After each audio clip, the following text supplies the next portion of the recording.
Ladies and gentlemen, welcome to Logical, Plausible, Probable. I'm your host, John Maddox, and tonight we're having another stream you just won't want to miss. If you got what it takes, click that link. But prepare yourself, for this arena is not for the weak. Now, let the mental combat begin. But always make sure your arguments are LPP. What is going on, everybody? Welcome to another late night Logical Plausible after show coming on over from Standing for Truth, where there was yet another interesting debate in the ongoing Kent versus insert name here series that they've been having, and it was an interesting one. Not gonna lie, I think there may be a need for one of the participants to get some anger management therapy. I think he was feeling just a smidgen butt hurt throughout the debate, but it was interesting. I'm going to withhold the majority of my thoughts on it until we get a little bit more into the conversation. Got a couple folks backstage we're bringing in here in just a second. Before they come in, I want to let everybody know, if it's your first time here at one of these after shows, here's basically how this works. So for the first 30 40 minutes, as people come in, we'll kind of do a round robin of what were your thoughts, give each person like a minute and a half if they want to take that much time.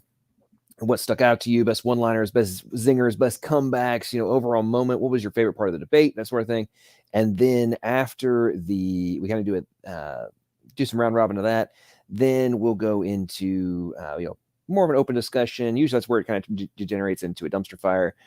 But until then, we'll kind of have some back and forth conversation. And if new folks hop in that haven't been part of the conversation so far, we'll let them give their kind of thoughts about the debate, and then we'll go back into general conversation. I want to say a big thank you to all the members, everybody who has joined, been supporting the channel. Thank you so much for everything you do to help make it worth my while to do this, even though I probably do it anyway because it's fun. But it's always very much appreciated. Everybody who gets t-shirts and makes donations and is members. So thank you all very much. Okay, enough of all that. Let's get to the fun and frivolity that all you guys came over here for, to see what the shenanigans will be. What's going to come to life here on the after show, and will we degenerate into a dumpster fire? And if we do, ladies and gentlemen, if it does turn into a dumpster fire, in preparation for that, I even create an extra overlay so that we can know when we go into full-scale dumpster fire mode. But without further ado, up first, we're going to have Dustin, then Jackson, then TJ Mac, then Landon, then KC will be coming in. But you guys will in the same time, but make sure you kind of go in order, and I'll let everybody know who's up next. But again, for this first round of conversation, keep your comments short and pithy, and just point out the best things you thought about the debate, and then we will get into that open dialogue. So here we go. Let's bring everybody on in. And Dustin, what's going on? Welcome to the. Oh, we just lost FA. Okay. Welcome to the stream. How you doing? What are your thoughts about tonight's debate?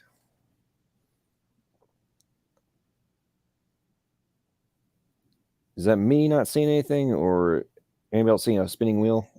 Yeah, it's loading. Okay, all right. Well then, Jackson, even though you weren't first to the backstage like you normally are, you get to talk. What's up, man? How you doing? Welcome to the stream. I'm doing good. Been watching the ongoing war.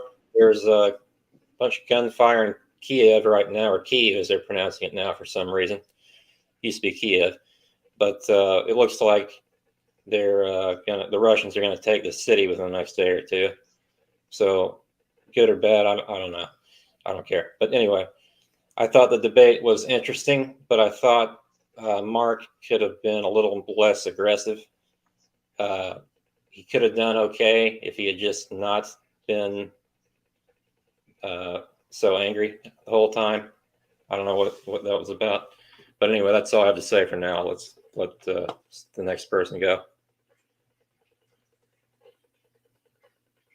All right. Well, I guess here in a minute we'll let Mark respond to that in a moment. Marcus looks like Marcus just joined us. But up next, let's see, we got TJ Mac, then Landon, then Mark. What's up, TJ? Welcome to the stream. How you doing? What are your thoughts about tonight's debate?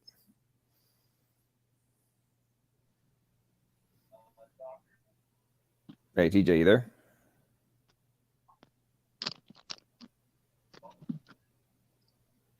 TJ, we can't hear you if you're saying anything. Can you hear me?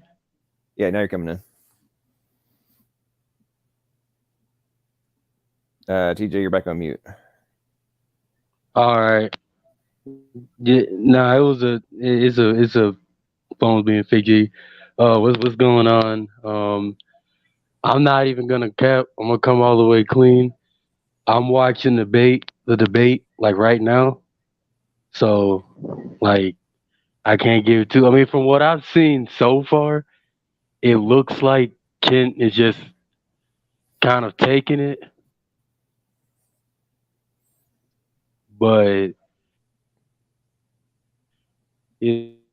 I'll get back to the whole comment thing because I'm in the middle of watching it. I'm gonna come all the way clean with you. All right. Well, I appreciate you being honest. You're playing catch up on it right now, so we'll look forward to hearing more back from you in a second. Okay. Up next, Landon. What's up, man? Welcome to the stream. How you doing? I think you were saying side chat you might not be able to stay long. So what's on your mind, brother? Oh, hey guys. Yeah, I missed the first. Well, I saw the first part of the debate, then I missed the middle part. I was there for the last third, maybe. So I'll offer some of my thoughts on it as much as I can from what I've seen. I think it was a good debate. I thought both of them were giving it their all. and I enjoyed listening to both of them speak. But I agree with Jackson. I felt like Mark was maybe a little bit too confrontational, maybe, and it kind of veered off to where towards the end he was kind of talking more about criticizing the Bible and biblical claims, instead of Kent's position on creation and evolution. But like I said, I haven't watched the entire debate, so I'm not going to give like a full analysis. But those are just kind of some of my surface level thoughts, I guess. Right on. Well, appreciate that. Thanks, man. And well, now we have one of the debate contenders is in the room with us right now. What's up, Mark? How you doing? Welcome to the stream. Thanks for joining us. What are your thoughts about the debate? Well, I just thought I'd stop in just to make a couple points, because I always do honestly feel bad. I'm known for debating fairly politely, and I don't want to take away anybody's religion. That has never been my goal, to put anyone down for their beliefs. I am getting more aggressive with Kent because I'm just hearing the same thing over and over. This is my fourth debate with Kent, and it's the same thing. We never see an amoeba give birth to a whale. It gets to the point where it gets really frustrating to go over the same things, and then it just seems like if you start working him into a corner, he just wants to go back to that talking point, the amoeba to a whale. And my point is, and I will admit it, and then you guys can continue on. I'm going to listen in for a while. I am getting tired. But my point is, without evolution, if evolution is the deal breaker for religion, there is no room for religion in my view. And that's just what I want to say. But in putting down the Bible and the couple comments that I've heard here, yes, I should be careful when I do stuff like that. But I'll tell you, these things are a little bit harder. Anyone who hasn't done these, they're a little bit harder than you think they are. To try to keep everything that Kent's saying straight in your mind, so that when you come back in to make your comments, you're not only able to do the last points that he made, you try to remember. So I'm frantically writing things down. And Kent made a lot of assumptions because of the Bible. And I was just trying to say to him that, yes, if you're going to accept the Bible as being factual, as a book written by humans, whether there was intervention or not, again, Kent can make claims of, we know this isn't true, so I can make a claim that I know it's not true. It doesn't make it true. But I can make the exact same claims that Kent does. But all that I was trying to say when it came to the Bible was, if we can't believe the books that man writes today, we really can't be trustworthy for anything that's written by man, because we all have the same flaw. We all like to embellish. We all like to tell the bigger story. We all like to catch the bigger fish. And I don't have much faith in humans retelling stories whatsoever, because I catch myself doing it. And then it's been proven that the more times people tell stories, the more they add to it, and then they actually start to believe it. And I've seen myself do it. I really have. I can admit that. So I just wanted to add that. I never want to put down people's religion. Tonight, I slipped up a couple times. I was getting frustrated. He just kept bringing up we don't see this give birth to that. Nobody believes that. I just wanted to come here and defend myself. And if there is any questions, if someone wants to come at me with anything, I'll stick around for a while and, answer what I can, as long as it stays friendly. Don't make fun of my voice or my looks, and I'll stick around for a little while. Right. Well, I appreciate that, Mark. It's always good. Like I always tell folks, I try to, yes, the after shows can turn to dumpster fires, but it's always fun to keep it somewhat under control. We don't want to go full inferno, and actually have some good conversation and allow all sides to be heard and to actually engage in good ongoing dialogue. So, hey, maybe we'll change others' minds, maybe we won't. But hey, one of the things that's lacking in modern society is actual discourse and conversation about different topics and things that you disagree on. And hopefully we can all come to say, hey, well, I hadn't thought about that before. Or maybe that's a good point. And we'll have a good time tonight. Okay. Well, let's see. I train lions and tigers, so I got pretty thick skin. So bring it on. I don't mind. I'll stick around for some attacks if that's what they want to do. I'm here for entertainment. Right on, I'm right on. Well, I'm pretty worked up after my debate, so I might as well keep it going for a while. you got a little Maybe I can post. maybe I can take some of the anger out here. Got a little But yeah, I'll post stick debate around energy. for a bit. I know a little something about that one. Okay, let's see. We got Dustin. Let's see. You got everything working out, Dustin? You were actually the first one in the backstage, and then we had the tech issues. So what's up, man? Welcome back to the stream. And let's see if you go off mute. Let's see if your audio is working.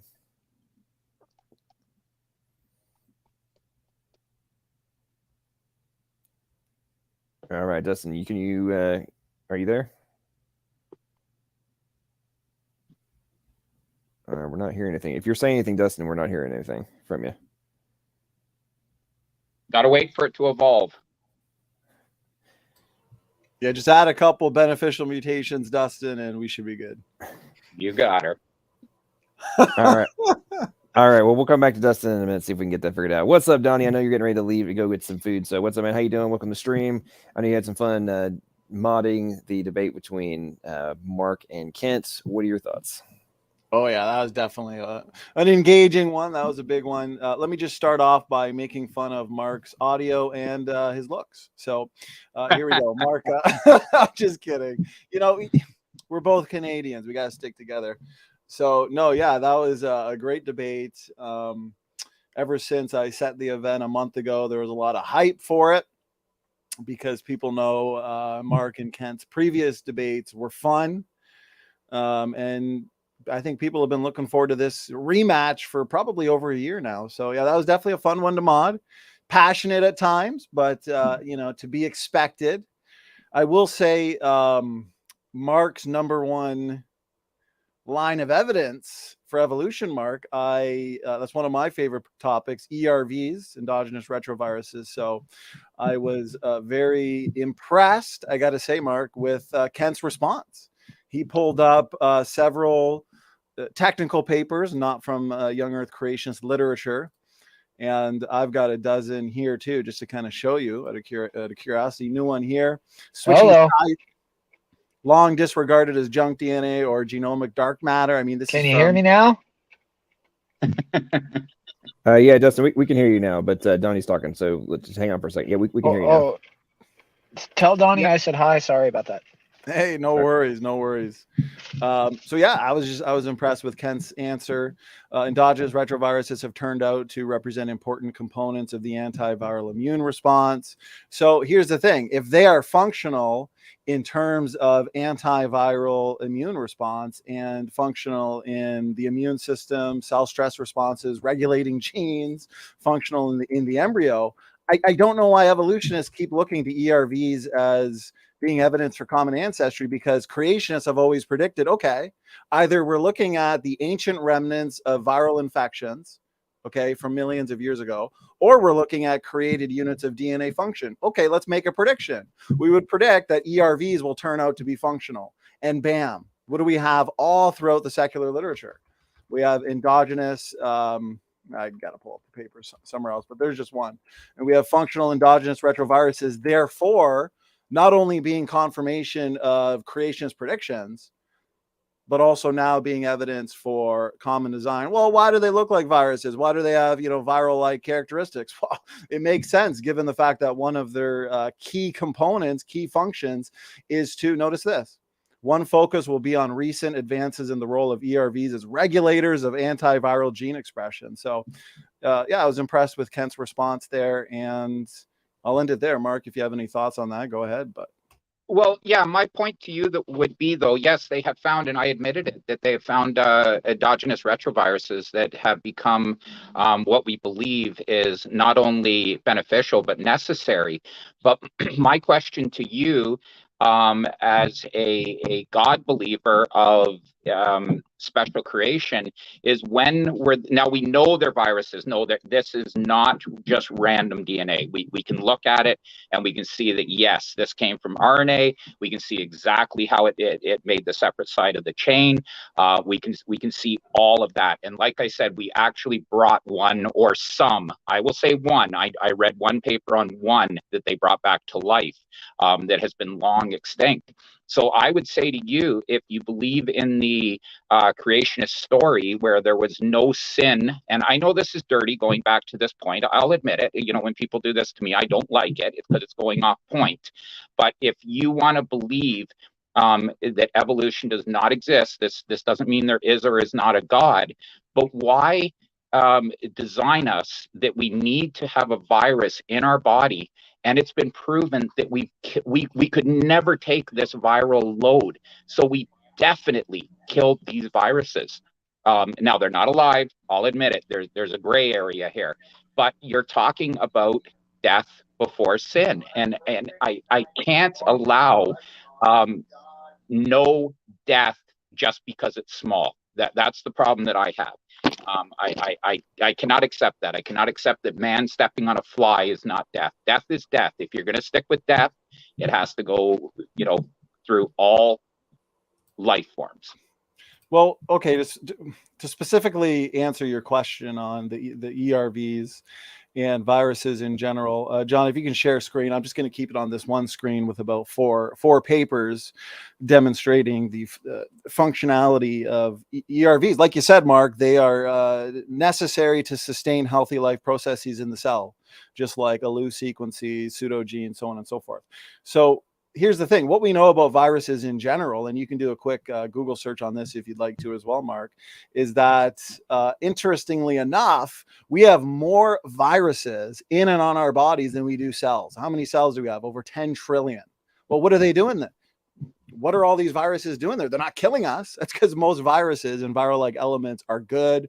They're beneficial. They're healthy for the ecosystem. In our bodies, all of these viruses, we need them to help regulate the number of species of bacteria that we have in our bodies, because we also have more bacteria in and on our bodies than we do cells. You would not want to live on a planet or in a world that had no viruses.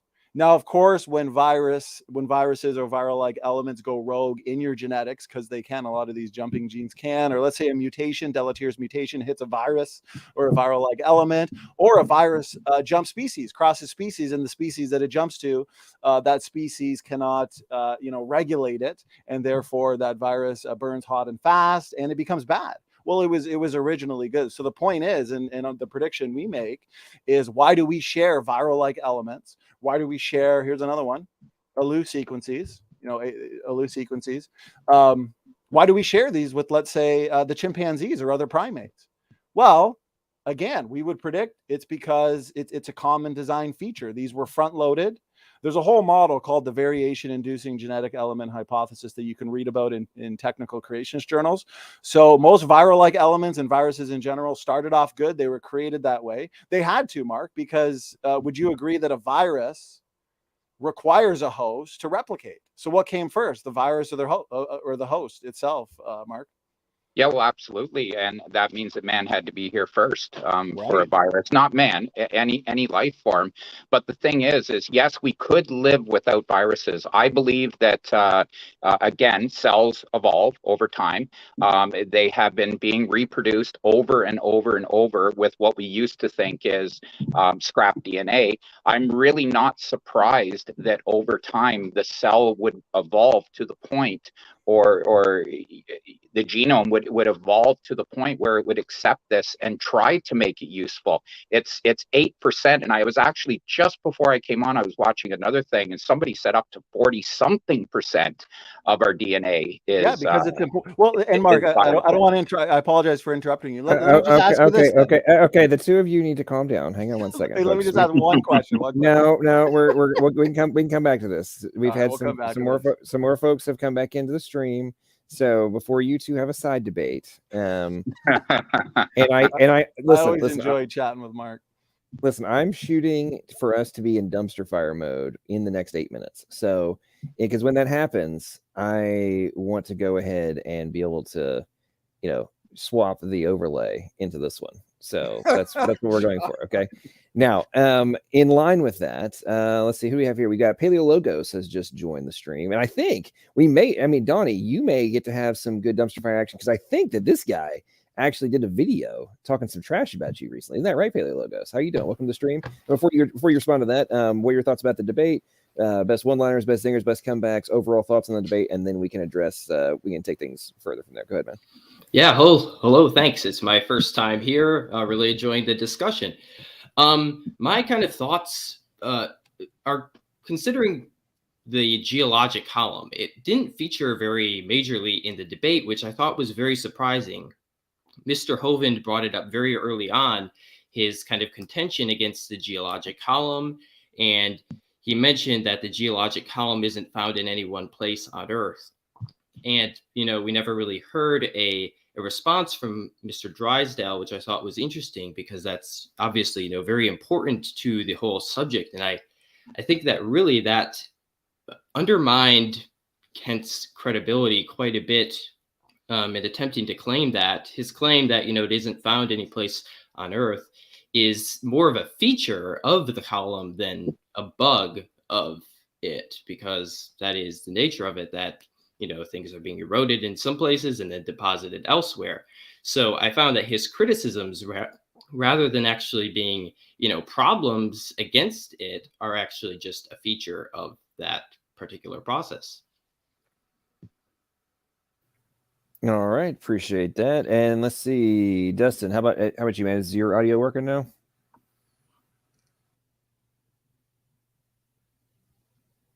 All right, now we're not hearing anything from you. If I can just bring up, I did try to bring up the geological column several times, but it was shut down with an amoeba to a whale. It just kept going back to that, so I just got frustrated. Okay, yeah, that makes sense. Yeah, his argument about the sand art especially kind of confused me, considering, he's talking about how denser particles go to the bottom and lighter particles go on top. And that's not what we see across all geologic layers. I mean, in certain individual layers, it's true that we see those features, but not in all of them. So it's clear that there's different parts being deposited at different times throughout the column. Yeah, and my point was that you really, if you're going to say that, you got to explain how oil gets down 7 to 12 kilometers. You really got to have an answer for that, because that's kind of a deal breaker. If you see a car sitting somewhere with no wheels, you got to assume it got there somehow without rolling. You know what I mean? Yeah, absolutely. And then talking about fossils, I think, stratigraphy goes back to Nicholas Steno, right? It's a very, very old science, and I just haven't really seen a good critique of it. Well, it's very solid. That's the problem. It's extremely solid. And the part that really took me off my feet tonight was when Kent said that we're not going to be making any fossils in the future. I don't know what has changed from the past to today that we can no longer make fossils, but that tells me that he finds fossils very uncomfortable, because he knows. Mark, I'm gonna have to call you out on that one, because in the debate, Kent actually explicitly addressed that point. And what was his answer? If I recall, he said he wasn't saying that it couldn't happen, but just we weren't seeing it. And anyway, long story short, I'm quite certain. I'll put you this way: how much you want to bet that he addressed that exact point you just made? Yeah, I asked him to. I didn't hear the answer, but I did. The reason so you're claiming you didn't hear it, or are you claiming he didn't make it and didn't address it? Because you just reiterated. I don't think he made it, but I could be correct. So how much do you want to bet? You want to retract that statement, or do you want to make a bet on it? I'll tell you what my bet is. If he did, I'll do a debate with you. Well, I've already debated you once. We'll go at it again. Another subject. Well, I think that Mark, the reason I'm bringing this up is I noticed this to be a very common trend with atheist debaters and people in favor of evolution. When things get addressed, it's like it goes in one ear and out the other. And then in after shows and in follow-up debates and stuff, there's ongoing claims that, if you don't believe in evolution, then you never address X, Y, and Z. And it's like, well, I did, and we did, and you guys keep claiming that we didn't, or there's no actual explanation for it or potential alternative explanation for something. And it's What? like, oh, if you don't agree with whatever we said, if you don't go with the consensus, therefore you didn't actually address anything. And that's I'm speaking rhetorically here, but like that, I've noticed that to be a very, very, very common trend. And that's Well, why I'm if I could add one thing, kind of like Mark and I really enjoyed our debate on modern day debate over, I think it was like a year and a half ago, and we discussed a lot of good topics. And in there, a year and a half ago, your main argument was ERVs.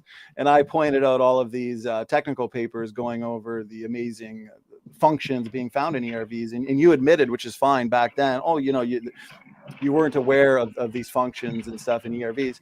But then in this debate, you said, creationists, they don't have any explanation for ERVs, and this is the fatal blow and this and that. But we do have explanations. So I don't understand why you would make that point. What are your thoughts on that? Because they're not all beneficial and they're not all necessary.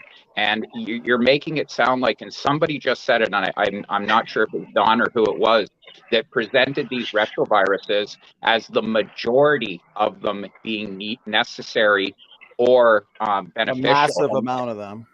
But a massive amount of an enormous amount is just, to me, it's not the right answer. It's the vast but Mark, majority. if you don't have any empirical evidence for, and here's what's interesting. I've debated a number of biologists where I asked, can you show me a technical paper where we have a non-functional endogenous retrovirus going from something that's non-functional to something incredibly functional in the embryo, in determining cell types, regulating genes, so on and so forth. And they said this word for word: if I could present you with such a paper, I would, but I can't because it doesn't exist. Well, how did they become functional then, Mark? Exactly. How did they become functional? That's the exact question. So what you would have to do is you're going to have to say that all viruses were put into us at the beginning during creation. Absolutely. Okay, so why do we even see viruses in us that we don't see in other people? Why can we trace them back into different primates and see where they were inserted, and it lines up with what we believe? You can't see where they were inserted because they were inserted millions of years ago. No, we can. Yes, some of them are, and we got to it soon. But a lot of them are inserted during the evolutionary tree, and we can see it. We can say, you can't see it. It's all inference, because endogenous retroviruses, by definition, are the ancient remnants, according to evolutionists, the ancient remnants of past viral infections millions of years ago. You can't see. We can see them today. We can see their positions today, but the inference is that they were inserted millions of years ago. While we as creationists say, no, these are created units of DNA function, and the evidence for that is what? Function. Yes, we know viruses some of them are, for but you're misquoting. They're not all millions of years old. This coronavirus will insert itself in, not as an endogenous retrovirus, but AIDS will insert itself as an endogenous retrovirus. It's RNA contrived, so it's going to be there, and it is going to be passed down. People will pass it on to their lineage. That viruses can cross species, right? A virus can leave its original environment or its original host. It can go into a foreign host, and that's typically where a good virus becomes bad, because it is now in a host where that host body or immune system or genome cannot regulate the foreign virus. Yes, but it still originated within a different host, is the point. Mark, what came first, the host or the viral-like element? I already said humans. Humans absolutely and that's exactly what we're saying. Yes. So what I'm saying is, obviously, at whatever point, because viruses were around long before man was, and that's why we see them being inserted into our DNA back when we were being split off from chimpanzees. Well, no, you're missing my point, Mark. Hey, Mark, you're missing my point, because no, I get your point. No, because viruses require a host to replicate. Right. Okay. Right. That means we need the host, and this is our design diversity hypothesis. We have the host. Let's say God creates two humans. He front loads them with these viral-like elements that turn out to be functional, oftentimes inducing variation. Okay, so you have the host, you have the viral-like elements being front-loaded in the host at the same time, rather than the virus living outside or originating outside the host. How can that be? The virus requires the host to replicate. That means you need the host and the viral-like elements at the same time. Yeah, but you're not talking about living viruses. Not that viruses are alive, but we're going to, for the rest of this, talk about them as a living thing. Okay, yes, they need a cell to replicate. They need for some of the functions to have they're very basically parasitic. But we're not talking about alive viruses. I hope people understand that. These ones that are being used, they're dead. Yes, exactly. All that's left of them is their DNA. It's not like, so you're talking about what kind of viral load are you talking about? There's thousands and thousands of these things being left over from where our immune system has been able to eliminate them.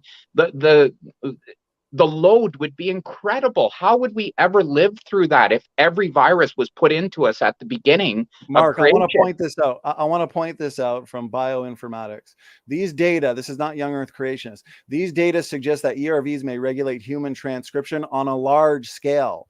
These viral-like elements, including the ALU sequences, including many of these so-called pseudogenes or broken genes, we now know they're there. They're necessary to sustain healthy life processes in the cell. So you're looking at them and you're saying this is a dead virus or the ancient remnants of past viral infections from millions of years ago. That's an assumption. We're saying they are either that or created units of DNA function. If they are created units of DNA function, we would predict function. And yet what we find in technical paper after technical paper after technical paper is function. That's confirmation of the design. Okay, go ahead. Go ahead, yeah. Yeah, I think the important part is whether they're functional, not whether they're functional or not, but the fact that we share 99.8% of them with chimps, and it goes back in a hierarchical pattern. The nested hierarchical pattern, we just debated this for the fifth time, Jackson Rowe. There's no surprise. There's no surprise that we have more. Look, here's a basic phylogeny, okay, with shared derived synapomorphies. It's no surprise that we share more endogenous retroviral-like elements with the chimpanzee than we do with the mouse, because we share more with the chimpanzee in terms of morphology, anatomy, physiology, and genetics. So of course we would. Even if we just look at the great apes, the great ape family, yeah, we would share more with the gorilla, the bonobo, and the chimpanzee than we would with the lemur or the New World monkeys. That makes sense. If they're created units of DNA function, Jackson, that's what we would predict. Here's another thing that I just thought of. Why would God make it look like viral DNA? Why would it not just make it, regular like the rest of the DNA? This is because, okay, for one, I'm hearing a lot of background noise from somebody. Two, okay, the ERVs did not name themselves ERVs. Yeah, they have viral-like components and characteristics and traits, okay, which is necessary because one of their functions, as I showed in a paper earlier, is its antiviral properties, where it fights off viruses. Yeah, we have some ERV remnants, let's say, that lead to disease because of deleterious mutations that hit. I mean, if a healthy gene is hit with a deleterious mutation, one single point mutation can kill a person and lead to disease. So here's the thing: the evolutionists assume virus bad. No, that's wrong thinking. That's a wrong assumption. It's actually virus good. Only a few viruses are bad. As I pointed out, we have more viruses in and on our bodies than we do cells. Why aren't we dead? That's because most viruses are good. I don't know why this is so hard for the evolutionists to understand. Viruses, bacteria, these are good. I never said they weren't. Well, then who cares if we share viral-like elements with the chimpanzee? If they are there and necessary to sustain healthy life processes in the cell, that's good. That's a design feature. That's a design component. That's evidence for common design, not common ancestry. Go ahead, Jackson. What's your rebuttal? Maybe it just is hard for me to grasp. It shouldn't be. I mean, okay, again, I'm going to ask you for the 10th time. What always gets me, I find it so fascinating. This goes back to the point that Donnie was making about why do Evos have such a hard time understanding this stuff. And people who listen to my channel for any length of time know that I go off on this tangent on a regular basis. If you are using the same framework to create a mobile web application, any kind of software, if you're using a pre-existing framework, you're going to have all sorts of similarities all throughout the framework. And anybody doing a code audit who's like, I don't understand why the developers of this would have exact same pieces of code in this framework when there's like a different application of it, or not necessarily a different application, but like the end product is different. But there's all this underlying stuff that's the same. Like if you literally went and talked to anybody who does code audits for a living and made that argument to them, they would look at you like you are the biggest dumbass that has ever walked the earth if you actually made that argument, or like we're asking that question. You would be considered a complete and utter moron. And I'm just being extraordinarily blunt. But why would we think that? Hang on, Mark, I'm finishing my point. Yep. You would be considered a fucking dumbass, okay? It's really freaking annoying to me why people are like, I just don't understand this. It's like, okay, for about the 1000th time, if this was all designed, if this was created, if these things were in place from the get-go, and then you're asking, why in the heck would the designer have inserted these things in from the get-go in a hierarchical structure? That's the direct equivalent of asking, when you're doing a code audit of an application, why is there hierarchy? Why is there similar code inside of the framework that's being used as the foundation for multiple applications? Like this logic would apply to basically every freaking app on your phone right now. Okay? Like I'm telling you, you'd be considered a moron if you made this argument from the context of something that had been created by an intelligent agent. Okay? Now, from y'all's perspective, it all just, came from the bottom up versus top down, et cetera, et cetera. Okay, fine.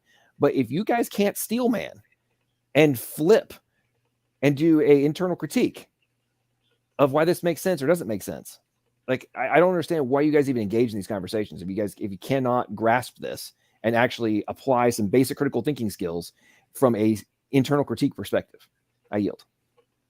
Well, what you'd find though is if you look at programs, they're built on platforms. So of course we need the same coding for keystrokes. Of course we need the same thing to get the graphics card to present on the screen. If you're talking about a phone with a touch screen, of course all that is going to line up. They're standard operating systems.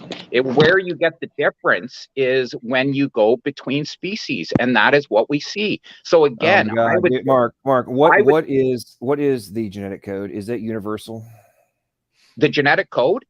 Yes. Of course it is. It's throughout animals. We see the genetic code throughout. And yes, there are similarities between all animals. Cool. So is the genetic code the foundational framework? Is the genetic code the foundational? I would say that it started out RNA, went to DNA, and then yes, that is how life is put together. And there's going to be things that are going to be very similar across life forms, but then you're going to get the stuff that's going to make it word. But you're not letting me talk at all. I'm trying to answer what you said, that you thought that we were morons for thinking that there wouldn't be some basic DNA that would be the same across all life forms. It's exactly what you would expect if everything evolved from one life form. You would expect that DNA to continue working its way up. You would think that you could go back through the chain and follow it back. And that is what we can do. As far as we can go back with things that are still living and recently dead, we can follow the DNA back. We know that we have about 3% Neanderthal in some of us. There's just so much stuff. What, we don't? We have Neanderthals, we have their DNA, and we can find their 3% in some of us.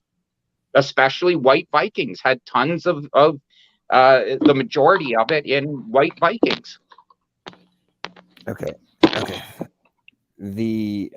my goodness. Okay, so let's rewind here, because obviously the point I was making just is not applying. Okay, so by the way, the RNA world hypothesis is getting completely imploding. Okay, like the vast majority of origin of life researchers are no longer supporting the RNA world hypothesis. Just so you know.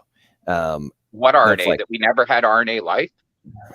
The RNA world hypothesis for the origin of life and all that kind of stuff is no longer the predominant theory in origin of life research. If you don't believe me, I've literally had PhDs on and had conversations with them about this exact topic of how, and they were even talking about how, yeah, when I published a paper on this recently, and the main critique I got from my peers was, like, don't even mention RNA world anymore. Like, none of us are actually agreeing on that anymore. So that's just number one. They don't think RNA existed. What's their point? Okay, Mark, did you or did you not say that you can explain all of this because we had RNA, then DNA, RNA world, then DNA, so on and so forth. Therefore, everything else can be extrapolated from it. Correct? That's what you said. That's what you stated. Yeah, well, RNA and DNA are very similar. As we know, one's a single-sided chain and one's a double-sided chain. But that's what endogenous retrovirus means, is RNA. They come from an RNA virus, not a DNA virus. I get all that, but right now what we're talking about is an overall framework. And would there be a framework that is part of, like, if you have a pre-existing framework, right, that you're using, that has functions, okay? So it's if a lot of these things, these ERVs actually are functional, right? And they're actually and from a purposeful perspective, okay? And they're being applied to different organisms that have being operating under the same framework, okay? Then it would make sense for them to be there, and also to be there in the exact same spot, just like you would find if you were doing a code audit of one of our applications, right? That is built on the same framework. You would find in the exact same folder, you would find the exact same standard piece of code, or for a particular function that's going to be used across multiple in any kind of application is going to be using this framework. Okay, this is like baseline how we do things right now, right? If you're using Bootstrap or any other one, right, that's going to be the way it is. You're going to see that. And the point I'm making is that if a code auditor came in and was looking at the code, and then somebody came in and looked and glanced over their shoulder and looked at it and were like, I don't understand why any developer would put this in two different applications. They were in the exact same folder under the exact same name. There would be this code here. That doesn't make any sense. You'd be looked at like, you are an idiot. This is here for a specific reason. Okay. Now, in the point that Donnie was making in the context of the ongoing discoveries of functionality of ERVs, is that if they are not actually what is being claimed by evolutionary biologists, and they're actually there for a specific reason, and were placed there in a framework on purpose to perform a specific function, then they're there for a very specific reason. And you are now the individual who is standing over the shoulder of the person doing the code audit and not understanding why this would possibly be like this. Therefore, the code auditor is going to look back at you and be like, get out of my office. You're an idiot. You don't know what you're talking about. And I'm not calling you an idiot. I'm saying that is what in the context of modern analysis of coding, right? Which is what we're talking about. The genetic code and DNA is coding and non-coding regions, regulatory functions. Like, this is what it is. Okay. So the communication and information theory apply beyond all doubt to genetics. This is an unavoidable reality. I know a lot of Evo atheists on YouTube love to deny this, but it is a freaking fact. And bioinformatics is an entire discipline, like studying all this stuff.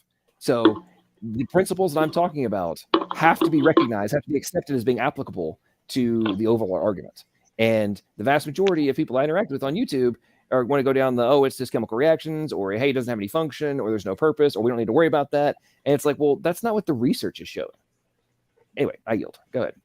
But the thing is would we expect somebody who's codes programs for computers to put so much stuff in there that's useless? Yes, we've spent a long time trying to figure out what all this DNA is that we never understood. And a very small, I think the part here that's being projected is that all endogenous retroviruses are useful. They're not, and they are dead, and we can see them being inserted over a long period of time. No, they're not all from millions of years ago. We can go back thousands of years. We can go back hundreds of years and see them inserted. And like I said, you're going to see a fresh new one inserted from AIDS. That's our latest RNA-based virus that we've taken on in mass, where you're going to start to see it cycle through the entire population as we have offspring, and it moves down and down and down.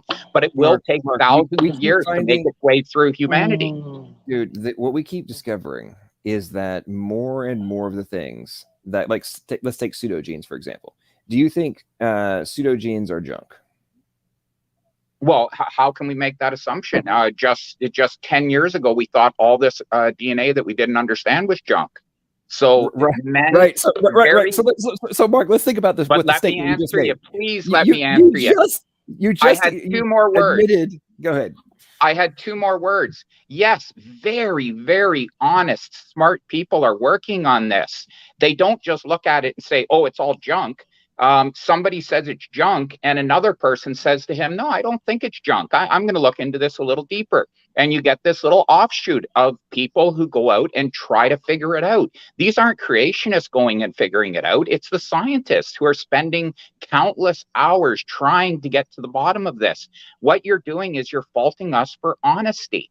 Mark, you're making very strong assertions that, number one, there are no people who, like believe in don't believe in like traditional evolution who are doing research, because I personally know people who are engaged in cancer research who don't believe in neo-Darwinian theory, okay, and are published PhDs. So that's just a categorically false statement, and that assertion. That's why I said creationist. That's why I said creationist. I didn't say religious people. I said creationist. Right. So one of them is a young Earth creationist. A couple of them are old Earth creationists. So, I mean, like, my point is that people such as yourself I hear that assertion on a regular basis as somehow a dismissal, a hand wave of like, well, the only people who are doing any kind of research are scientists. And by scientists, you mean somebody who can't possibly be a creationist or an intelligent design advocate or any of those kind of things. When there's plenty of them that are published out the walls that and are engaged in research right now. So that whole talking point is just like, it's a non-starter. Could I interject here? Yes, please.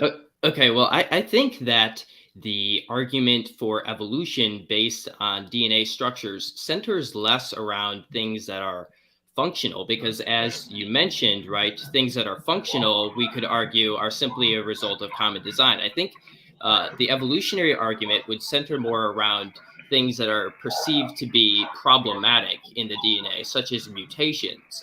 And from a creationist perspective, we would have to understand those either as not mutations from the beginning, because right from an evolutionary perspective, you have the assumption that basal animals would have kind of the more primitive state. And thus, when you see a difference in kind of a key gene, you're thinking that's a mutation. Whereas from a creationist perspective, I would expect that no, that's not actually even a mutation. That's simply a difference that was created. And so I think that, yeah, the evolution side of this would probably center more around what are perceived issues in the genome rather than just similarity in general. Well, if I could say one thing too, is, and that's a good point, Peter, the biggest difference. Hey, Donnie, real quick before you respond, Jackson's been being very quiet and he'd asked to go next. Oh yeah, no problem. Go ahead, Jackson. Let me think. I was going to say something. Got sidetracked. I was reading the side chat. Okay, well, raise your hand. Raise your hand when you remember. Okay. Go ahead, Donnie. Okay, so what I was saying is, and Peter, I think you're very much correct, but I think partly incorrect in one thing, because the evolutionists for the longest time, they would look to, I mean, you can just study like Dr. Dennis Venema, Francis Collins, their best lines of evidence were shared genetic mistakes, pseudogenes, endogenous retroviruses, these repeats in the genome, ancient repetitive repeats, they'll say. They're assuming that these are evolutionary leftovers, genomic fossils, passed on, inherited through past common ancestors. But now we know, and I'm sharing screen here for John to show everybody. We have paper after paper, even on pseudogenes. I mean, here's 1, 2, 3, 4, 5 alone, showing how pseudogenes are necessary to sustain healthy life processes in the cell. Endogenous retroviruses necessary for the cell. Okay, these number of ALU sequences, functional in the brain architecture, functional in so many different ways. And the main difference, so here's the thing, their best lines of evidence have been overturned is the point. Yeah, they've looked to that. It's been overturned. It's been refuted. And then they'll say things like, well, you know, these functions have been co-opted. But that's nothing more than uninformative gloss storytelling.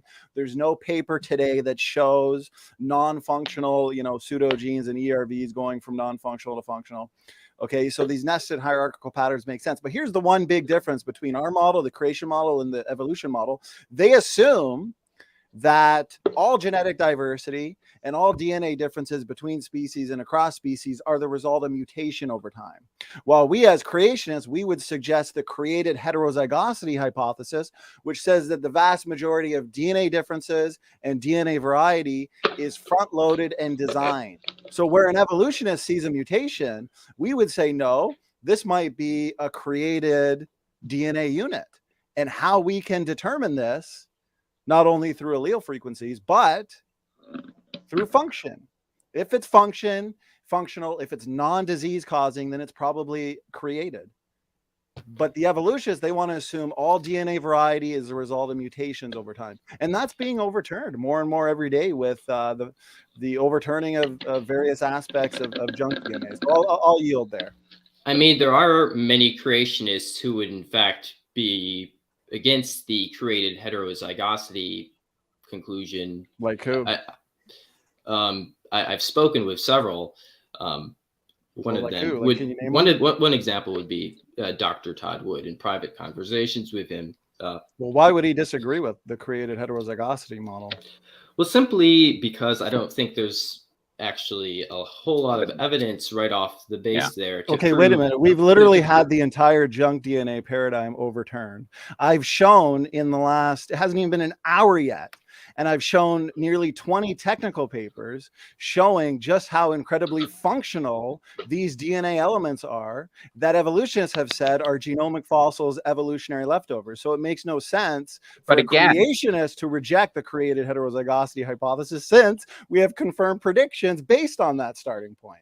But again, you're making it sound like they're all beneficial or necessary, and that is not being truthful. How do you explain the vast majority of them that serve absolutely no purpose?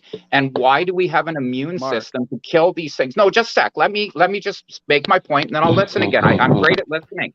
So you've got an immune system that sets out to kill these things as soon as the cell detects that it's being attacked, and that's what a virus does. It attacks the cell. Why have all these different viruses that have killed us over the years? We've had death rates of over 25% from different viruses. Why make our body so susceptible to something that can kill us so easily? Like, look at rabies. You cannot live through rabies, period. And that's an interspecial virus. There's a terrible one. Yet we can see where we have rabies inserted into us and where we can see how it has worked its way down. So at some point, some animals have lived long enough with it to reproduce and pass it on, not as a full virus, but a dead example of a virus that's only being stored as DNA. Now, Donnie, the reason why I disagree with you on this is, as he mentioned, no matter how many things we find that do have function, I think we can all agree that there are undoubtedly a lot of things that are non-functional or broken. Oh, really? Well, let me ask you, Peter, how much? Okay, well, let me ask you, the ENCODE project, how much of the genome did they discover was active in a biochemical sense?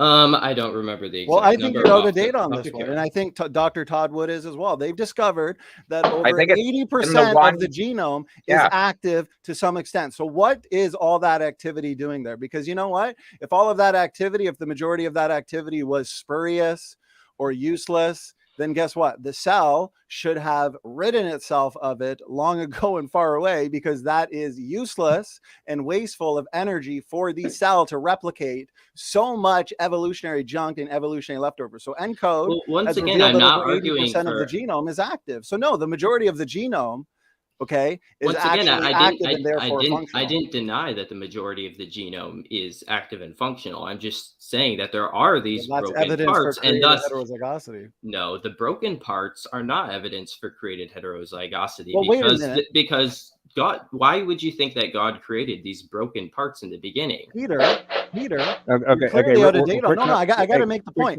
How much of the genome does the evolution?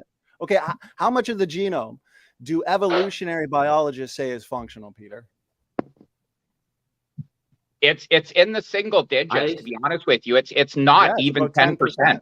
Yeah, it's not even 10%. I think it's like 8% or 9% is functional, or we know it's functional. John so I'm going to Sherman's agree with you right now. I'm going to tell you that we're going to learn a lot of stuff that we think isn't useful is useful.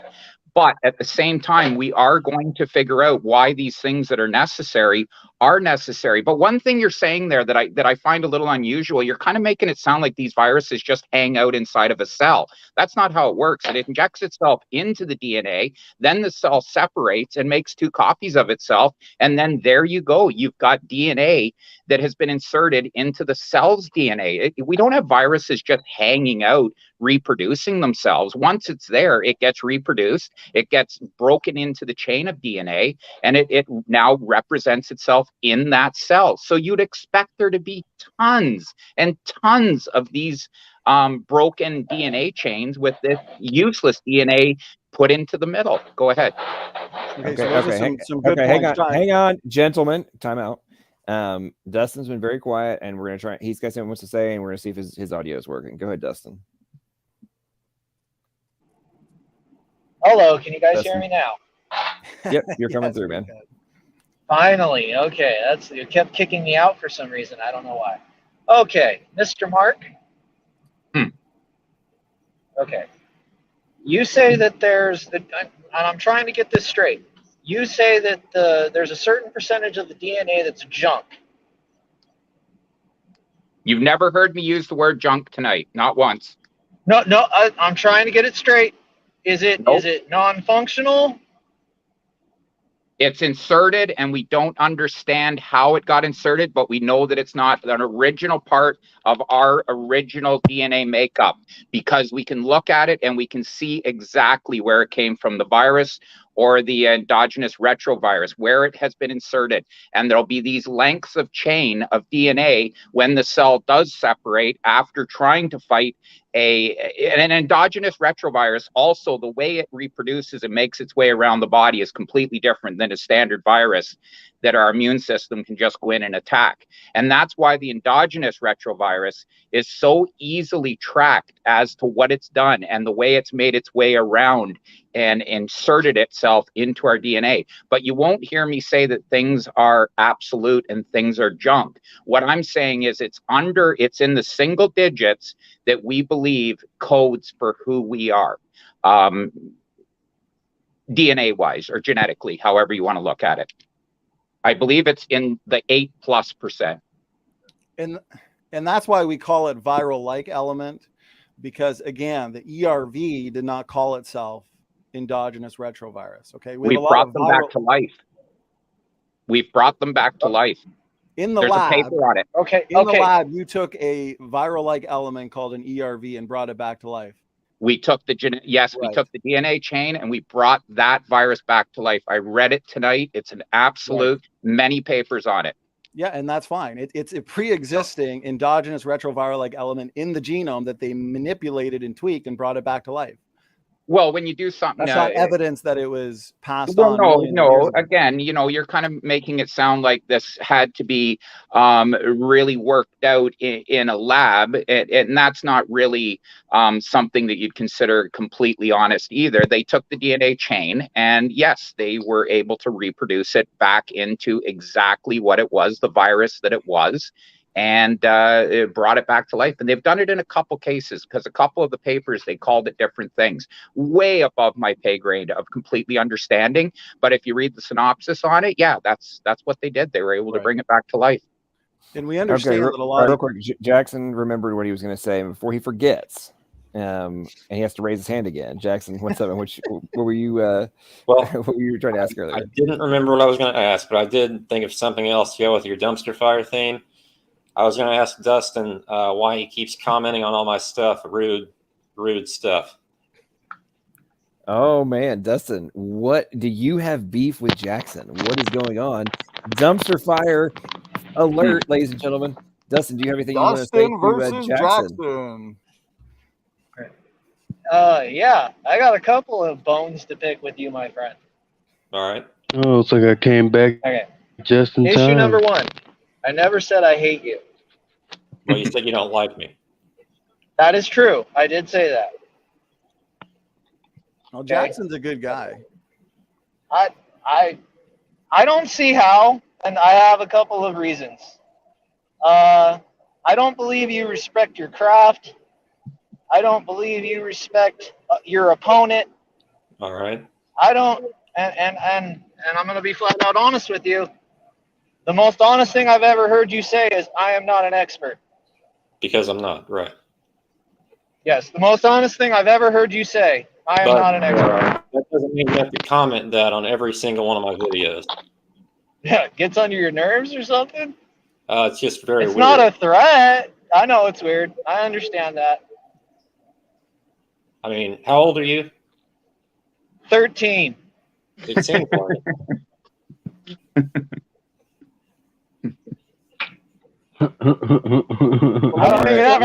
Listen, I want to address a few points that were made that are left hanging, and I'm just waiting to address them, and I don't see people addressing them, so I'm going to address them.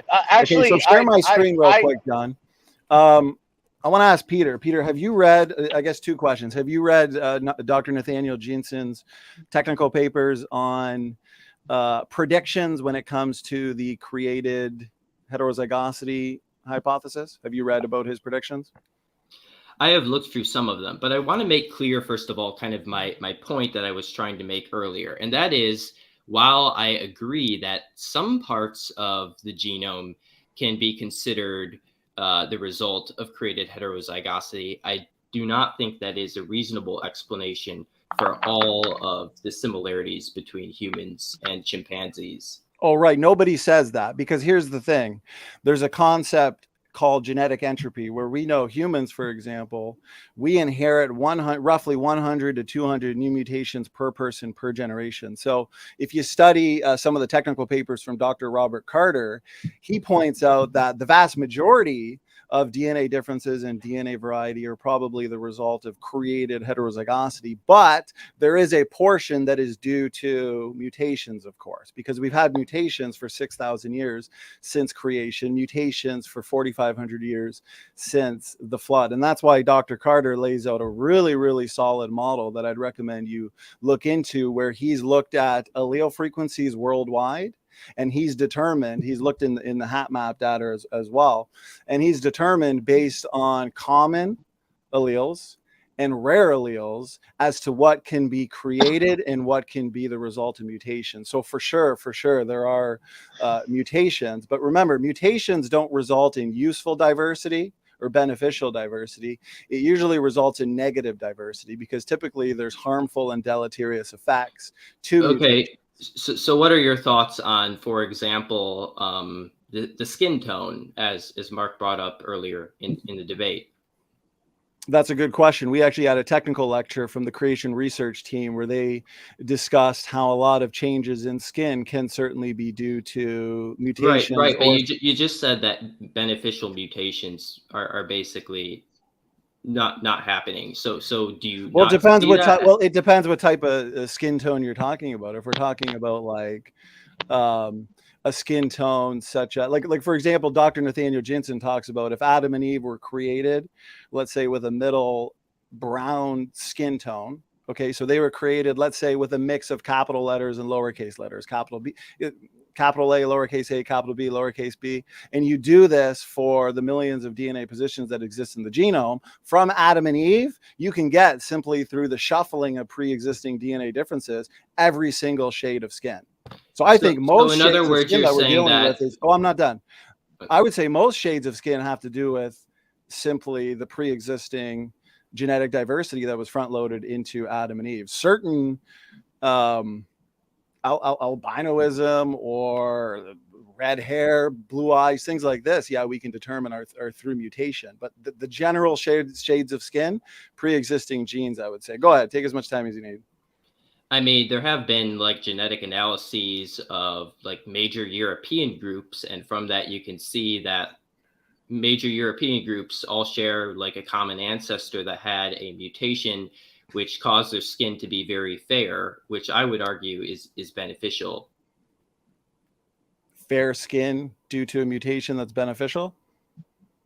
Yes. It's necessary. It's a necessary for your latitude. You have to have it, or you will have problems. You know, we're not talking. We're not talking about a time when we had sunscreen. We're talking about taking a white man like myself before clothes were invented, moving me down to the equator, and if I didn't hang out under a tree all day, let's pretend cancer isn't even a point here. It's just merely the amount of sun that would be absorbed into my skin compared to a black person is it's not livable. It would be a death sentence over my lifetime, and it would be a very short time. It's environmentally context dealing with, let's say, fair skin. You put somebody with fair skin into a really hot climate, let's say somewhere in Africa. Well, then you're going to have a greater chance of skin cancer. It's the sun's rays. It's the amount of sun's rays that you are going to be able to continually throughout the year absorb. And it is going to far exceed what you can handle. Well, a lot of this could also be due to epigenetic tags. For example, we know that environments can influence the way genes are turned on and off. So with ever-changing environments, we need ever-changing genomes, right? Genomes are not created static. They're not created fixed. They're created to change. So with these pre-existing systems that were built into Adam and Eve, yeah, the changing environments in the post-flood world could certainly result in a gene being turned on. For example, a lot of these so-called beneficial mutations that were thought to be the result of mutations actually have turned out to be the result of epigenetic modification. So I don't know if we've determined if this is strictly deleterious or if this is strictly just mutation. But with that, it could be epigenetics. With that theory, then you're saying that the only way that this could move forward would it be in a once in a lifetime? Like if I moved down to the tropics, would I turn black over time? Would I become very dark skinned? Or are you saying that only certain people were able to survive and evolve to a dark skinned people? Well, I think with the millions and millions of genetic switches that you have, I mean, there's been here's a number of papers here that talk about epigenetic adaptation, and like, for example, lactose tolerance, that's due to an epigenetic switch. So I think we can hit walls. I think species can hit walls where they've I guess you could say bred out the pre-existing beneficial information. I mean, a Chihuahua's hit a wall where you're not going to take two Chihuahuas and get a wolf out of it, but you can take two wolves and eventually get a Chihuahua. So sure, yeah, I think certain changes in skin tone, you may reach a wall. Sure. Yeah, but what you're saying there is completely opposite to your point. You're saying that we carry all the genetic information to mutate in both directions. So why can't a Chihuahua move back towards a wolf? I would argue that it could through. Okay. No, I'm serious. Can I interject here? The front loaded. Wait, am I in? Okay. Yes, you are. The front. You seem to think that a small dog has devolved. It has not devolved. I have the answer right here. Can I interject something here? Go ahead. Okay, here's a question, Mr. Mark. Yeah. Okay? So let's propose an experiment here. You're saying that there's a certain amount of the genes that equate to the evolution of an organism. let's say we take a white person and let's say we take a black person and we subject them to removing a certain amount or a percentage of their melanin from their body. At what point could we say that organism has started its process to devolution? Well, that was my point to Kent through the whole thing. And I don't mean color here as the example of you're talking about color of skin, but eventually we do have to call red. We have to move it That's into why I another use comfort. both No, white just and let me black so answer. that melanin doesn't matter. Let me answer. So when we and as I said, my fiance is a black woman and I'm as white can be. If we were to have a baby, which we're not, we would have a baby that would have fairer skin than my wife would have, but it probably wouldn't be as fair as me. And as that baby then say continued to have relations with either move it towards back to black people, that trait would come back slowly. If they decided to move on and always pick spouses of light colored skin, you would see it move out. So that is what I'm saying. And I had brought that up in my debate, that until man was able to start circling the globe, the equator was very black. And as you moved yourself away from the equator in a very, very nice linear pattern, as you headed into the northern and southern. I'm sorry, I got kicked out. Could you repeat the last 2 or 3 minutes of that? 2 or 3 minutes? Oh, good Lord. Like 2 or 3 no, seconds, I can't sure, remember. 2 or 3 minutes. I can't even remember. Okay, so if I believe the question was what would happen if a black person and a white person were to have a child? Okay, somebody needs to turn off their background phone, please. Person and a white person. Is that better? We're to have a child. Nope. Dustin, I think that's you because it started when you came back. You got to make sure if you have like your computer in the background, phone in the background, audio in the background, you got to shut it off. No, that wasn't Dustin. Is it me? He had dropped out again. Hello? I think it was TJ. Yeah, it's better now. Hello. I'm screen shared. I can't see. I have a story. Can anybody hear me? Later. Hang on a second. TJ, I think it's you. Put I yourself on can't mute. hear you. I have a story. Later. Okay, let's talk again. Let's see. I think it's TJ. Yes, it's TJ. Hey, TJ, why don't you hop out and come back in? I'm not sure what's going on with. I'm not. Hang on 1 second. Hey, TJ, I'm not like kicking you out of the stream, but I'm kicking you out of the stream. Reload and come back in because it's causing an echo. Something's happening. Hey, John, could I make one quick point? I got to get back to eating my dinner here. We just got on a good. I just want to make one quick point that answers something that Mark said and also what Peter said. So there's been testable predictions based on this model, not just on DNA function, but also speciation rates and the mechanism of speciation. Okay. So for example, here, this was actually a confirmed prediction after Dr. Nathaniel Jensen made it. So he suggested, okay, if we had created heterozygosity where all the information was, for the most part, was built in at creation, over time, you have reductions in allelic variability through these changes, okay? So yeah, species would hit walls. So he suggested, okay, on a genomic level, we should expect to find new species forming through migration, isolation, inbreeding, and shifts in heterozygosity, more genetic diversity, to homozygosity, which means less genetic diversity, a state of no DNA diversity, okay? Which would make sense. If you're at a state of higher genetic diversity, change would result in species that are now at a lower ability to diversity due to available genetic diversity, okay? So we found just in 2017 that a new bird species evolved on the Galapagos Island. Okay, so here's one paper demonstrating it. Here's another one here. Study of Darwin's finches reveal new species. On a genomic level, they studied it, and it turned out that this new species formed in exactly the same way that Dr. Nathaniel Jensen predicted. Shifts in heterozygosity to homozygosity. So yes, over time, speciation rates slow down and species reach walls because the amount of allelic variability that's available decreases. And this has been confirmed in at least one testable prediction here. And I'll yield. Go ahead, guys. You have a story about the Galapagos. Huh. I went there in 2012. I saw a bunch of the finches. They're really cool. But anyway, about the skin color also ties into that. I went hiking on volcano Mount Sierra Azul, I think it was, or Sierra Negra, one of those. and this huge caldera miles around.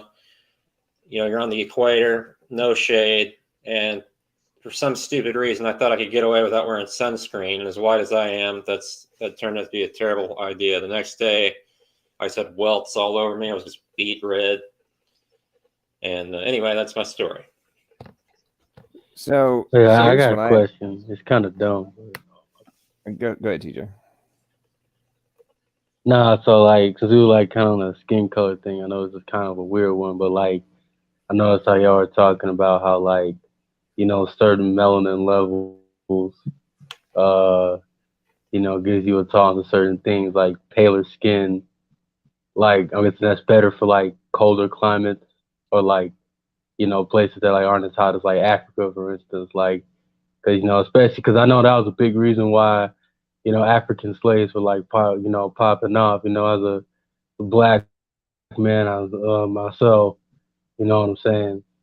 It's like, cause you know, I don't know if it's like always the truth, but I feel like it has a part to do with it. Cause it's like they couldn't be out in the fields, like white folks at the time, like they probably couldn't be out in the fields, like, you know, doing the cotton and the heavy labor and whatnot to, you know, for all that manufacturing and stuff, because they probably couldn't tolerate it.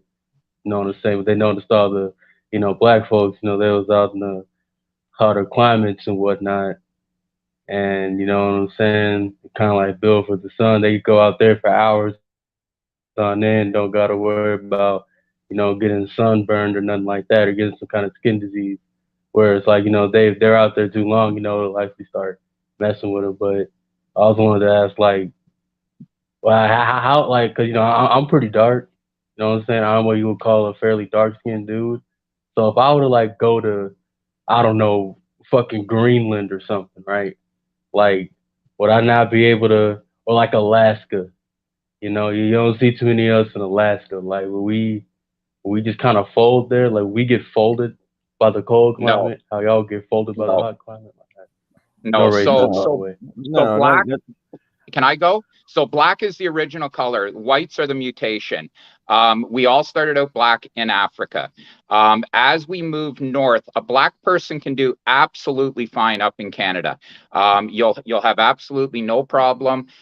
You can take vitamins, you can take minerals, you can take whatever. So in Canada, in the summer, it is the hottest place on the planet anywhere. It's hotter than the equator. The sun is right over us. And the reason that we know that white is the evolution towards it is because even though we get all this direct sunlight throughout the summer, we can handle it. Our body can handle what we get extra in the summer. What it cannot handle is the lack of the vitamin that we do not get through the winter. So we can handle, say, 6 months of close to direct sunlight or close to the amount of sunlight throughout 6 months that you'd get at the equator where people would be black. What we cannot handle is an entire winter of very, very angled sun rays with very few sun rays even hitting us and very short days. So it's actually the winter and the white man that has evolved to not have the sun through the winter, more so than the black person rejecting sun throughout the year, if that makes sense. Okay, real quick. So, did you just say that Canada is the hottest place on Earth in certain times of the year? Yeah, I never No, heard absolutely not. that. No, the northern latitude is when the sun is right over us. You don't feel, well, you guys know what's it like in Chicago in the summer. I've never been on the equator and felt heat like Chicago, like Philadelphia. Anytime, like the sun goes right up north, it's right over top of us. Hold on. Okay, I'm looking this up right now, and the hottest, like Saskatchewan, hottest ever, 113. But again, let's remember one thing. Manitoba, 112. Can I say something to you? Alberta. Hang on. You just were talking. I'm responding right now. But how many times? Why do you want to keep talking? Let me make my point. This has nothing to do. Whoa, Mark. No, I let you talk. I had started talking. You said you wanted to say something. I shut up. I let you ramble for a minute and a half, and now I'm responding to you, and you're telling me to let you talk. You've changed it into heat. You've changed it into heat. What we're talking about is our ability to. I asked you our directly ability to if you were reject saying it was the direct hottest place sun on Earth. rays. You said yes. Okay. Okay. Now, Is our anyway. skin the color it is because of heat or because of sun rays? Okay. What? Oh, dude. Seriously, what causes the heat, dumbass? What causes Infrared, not heat? UV. What causes the heat? The rays. Your elevation, the sun Is it rays. the What do you think sun? causes it? Well, I mean, okay, dude. You just tried to make a differentiation when I called you on this. You know that you're full of shit right now. Is what's No, going the on heat. right now. And you're trying to sun. dodge like you usually do and ask questions with questions, answer questions. Are with you questions, saying Canada's and not dip, hot in and the dip, summer? dance, and dodge, dude. I didn't say it didn't get hot, but I'm not. There's no way, shape, form, or fashion remotely the hottest place on Earth. Who said it was the hottest place on Earth? I said it was hotter than the equator in the middle of summer. I said it was hotter than the equator. I grew up on the equator, and I'm a white man. And I used to have bleached blonde hair, white hair. I used to have white hair. Now I have brown hair. And I spent my summers in Chicago as a landscaper. I mowed grass all day long without a shirt, and I didn't get sunburned. Lucky. Lucky. But the genome does respond to the environment. And what did Bob Marley die from? Smoking too much pot? I don't know. No, he died from skin cancer. Skin cancer from the sun. Wait, Bob Marley died from skin cancer? Yes. I've never heard that. Well, but you keep on bringing this red herring. A black man died from black people, skin cancer. That's an L. And white people, What's a red herring about it? Are you saying that the melanin in our skin doesn't regulate the amount of vitamins that we get out of the sun? Now you're going to tell me what I'm saying? I'm saying I don't know, because you're telling me it's a red herring. How's it a red herring? Your genome responds to the environment. Then I would turn black. Yes, your genome does. Eventually, and that's why dark-skinned people, as they get older and they don't get in the sun, they lighten up a little bit. Let's leave humans here for a minute and think about cave fish. But that's a red herring. It's a total red herring. What are you talking about? What's your point? What point? What point's a red herring? The race thing. I never spoke about race. I'm talking about skin color. We're done with this conversation. This is not going anywhere. Okay. I have a question for Peter. So Peter, well, there's only one race, the human race. Exactly.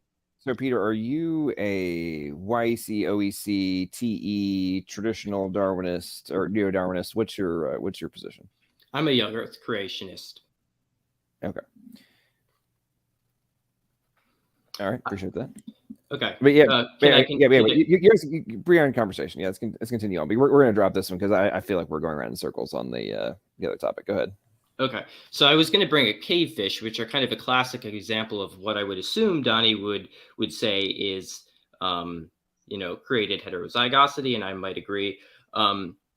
Right, within a generation, this species of fish, well, actually, it's numerous species of fish, can basically completely change their coloration and a lot of other features, including like skin over their eyes and things like that. So that, I think, is a clear example of where we have the genome like directly responding to the environment. In the case of the humans and, what I brought up as the mutation of creating fair skin in Europeans, once again, I don't think we have the evidence to say that humans have this feature which can just change their genome around like cavefish do. So I don't think that's an example of heterozygosity. No, the genome does respond to the environment all the time. It's a known fact. Yes, but the question here is whether specifically this particular mutation in Homo sapiens is a response to the environment or not.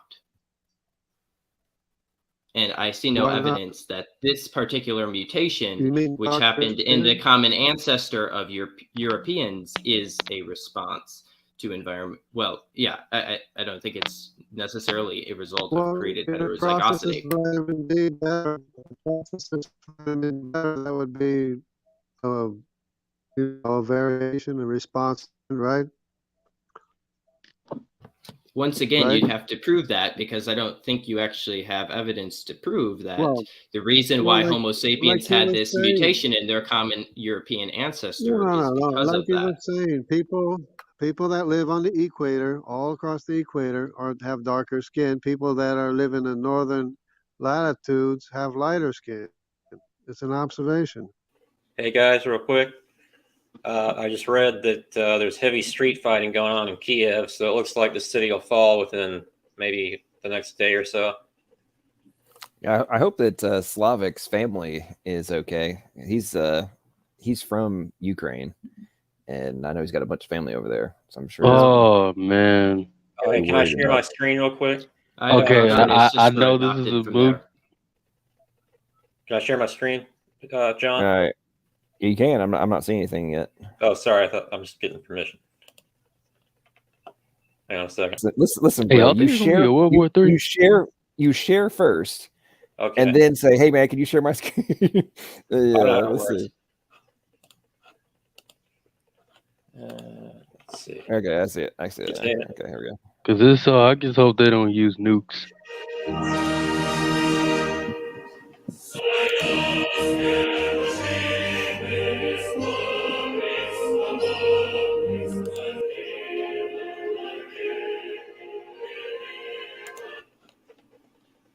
Anyway, you get the point.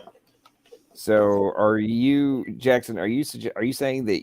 I know you are all about some Syrian Assad. Are you for or against Putin in this context? I'm actually kind of a fan. Okay. Oh, so I would say that I don't necessarily agree with what he's doing. However, I have a dramatic amount of respect for a rather epic move from a strategic perspective that he's made. I mean, it's obviously a very strategic calculation of the fact that Joe Biden is an incompetent dolt who is not actually conscious of anything that's going on, and in no way, shape, form, or fashion are the Democrats going to sign on for another war with the midterms coming up. Therefore, he's covered. So I mean, it's a very, and the other thing is the Chinese have also come out and basically indicated their support for the Ukraine move. So it's exactly like should the states get involved and bring its military into this? Would that be a good idea? Like, are you saying if Trump was in there, we'd have tanks a rolling, and that would be no. We're more likely to have the tanks wouldn't have Putin's tanks wouldn't have rolled if Trump was still in office. Trump is anti-war. Trump is anti-war. The other people, the politicians, are in favor of war for some reason, whatever. Trump's anti-brain. Well, Mark, you and I've had conversations about this before. I think you don't know a damn thing about American politics. Oh, I think that's all. I know nothing about Canadian politics. But if you think anything that he's been saying to stir this up is a good plan, talking about Putin being a hero, like we're talking about a shit, here come the politics. You think your prime minister is a dictating piece of shit? So Mark, do you support Trudeau? Do I support Trudeau? I don't really follow Canadian politics, but I don't support the truckers and I don't support this anti-vax movement. No, I don't support any of that shit. Okay, so do you think that your prime minister is more or less totalitarian than people such as a Putin in his own country? Do you think we're even close to living in Canada the way that they live in Russia, where you can protest and be put to death or put in jail? That is not a good. So you really haven't been paying attention to your own. You haven't been paying attention to your own politics. You're 100% correct. So you do know that your prime minister initiated the state of emergency, right? And that they instituted authority to put people in jail and to seize bank accounts without court order, right? As they should. And- So you just contradicted yourself. No, as they should. As absolutely as they should. Okay, It's my right. It's my right to live in this country and to be able to move about within my cities without having these idiots sitting there in trucks honking their horns all night because they're afraid of needles and vaccines that they don't understand. If you don't like vaccines, don't get any of them. If you don't like the healthcare system, don't participate in it. You can't take the good and the bad. Mark, what is Mark? Have you ever read your own? Have you ever read your own charter? Sure. We're taught it in school. Cool. We have basically the same rights as you do as an American, except we can't walk around with guns. And specifically regarding travel, are you allowed to do that? Both leave, cross the borders of any of the provinces, or to leave and return Canada as a citizen? Is that clearly delineated? Absolutely. Yes, we are. We're allowed to move throughout our provinces and our territories. We're allowed to go to the States and back. Yep. Oh, okay, cool. So are you currently allowed to do so? All citizens?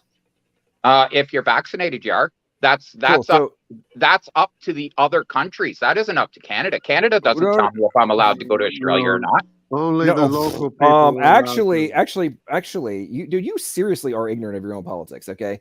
Canadians, if you leave, like you were, there was a whole period of time. I think it's still the case now, but like you could not fly out, or you could not drive out, but you and return without all the restrictions if you weren't double jabbed and all that kind of stuff.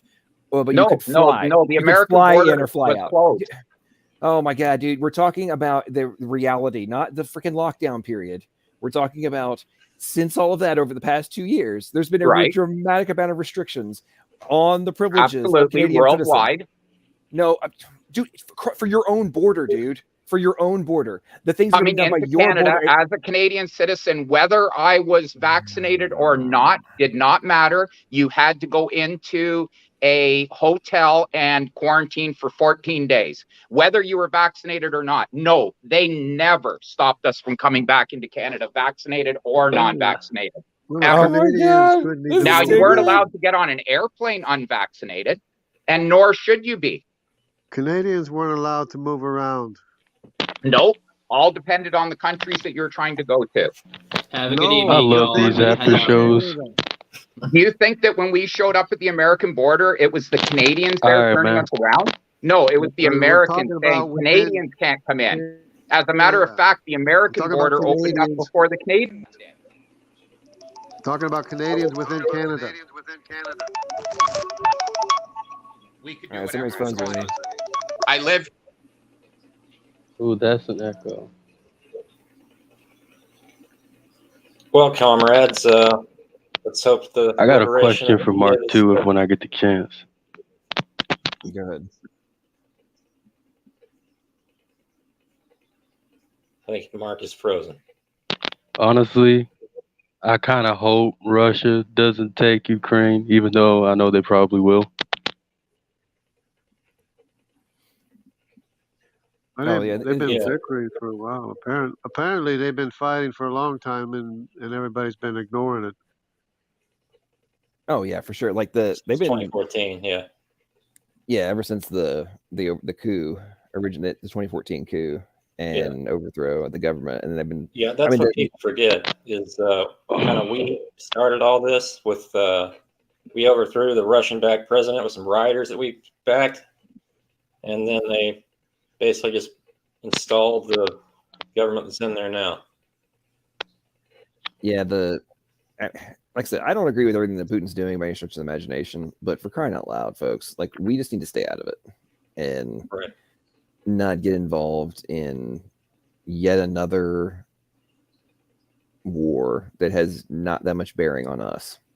I mean, it's like another Slavic war because it's basically almost in the same place where the Yugoslavia, Czechoslovakia were fighting, killing each other over there too, and it's just a shift over just a little ways. It's almost the same place.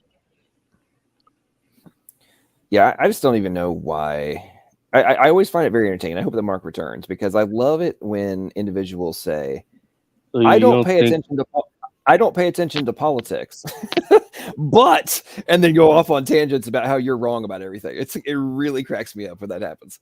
Like, per my own admission, I don't know what the hell I'm talking about, but you're wrong. It's a very common trend with Evo atheists on YouTube. It's very fascinating. Were you talking about me? I was looking at the news. No, I don't put you There's into a lot of that Semitic. category. That's why I don't chime in the There's a lot of conversations Semitic I don't people know in that area, about. too. There's a lot of people with a Semitic Y chromosomes in that area too. The Baltic regions and Crimea and Ukraine and the whole entire area. The whole area is a lot of Semitic population. Well, have you Jays guys and, accepted this man into your heart yet? I don't even know who he is. You know, Jackson, your love affair for Assad is a little bit disturbing. I'm not going to lie. Sure it is. I agree. I think you have a weird man crush on Assad. For sure. Well, that might be where his problem stemmed from with the smuggling thing. You know, it might be an offshoot of that. I think that went over my head. Am I missing something? Yeah, so Jackson, so Assad is I don't know what his title is. He's the head of Syria. Yeah, you know, it's kind of messed up though.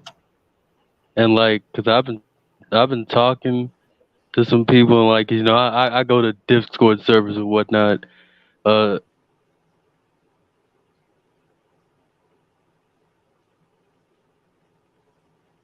Wait, what happened? I kind of lagged there. Yeah, go ahead. You cut out there for a second. Oh no, I was saying because like cause you know I go to like Discord servers and like talk to different people because I like on like the philosophical side of things, and you know that Jesus was a historical person. Like I don't know where the Jesus myth thing, like people like then they bring up these stupid arguments like comparing Jesus to Mithriah and all that other stuff, and it's like I don't. It's just kind of funny to me. Like they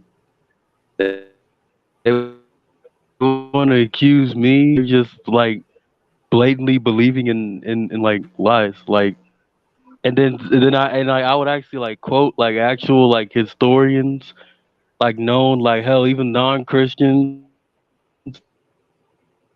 that like documented like you know like Jesus's at very least his crucifixion or whatnot, and then you know I guess in a typical internet atheist fashion or skeptic fashion, they'll just pull an Aaron Ra and act like that people have been using for over a millennia. So like I don't like I get not being you know not believing in Christianity or whatever, but like people are just convincing themselves of lies. Like I mean, Jesus's existence is the least questionable thing on the table. I don't know why this is even an actual debate. People are struggling with this. Like Christians, like it's weird to me. I just kind of wanted to rant on that because it's like because I'm not like a science guy like y'all, but like as a you know likes to do like in a philosophical side of things, it's like if you're gonna critique something or say it's not true and you don't even know like basic stuff like that, it just bothers me. Like why are you even talking? I don't know, man. That's it. Yeah, I that's want to say that. that's a little bit strange because I mean, if you want the information, you can find it, but people want to believe anything else, even though nobody else has affected the world as much as Jesus has in all of human history. The Bible is the most read source because of its, you know, what's the archaeological stuff and the historical stuff and the symbolic stuff and the spiritual meaning for, you know, the Bible is the most read book of all time and continues to be. and people just look the other way. It's all the ancient civilizations went up through that Crimea area, or I mean the Ukraine area, those areas. All the ancient civilizations, they're all from Turkey. They're all from Turkey. They're all from Mesopotamia. They all went up through those areas. You have the northern nations. They're all descendants of the sons of grandsons of Japheth, sons and grandsons of Japheth, the son of Noah. It's the only history that we have, and they look the other way. And even Christians don't even realize the significance of. Yeah, go ahead. Well, real quick. No, it's just funny to me. One second before we proceed, we need to put what you were just talking about into context. There is no scholar in any college or university in the Western world who doubts that Jesus existed. And today I'm going to be presenting my argument for why Jesus probably didn't exist. So first, what exactly is mythicism? Mythicism is the hypothesis that Jesus did not exist in history. All right, YouTube, it's time to investigate some reasons why the figure called Jesus, the historical figure of Jesus, probably didn't actually exist. A mythical man. Mythical man was the name of the speech. The description was, I think that there is at least one, and here's the problem, it's not just one historical guy. We know that on the mythical aspect, that the story of Jesus is based on, among other things, Dionysus, right, and Prometheus. I mean, shut up! Do I believe Jesus existed? This is a tough question for me because I'll admit I haven't studied it that much, and I have a lot of atheist friends who are scholars, and they have studied this for a long time. And even atheists who study this subject are divided. They all don't believe he was resurrected, but they disagree on whether an actual Jesus existed or whether that was a figment of some people's imagination, that they created him. It's not a question that's debated among scholars. Shut up! Most scholars simply don't even think it's worth debating because of the overwhelming evidence. Shut up! And so I'll tell you what I think needs to happen. If people really want to keep pursuing the mythicist issue, I personally think it's a mistake to pursue the issue. I think that there might be better avenues to take for people interested in these things. But if you desperately want to pursue the mythicist issue, the only way it's ever going to be taken seriously in the academy is by people establishing their credentials in the academy. It is not, I know in the crowds you all run around with, it's commonly thought that Jesus did not exist. Let me tell you, once you get outside of your conclave, there's nobody this is not even an issue for scholars of antiquity. It is not an issue for scholars. There is no scholar in any college or university in the Western world who teaches classics, ancient history, New Testament, early Christianity, any related field who doubts that Jesus existed.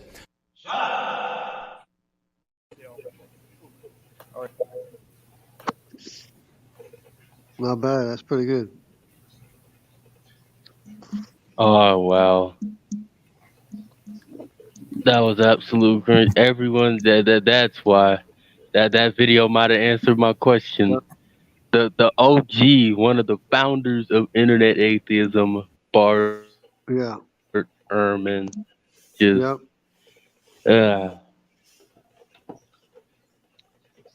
I'm an atheist, but I think Jesus probably existed. that is beyond me. Because he studied. Because he's a scholar. He studied. You think Jesus probably existed? Yeah, 99% sure he was a guy. Oh yeah, man. He studied at an accredited university. All right, so this was Aaron Ra's coming out party. So he is He's come out as an atheist, or sorry, as a atheist, as a Satanist. All right, so I'm stoked to be speaking at the first ever convention of the Satanic Temple. And since this is our first convention, and since this is my coming out as Satanist, I'm not surprised. I must open not by speaking to the fine people assembled in this room, but to the larger audience of the tens of thousands that I expect to see this on video.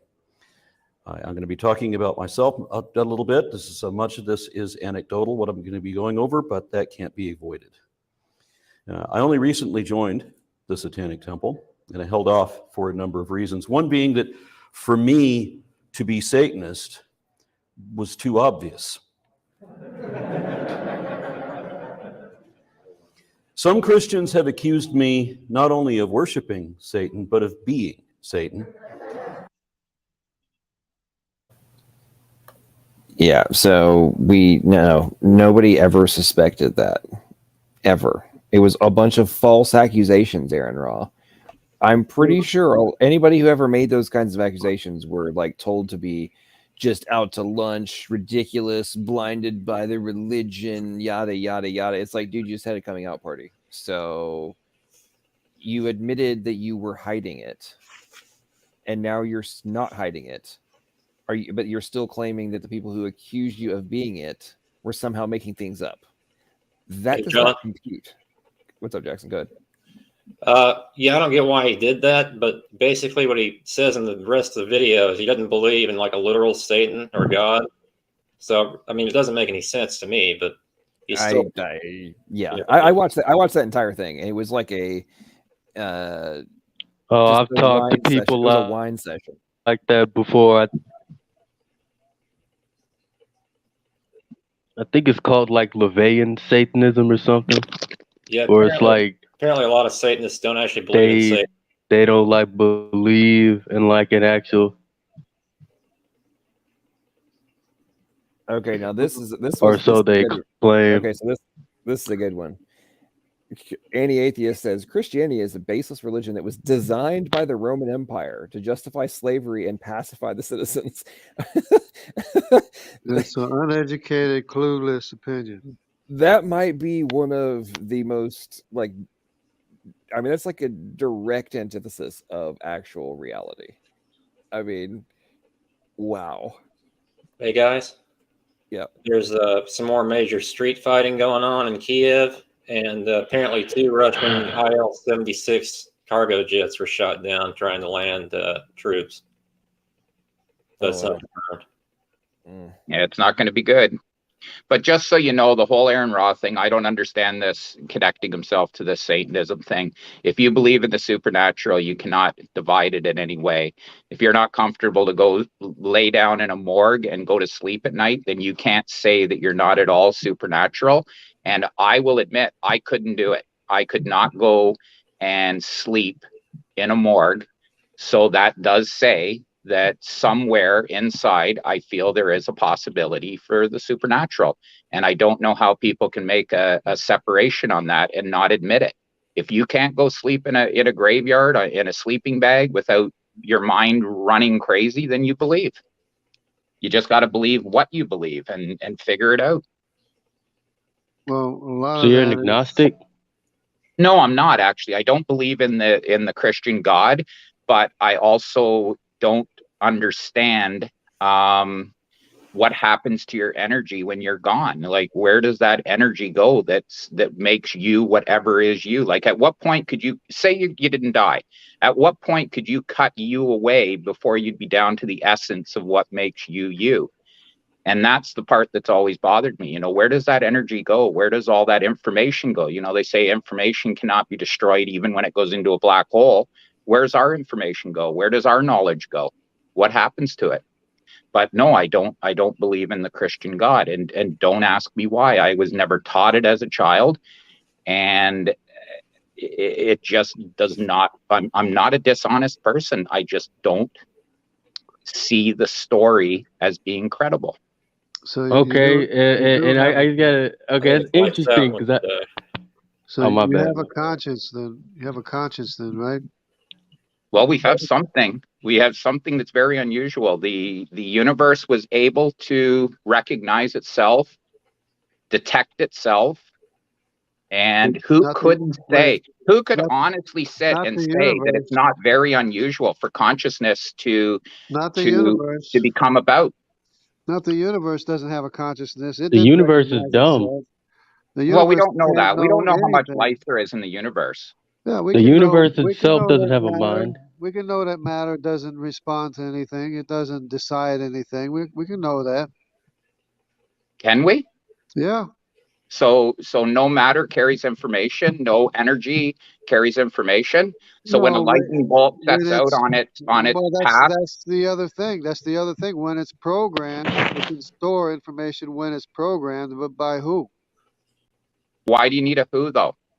Because it can't be done by matter. Matter can't program itself. Well, It can't matter's make just energy. itself. It can't Matter's make energy. itself. It doesn't matter. Energy can't make itself either. Energy can't order itself or direct itself or program itself either. Well, that's what our So brain thought waves are, as energy. no, because you are directed. You are ordered to be a human. You are ordered to be an individual. Well, do you believe animals have the same awareness that we do? Not exactly the same, but they do have a lot of similar things. Yeah. Like elephants will go back and mourn their dead. Dolphins have been shown to show murder and great Yeah. amount of compassion. Can they tell you Can you tell you the absolute truth that you have a creator and only your creator can recreate you? Can animals do that? Well, no, because that's an assumption that you're making. You're making a statement No, it's an of for observation. sure. It's an Well, observation that you have a maker, and it's an observation that you were made once. You can be remade again. yeah, but it's not unique to your religion. I said I don't believe in Christianity the way that it's represented, and it's the only religion that I really have studied at all. I have read both Bibles several times, and I will admit I read them once or twice, and then the rest I went through an audio file and let them be read to me. But So I just that's I the just only don't find it. absolute I truth. don't find it credible. I see so many holes in it that need so much So patching. where's the hole that you Can you were name a created? hole, please? Where's the Well, hole that it's you were just created? the whole Adam being made superior over top of Eve. You know, Eve as his submissive. You know, and all No, the stuff that was left Eve, out of the Bibles. Eve, You no, asked me for some I'm points. getting Okay, I leftist gave you vibes one. from this So, argument. Eve is Adam. Now, can you tell me another creation that's higher than man? well, all animals are as complex as we are. No. Nope. How do you No, figure? I just told you that an animal can't tell you that you have a creator and that only your creator can perfectly cover for you himself and remake you again from the inside out by his true word. Yeah, but you're making assumptions. There's been No, tens it's of thousands of gods. There's been tens of it's an thousands of gods. observation. No, it's one there is no other observation you can make. There is no other God. There is no other creator. There's only So one all other creator. religions are wrong? Yep. There's only one creator of everything. You can't have two creators of everything. So you're saying the majority of religion in this world is wrong? Hey guys, someone asked where I'm getting the Ukraine updates. It's from Twitter. That's where you get all the news. Don't watch TV. It's a waste of time. Well, you have to make a case. If you can tell me a higher knowledge than what I just told you. Well, it depends what you call knowledge. No. Man is not really you the have most. to show me another religion that supersedes what I just told you. Atheism. You No. call it a religion, Atheism can't tell you anything. but it has a hell of a lot less assumptions. No, it can't say anything. Oh, Atheism doesn't say anything. It can't tell you anything. What do you mean it can't tell you anything? Because it's not for anything. It's not a position. It's not a What position makes for anything. It's what only makes a you think? position. It doesn't do anything. It's only a position In my mind. against God without even defining God or knowing what a God is. Well, you're wrong, because atheism No, is the no. rejection of all gods, not your God. All No, gods. We don't believe in but what God. are you? You're here speaking to me, telling me something, and what are you? Who are you? I'm an atheist. I don't believe in God. You're a power against what we're saying. Yeah, but if someone was to put together a debate for the Tooth Fairy, I would argue against the Tooth Fairy. It doesn't mean that I'm against the Tooth Fairy. You are raising up objections against the knowledge of the truth. You are a false god. Not at all. Absolutely. No, I have no religious beliefs at all. Because you can't support anything you say. I have no religious beliefs at all. I have no problems with death. Tonight, you couldn't even support your evolutionism that you were supposed to be supporting. You had no basis for it. You could not even give us a mechanism for getting written instruction information for living organisms that wasn't there. You couldn't even do that. No, when you form questions that are unanswerable, of course I couldn't. And I told Ken, you're not going to agree with anything that we say. It's not unanswerable. It's your position. It's your position of evolution that you can't back up. Yeah, but evolution is accepted across the board, even with religious people. It's across the board without a basis. You have no so basis. We don't have to prove. Hey, Mark, I gotta ask you something when you're done talking. Provide a basis. You know what you're doing? Every time I start saying something, you cut me off right near the end when I'm trying to explain my point. If you don't want to hear my point, you did it again. You have nothing to say. You have no evidence. I've heard it 1,000 times. That's the thing. You guys are all parrots repeating the same dogma that everybody else is saying without even thinking. You don't even use your mind. You're not even using your thinking capability to think of what you're saying. So if you were born in the Middle East, you'd still be a Christian?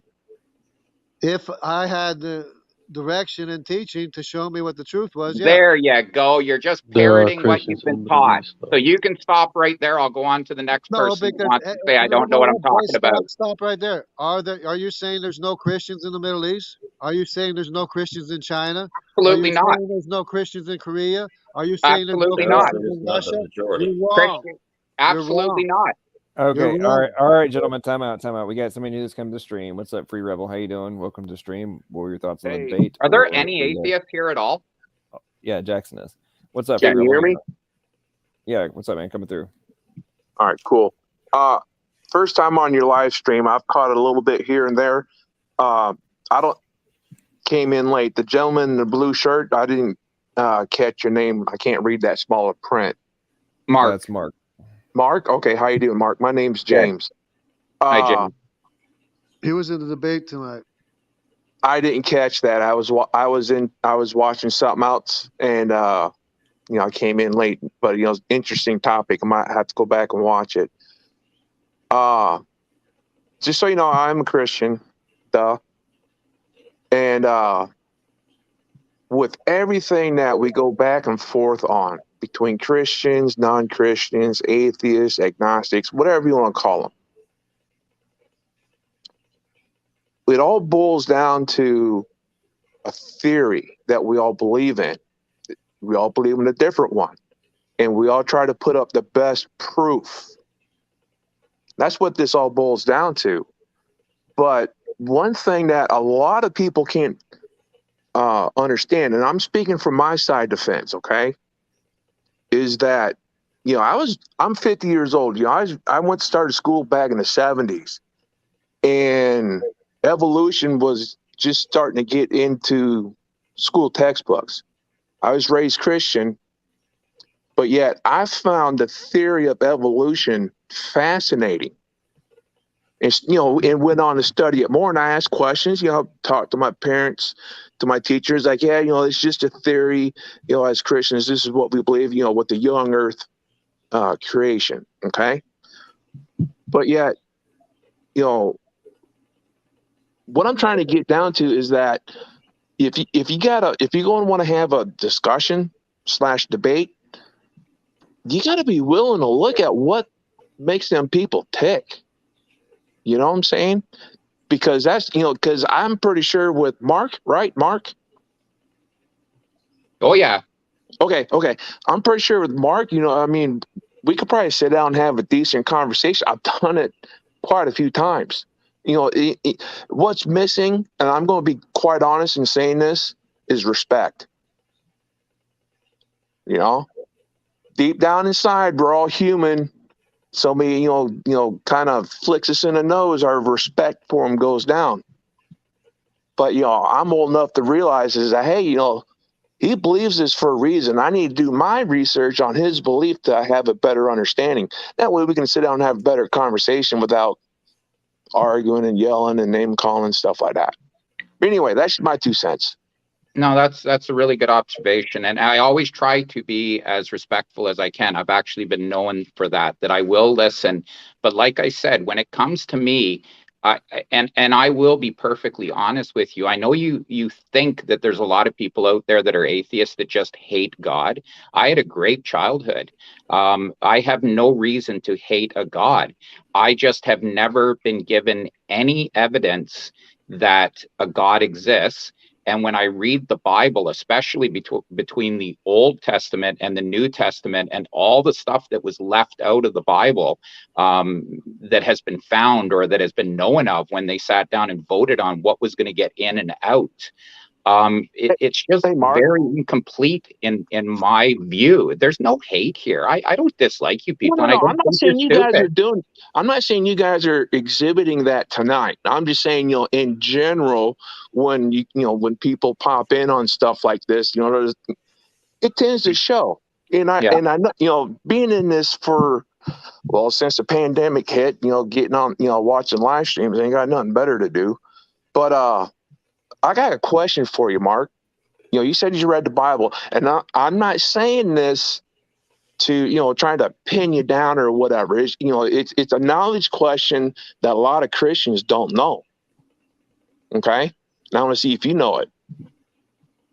You ready? Yeah. When did the Old Testament stop and the New Testament begin? With Jesus?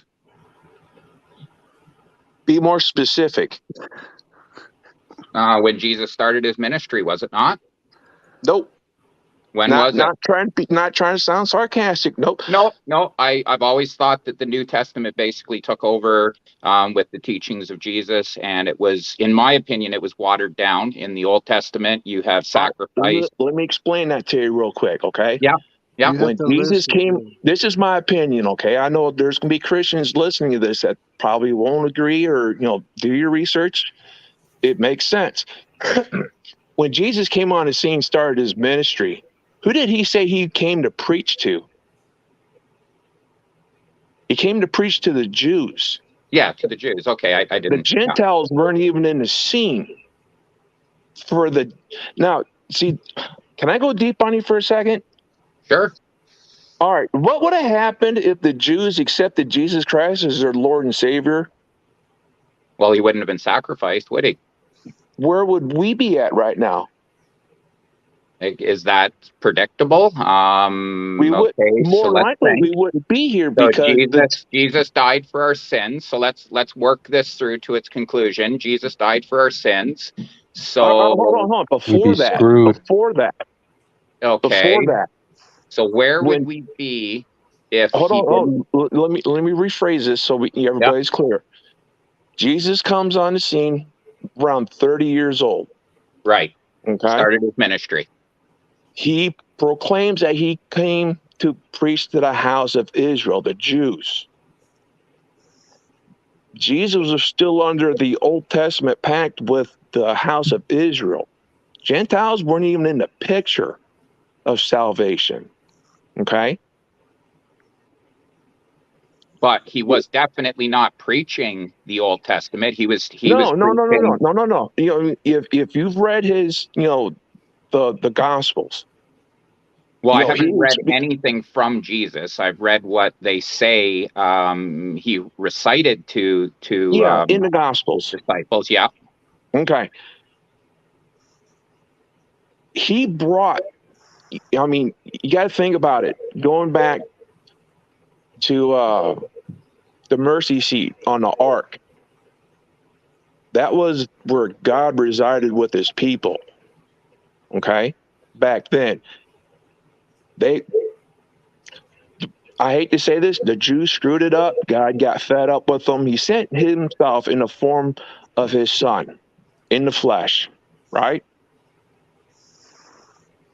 That would be the representation, is that, hey, this is who I am, because he proclaimed that he is, I am to the Jews. He was healing everybody. Yeah, Anybody that came Yeah, to but him, he was healing why them. did we go from a book of condemnation of the gays, condemnation of any sin, to Jesus coming on the scene and preaching tolerance and acceptance? No, whoa, hold on. Not tolerance, grace and mercy. Well, okay. There is a bit of a difference. Now, the Mosaic laws, all 600 and some of them, they're still in effect. It's just that what is the main punishment if you break the old Mosaic laws? Death. 614. Thank you. I was going to say 613, but I figured I'd be off. No, but there's one more. It says the other one is don't forget. The 614 is don't forget. I have to remember that one. That was a good one. But anyway, us as Gentiles, through the sacrifice of Jesus Christ that he did on the cross, we're adopted in to that grace and mercy. And a lot of people don't like to hear this on the Christian side. Who's our apostle? Our apostle is Paul. You want to know what we're supposed to do as modern day Christians? Read every book that Paul wrote. That's just for my Christian buddies. But anyway, let me get back. If Jesus came, I got deep there for a second. Jesus came, told the Jews, I am. And they didn't like that. But, if you think about this, if they had accepted him as who he proclaimed he was, that promise would have never been sent over to the Gentile side of the world. And we wouldn't be here. So if the Jews had accepted Jesus and Jesus was not crucified, you're saying that we would not be here today? The Gentiles wouldn't be here like this. No, not like we are. Not where we are outnumbering so much compared to the Jews. Now, I'm told by all Christians that we all carry sin. So what happened to all the people that died before Jesus came and died for our sins? What happened there? That's something I've never understood. All right. All right. Everybody was sent the Holy Spirit. Everybody was sent. No. Hold on. You got to look at the story of the rich man and the beggar. They both died. The rich man went to hell. Where did the beggar go? Yeah. Abraham's bosom. That was a place. That's where the Catholics get purgatory. Well, Abraham's bosom is a body part, not a place. Well, bosom. Yeah, but if we all carry Abraham's bosom is like a play on words. It's what the Bible, that's what the English words were used in the Bible that I read. Before Abraham died, where did they go? If it's still Abraham's bosom, even though he wasn't dead yet. How many bosoms did he have? 2? Well, just a serious question. Where did? Well, all right. Well, let me ask you this: you're trying to pin me down. I appreciate it. You put me on a spot. I love it. Where are the martyrs at right now? Heaven. Their souls. Yeah, you're in heaven.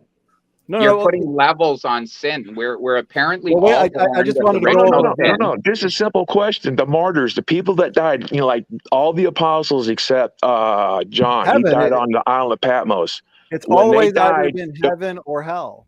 No. Hold on. If you died, I'm trying to finish my point.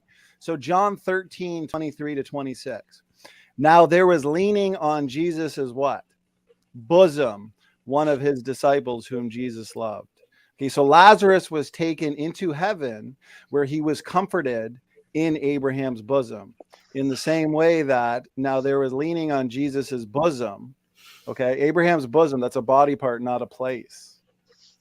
Does that make sense? I think that's a mistranslation. Yeah. I really do.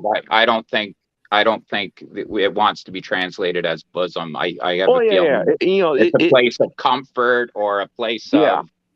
I don't believe. It was because a lot of people think, a lot of people think, and I disagree, that there's this separate place, the good part of hell, called Abraham's bosom. No, I think the big gap between the rich man who was in hell and Lazarus and Abraham who were in heaven is earth and space, and then the third heaven, right? Paul was taken up to the third heaven.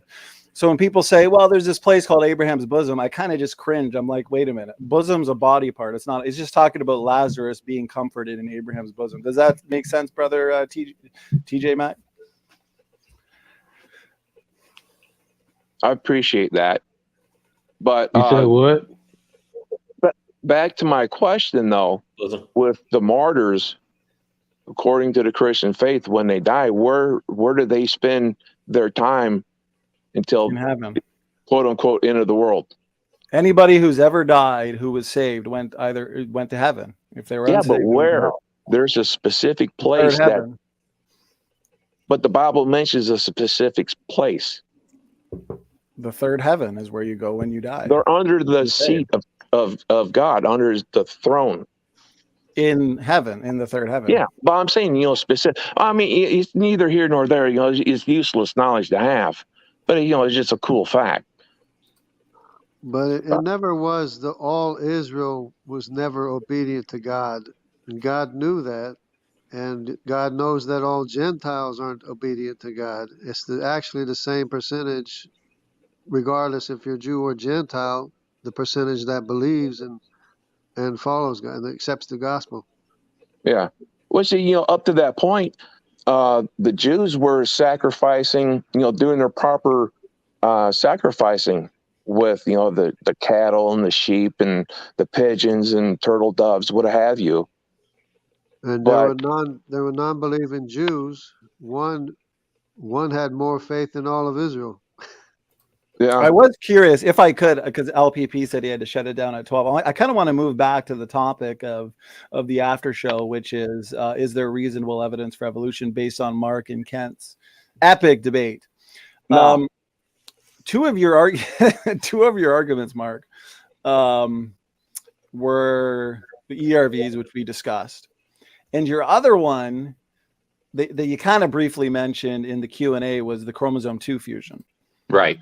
I'm kind of curious and I'm not trying to put you on the spot, but I'm curious if you're aware of this technical. All right, y'all, I'm going to go ahead and head out. Hey, TJ, Mark, I appreciate it.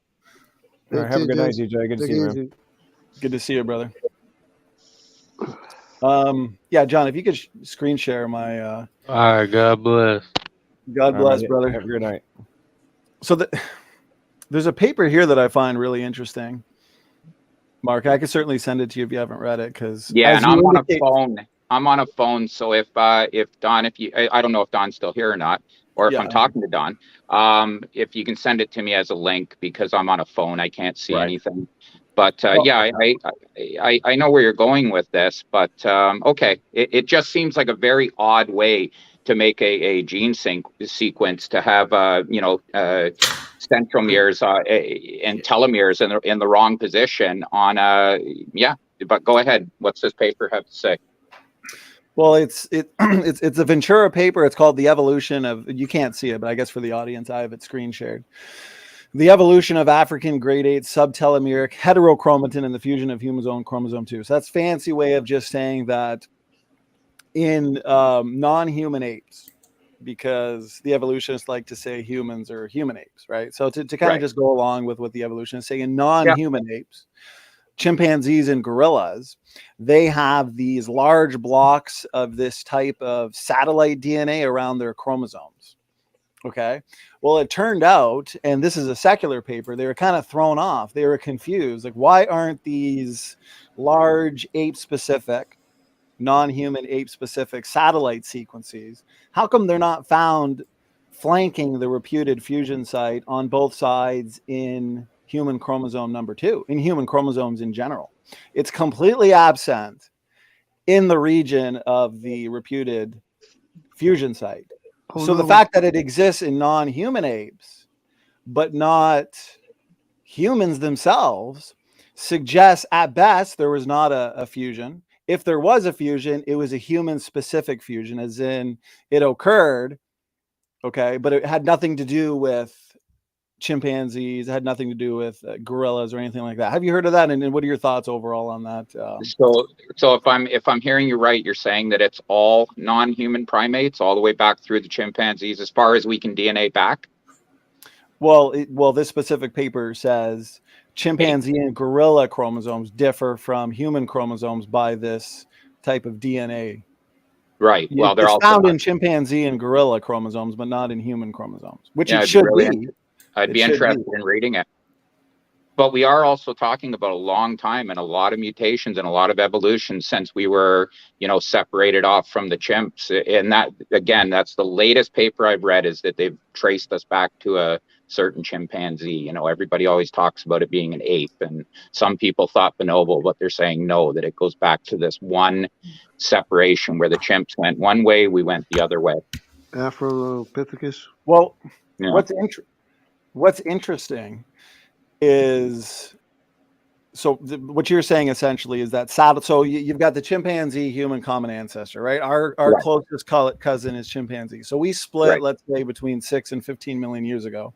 Right. After the split, you got chimpanzees going one way, the human line going the other way. So you're saying at some point since the split, during those millions of years, mutations or whatever, maybe the human line lost the satellite DNA. Well, it's hard to say, because after we separated from the chimpanzees, we found this split genome. So, something has happened. What caused us our second and third genome to fuse? Where did that happen? At what point? And the point is I'm just trying. So let's just say there was. I don't think there was a fusion for a number of reasons that we could get into, but let's just say, for sake of argument, there was one. My point is the fact that we don't find this ape-specific satellite DNA flanking the reputed fusion site, but we find it in chimpanzees and gorillas.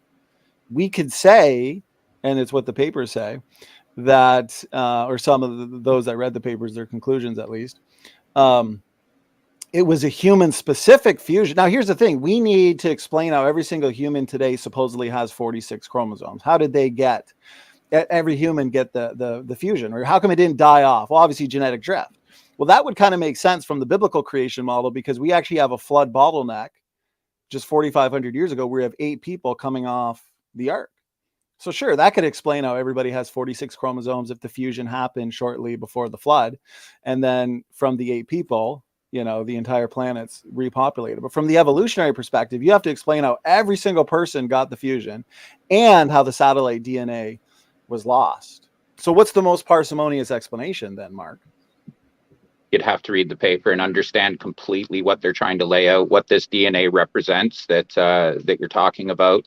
But I find it kind of strange that you don't believe that it's a fusion of 2 chromosomes. Why would we share so much with all the other non-human primates and then have the telomeres in the center of a genome? Like if you look at that gene, it's very unusual. It's clearly a fused gene.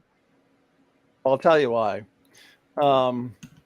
So my point is, if there was a fusion, I think we can better explain it based on our flood bottleneck and the fact that there exists a lack of satellite DNA. Why I don't think there's a fusion, and I guess, John, you can share a screen for the audience sake.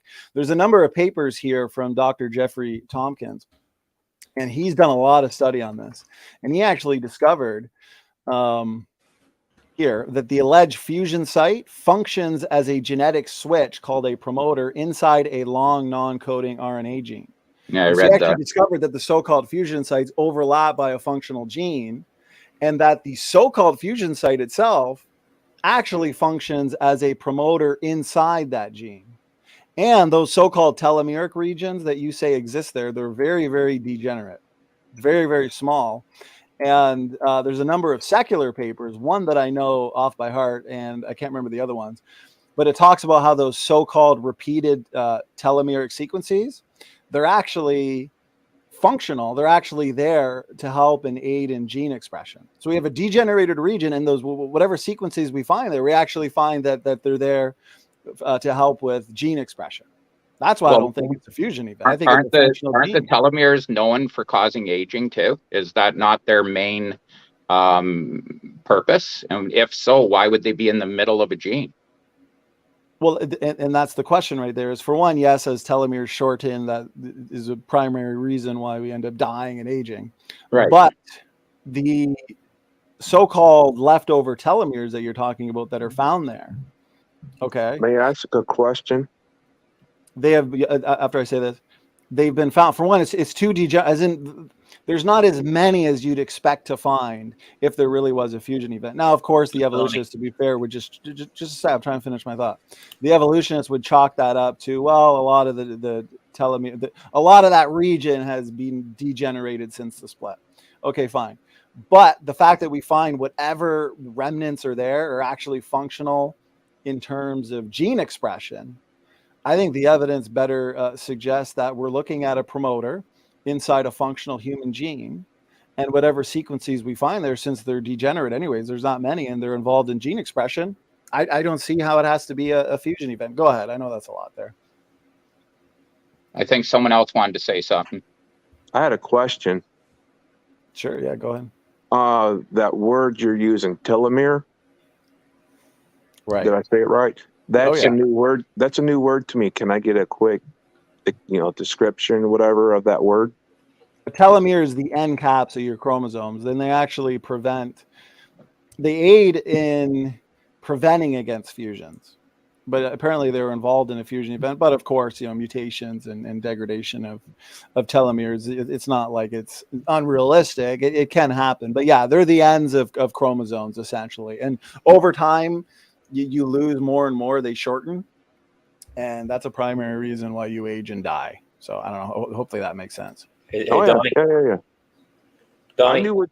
Now that you explained it to me, seeing, drawings of what representation of DNA or whatever, down to the microscope. I've seen that. I just didn't know that's what it was. So I appreciate the knowledge. Yeah, my pleasure, brother. My pleasure. Jackson, Donnie, did you get a question? Real quick. Hang on. So Germania is a wuss who finally grew a backbone and joined a stream. What's up, Germania? How are you? How many beers did you tonight? I was busy, but I could join the stream now, and so I did. You missed a wild one, Germania. So Mark what made did for a I wild miss? debate. What was the debate about? Evolution. Trying to back up evolution. Trying to provide a basis for evolution. So Germania, I want to know how you are doing after your little snuggle session with Pudding Brain the other day. The snuggles are good. So I always find it entertaining how you guys are always end up like talking about me or somebody, and then having a little it's like you guys are hugging each other, and making sure you all feel good. So how do you feel about that, Germania? Were you having a good time being snuggled? Well, and more importantly, does Mrs. Germania know about how many man hugs you need on a daily basis in order to? She doesn't need to know about that, John. No, it was fun. I do try to still man you when I can, and I even white knight for you occasionally. Like, for example, the other day I said, hey, y'all should give LPP a wrench. That way nobody can, time you out or ban you. And then they turned that around and said, so he's asking for a wrench? And I'm like, no, he's not asking for a wrench. Me and Stupid Horror Energy were asking for y'all to give him a wrench. So I was white knighting for you, John. Well, I appreciate that. I'm here for you. Yeah, it's so bro. It's so funny that Pudding Brain wonders why I won't join his streams, and it's most specifically because of what's the dude who's like the angry elf? Is that David? I don't know. Whatever the one that's I'm always not going to say who I suspect it might be. Being an little angry elf. He's one of the primary reasons I won't join streams. Like if he's in there, it's like, no, I'm not going to bother. And yes, Andrew, occasionally I'll bounce in, mostly for like sheer entertainment value, because it's like a laugh session for me to listen to those guys. Why? Like the other day, I actually may do a slight review of the stream. Let's see, Wednesday's stream weather report, because I hopped over there because I knew that Pudding Brain would be triggered by the the Perry Marshall interview. So I hopped over to see what it was, and yeah, he talked about it for like a grand total of 30 seconds. It was hilarious. And what cracked me up even more is he's sitting there talking about like, yeah, I skimmed through his paper and like there was nothing in there of substance other than some links to some other papers that might have interest, but there was like absolutely nothing of substance. And then he says something like, oh yeah, and he's talking about the 5 reasons, and then like the fourth one or whatever was that, you know, God did it. And well, he said he was a Christian, so that's what he believes in. It's like, dude, you dumbass. You clearly did not read the paper, nor did you listen to the interview, nor have you read his book. Because the entire position that Perry Marshall takes is that he doesn't want to accept God did it as the explanation. Like, that's the foundation to his position is, I do not want to operate from a God did it perspective. And then we have Pudding Brain over there like, oh yeah, his position is God did it. That's classic speed. It's like, dude, you guys are so like it's priceless. Like, you can't make this stuff up. And the irony is like, the other thing he said was, I skimmed through his paper. It said nothing, but it was a big paper. It's like, okay, so let me get this straight. I gave you the link to the paper about 30 minutes before the stream started. Oh, okay. Yeah. And then an hour later, you're claiming that there's nothing of substance in it. It's like, yeah, sure you did. But wait a minute, I gotta jump in, because the more important question I want to ask Germania is, Germania, do you believe that banana plants and whales are related through common ancestry? Through common ancestry? No, I don't think so. Oh, so you're not an evolutionist like Mark and Speed of Sound? Welcome to the team. What did you say, ancestry? Well, what do you mean? Are they related through common ancestry? Can they be traced back to a common ancestor? I mean, Mark and Jackson, they know their theory. They say, yeah.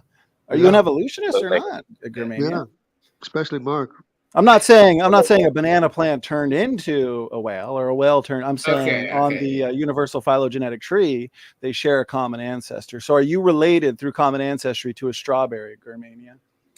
I could be. I am a little fruity sometimes. No, seriously, I want to know on record, because we need to know. Do you believe you and a strawberry are related through common ancestry? Yes or no? No. Is that what evolutionary biologists? Well, you don't even know what your own theory teaches. You hold to it. No, evolution theory demands that we have one start. If they can even prove more than one start, a lot of evolution would fall apart, because we have DNA going all the way back to the most simple of organisms. So to have a second start, we have to all be one way or another related, all the way back to pond scum. Wait a minute, aren't some life forms RNA based? Yeah, but they're still the same start. No, it's still the same start. Nobody believes there's two starts. No one believes there's two starts.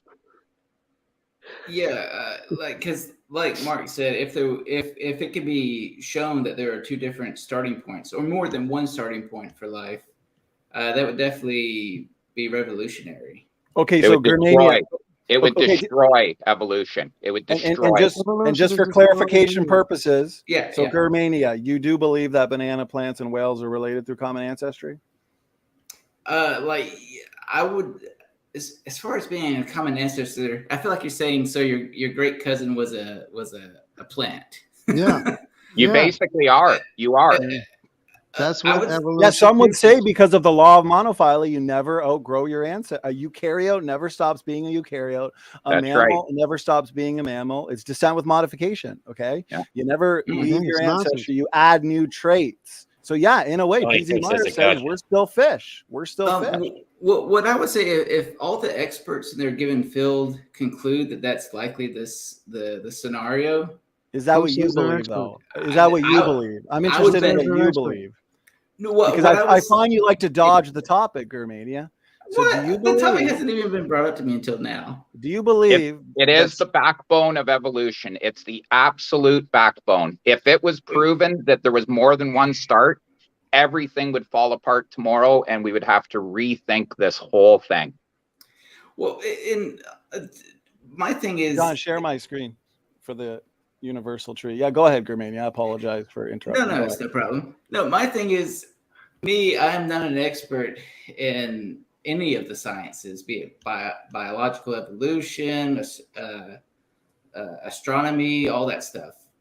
But, so if you notice, you got mammals, birds, reptiles, fish, protozoans, everything tracing back essentially to a root. But okay, yeah. So in that regard, yeah, I would say sure. Well, what do you mean in that regard? That's exactly the question I asked you. Are banana plants and whales related through common ancestry? Yes or no? In that case, I would say yes, more than likely, yeah. Okay, so you believe strawberries and whales are related through common ancestry? Mark, I don't want Mark to help you out. No. Stop. What is your basis for that? Well, what's the very best and most convincing evidence for why strawberries and whales are related through common ancestry? Go ahead, Germania.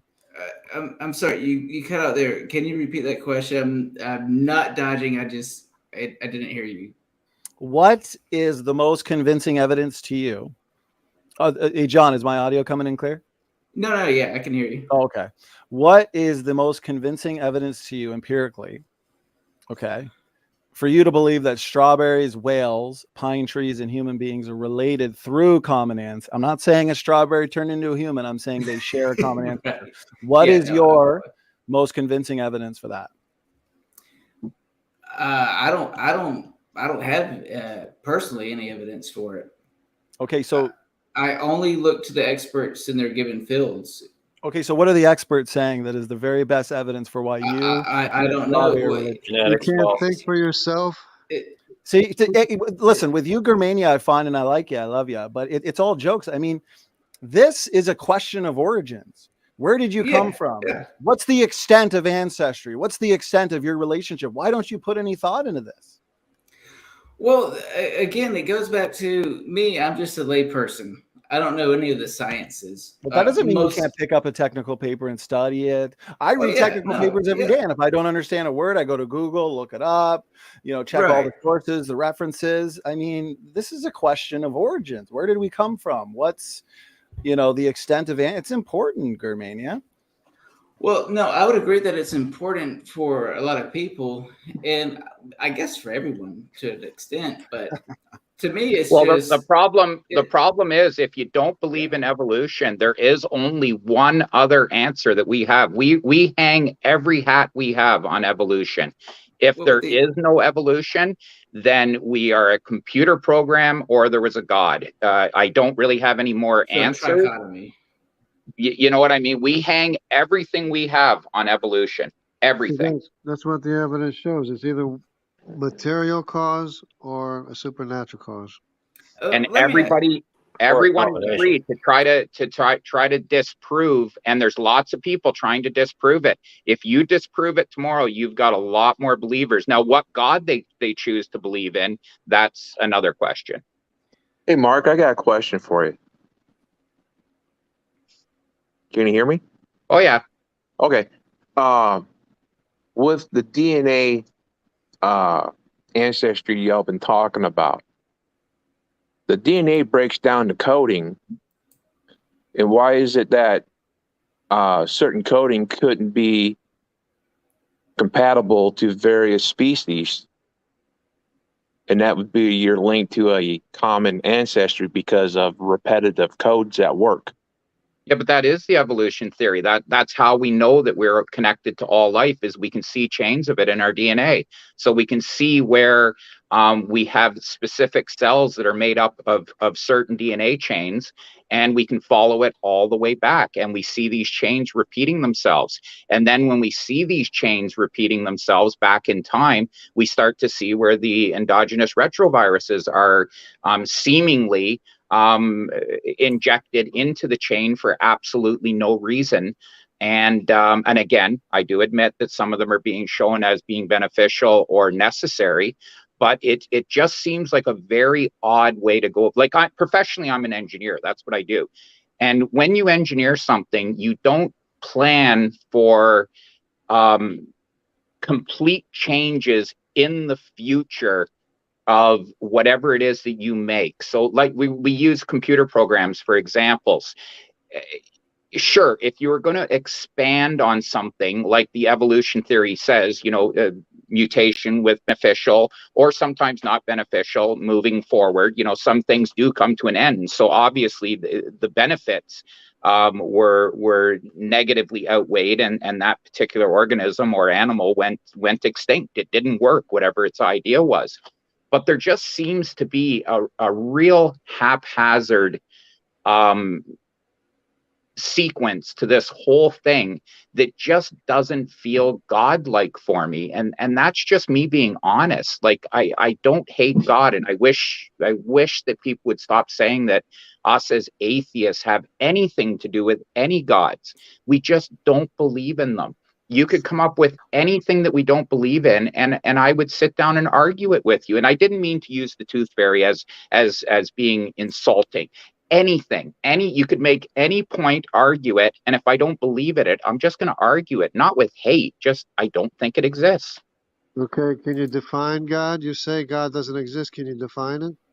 Well, that's the problem. Can you define what this God is? I had a debate with a guy but I'm asking about you. 2 weeks ago, and he I'm was trying to asking tell you me. for I'm a trying to reason. explain. I'm asking you for a reason. Can you define God? Well, no, I can't define Okay, something that I don't believe in. But you're sure he doesn't exist? I never said I was sure he didn't exist. Yeah, you're an atheist. You said there's no evidence that there is a God. How do you know there's no evidence for a God if you don't even know how to define God? You're putting words in my mouth saying that there's no evidence for God. I was the first one to admit in this after show. Can I tell you what I say? This is a continuation of a previous conversation. You said you don't believe there are gods or there's evidence of gods. Right. Okay. Can you define God? Well, it's supernatural. So somebody how can you be so who sure made all this. How can you be so sure there's no gods if you can't even define God? Because like I said to you, I don't know what to think of the supernatural world, but the reason that I don't believe in your God or Christianity, for example, is I find the story extremely weak. Look, we were talking just a little bit ago about the conscience. Right. Your conscience is you inside of you. You are a God. You fit the definition of a God. Okay, well, where did you get your power from? I have no supernatural abilities. Who gave you the power to be a God? Can I interject something? What superpowers do I have? What supernatural powers do I have over any animal that would make me a god? You can suggest ideas. You can suggest put doubt in people's minds. You can put all kinds of arguments against the existence of God, which animals do that. Animals do that. No, animals don't do that. Absolutely, animals do that. That's what I do. I train lions and tigers. Yeah, you criticize the talking snake now? Pardon me? You're criticizing the talking snake now because you're saying... I never said anything about a talking snake. I find that to be a ridiculous thing that is in the Bible. But no, I didn't say anything about it. Animals can put doubt in people's minds? Is that what you're saying? Are you telling me that you don't understand your dog? He doesn't put doubt in my mind about God. Dogs make suggestions constantly of what they think that we should do. They change our paths constantly. Lions and tigers change each other's paths continuously. You don't have to do everything through speech, and it doesn't have to be in the name of a god. So they can tell you that that you have no creator, that you don't exist because you don't have a creator. Why would me and my lions get into a conversation about a creator? Lions live on a very a plane of existence that is all around survival, which is again what evolution is based on. The only thing that's actually very unique about man is how we've pulled ourselves out of the environmental pressure that causes evolution. That's really, to me, the only unique thing about us. You're assuming that animals can't talk just because they haven't come up with gods. Can your cat tell you that mindless matter made itself and then ordered you to exist? Why would it concern itself? Can your cats tell you that? Why would it concern itself? Neither does my cats Oh, think so that it can't. My you cat told me talk that. over So it me can't. all the So it time. can't tell you. Okay. But You're the people only can. one that But talks you over can. me But you can constantly. suggest that. You can I'm gonna suggest that. hey, listen. I'm gonna jump in. You know, I am kind of annoyed because all I hear is this crosstalk. Let's just go back to normal here. You know what? Let's be fair. Mark, finish your sentence and thought, and then Jungle will do the same with you, and just go back and forth without the Yeah. crosstalk. It's kind of I annoying. do have a question. Yeah.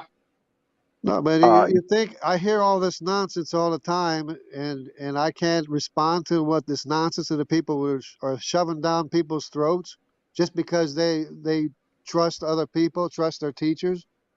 Well, It's you just wait till I'm nonsense. done with my point. That's all. I'll listen to you all night. Just please wait till my point's done. Yeah, let's just do this. Let's allow Mark to take as much time as he needs to make his point, and then Jungle, you take as much time as you need to make your point. I notice when people let's say debater A takes 3 minutes or something, and then debater B gets 3 minutes to respond, and then they take like 10 seconds and ask a question. This is Well, very yeah, of annoying. course, It's they very take the annoying. time that And Jungle. I I'm not don't done have talking. time. I don't have time to Whatever, you guys do what put you up want. with Go all ahead. this red herring Go nonsense. ahead. Talk all over this each other. I other don't stuff. care. I don't have time for that. The exact I point you're trying appreciate to that, make, you're Stanley. talking over them. So when it comes to animals don't concern themselves with gods. Gods are So you're created still by talking human. about animals. Well, just a second, JJ. Trust me. Right when Mark's done, let's say hypothetically, say Mark takes a minute and a half. Jay, you get a minute and a half as well. It's going to be great. So go ahead. We already human beings. decided. We already determined that Oh my animals God. don't talk. Animals don't tell you anything. We already decided that. He's going back to animals. Are You you asked me a single? question. You asked me a question. Can my animals, my lions, do we sit down and talk about our And creator? you answered. I said to you, no, we do not sit down Yeah. and My parrot said God one time. talk about creators. What it is animals are on a very primeval stage of existence. Man is the And that's a only red herring. Man is the only animal that has taken itself right out of evolution. That is our most unique thing about us, is we've taken all environmental pressures off of ourselves. We have really pulled ourselves out of the food chain. We've made ourselves what we are today. So we clothe ourselves, we do things. I live in somewhere where you could not live year round if we didn't have what we consider modern amenities, like ways to stay warm, ways to stay closed, transportation, whatever the case may be. We wouldn't have food all winter if we didn't have a way of growing it in the summer and keeping it all winter. And it's just these points that you're trying to make, that why don't my cats, my lions, sit down and talk to me about our creator? My point is man has made up gods as far back as we can date man. And But you can't define God. We've had several gods, and my cats don't think lightning is unusual up until hold a on. couple Lightning, hundred that's a years good ago. example. That's a good example. Lightning is a good example. Up until a couple years ago. Lightning is or is not lightning a power? Pardon? Is or is not, does or does not lightning affect you, or can it affect you? Can lightning affect you? Yeah. What? Well, they're stripped electrons. Of course they can. Okay. My body is not set up to accept that many. It is a power that you have to fear. No, it's not a power that I need to fear. I don't have the patience with you people, because people don't even think. You don't even think through it. You can't even define a power. You can't even. Are you asking me if I have to worry about danger? I asked you if you have to fear or not fear lightning. Well, I don't think you understand what power is. I don't fear lightning any. Hey, can I ask a quick question? That's nonsense. You never want an answer. You just want to talk over people. Power is energy. So no, I don't fear freed electrons any more than I fear a rock falling on my head or me falling on my face. Yeah. Okay. Can I ask a question real quick? You don't care if lightning strikes you then? You don't care if lightning strikes you? You'll just What walk do you out think? in the rain. You'll just walk out in the rain and a lightning storm. You don't care, right? What does that have to do with God? I Yes, you're understand Can I talking say I something? gibberish. understand You're talking electricity. nonsense. It's gibberish. It's nonsense. It's red herring. You can't even define a power that you have to fear. My A volcano. animals fear lightning. Do you have Oh, to this fear? guy, Do you whatever. have to fear a volcano? Do you have to fear a volcano? Can I get a chance to Could you talk? just walk up? How about that volcano that exploded? I'm afraid of the just dark. That's why I have a run around the nightlight. volcano, or do you have to fear it? You can't Can I even say something now? You say You're not God- adding credibility to your side. You're don't really exist. not. You say powers don't exist. You say gods Oh, don't hey, exist. hey, can somebody else get a chance? You can't Listen, just because Germania believes he's related to a strawberry doesn't mean Alright. everybody has to Is that gang up on Germania him. talking? All right, He's a good all right, guy. gentlemen. That's okay. Listen. Listen. Everybody, calm down. I was gonna cut this off 16 minutes ago, but because we have gotten into full scale dumpster fire, I've decided we can go for another 14 People minutes. are so Let's do it. annoying. Hey, Luke, So I gotta ask a annoying. couple questions. All right, I gotta ask a couple questions. Hang on. I think Dustin, have you been trying to jump in here for a while? Was that you? I heard. Oh, of course he not leaves. anymore. And he's dropped out. Okay. Dang it. Germania is a beta. That's okay though. Hey, Freeble or whatever the name is. so by the way, Germania. Yes. Beta. Beta, baby. Beta.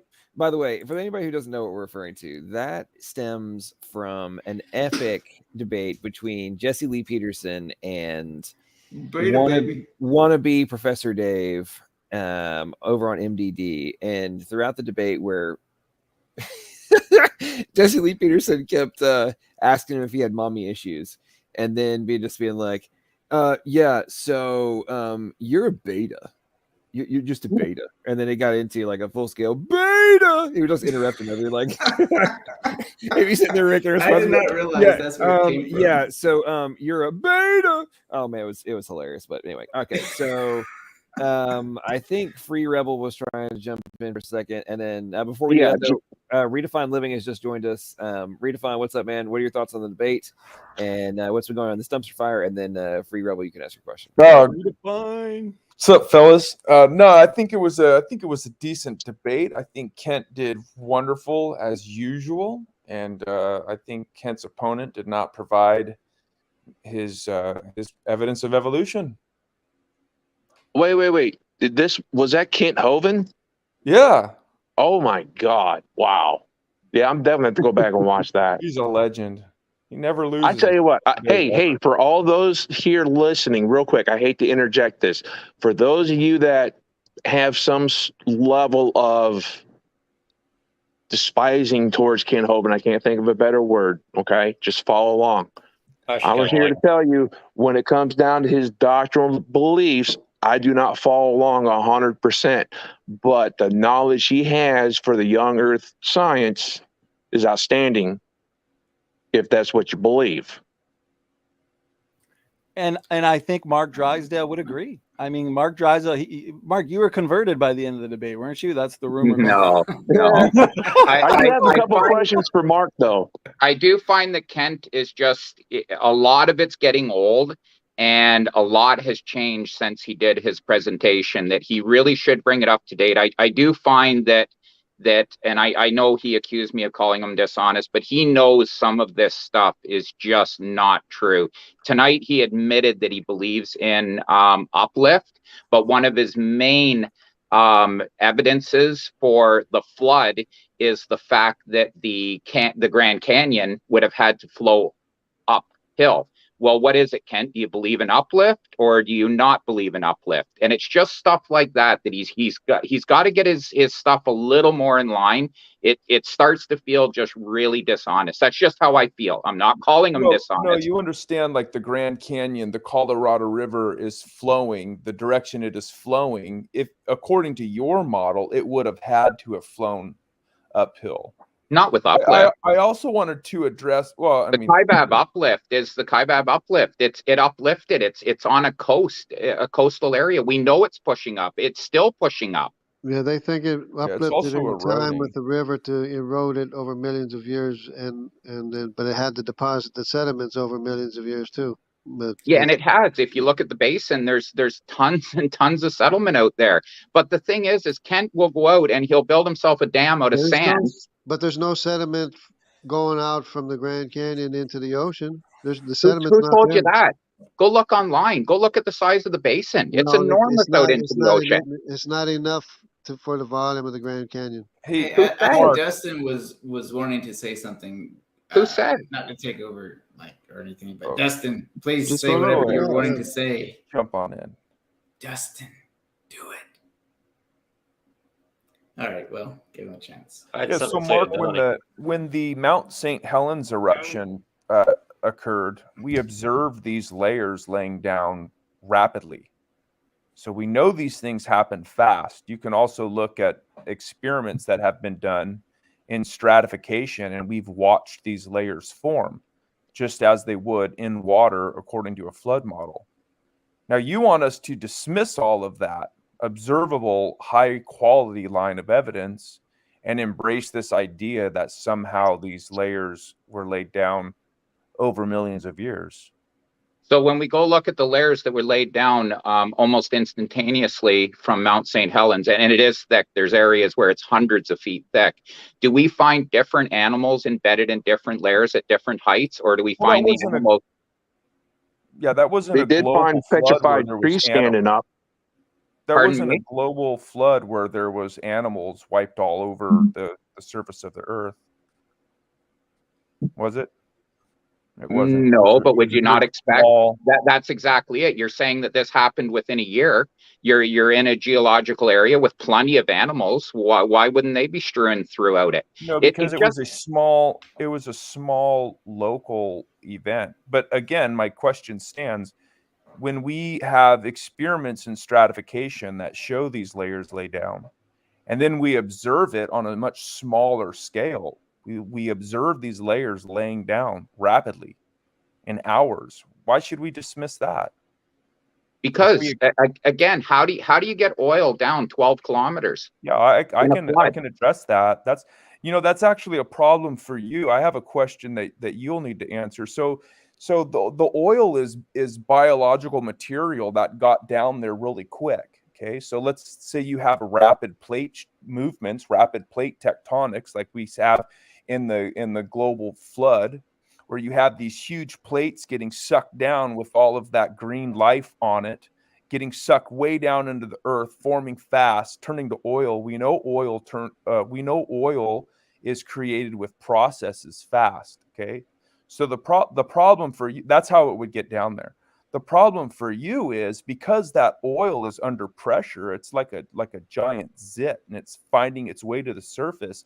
How do you explain that oil being down there for so long, all these millions of years without reaching the surface? It should have under all of that tremendous pressure, it should have forced its way through the surface by now. How do you explain that? And how do you explain that organic material getting down there? 4 to 12 kilometers down, you'd expect it to come through the surface through rock. I don't know why it would come to the surface. Well, what would it already? Tarfish are the same thing, ain't they? Yeah. Well, it does leak. Sorry, I'm not trying to interrupt you. Go ahead. You asked a question, so it does come to the surface. It's leaking. Yeah, and it does. It can make its way through. But I think what is not realized is the rock just above the oil is under almost identical amount of pressure. So when you are talking about pressure, everybody thinks that there's oil down there sitting there at 3,000-4,000. Oh shit! I just lost my phone. Hurry up, he's gone. We're Sam. Don't get frustrated now, Mark, and drop your phone, okay? I got to give Mark credit. He's been on that phone debating for the last 5.5 hours straight. All right, real quick. So, Jesse has just joined us, and Germania is a beta. You're just gonna say that every time, dude. You're the one. Dude, you're the one that always says beta.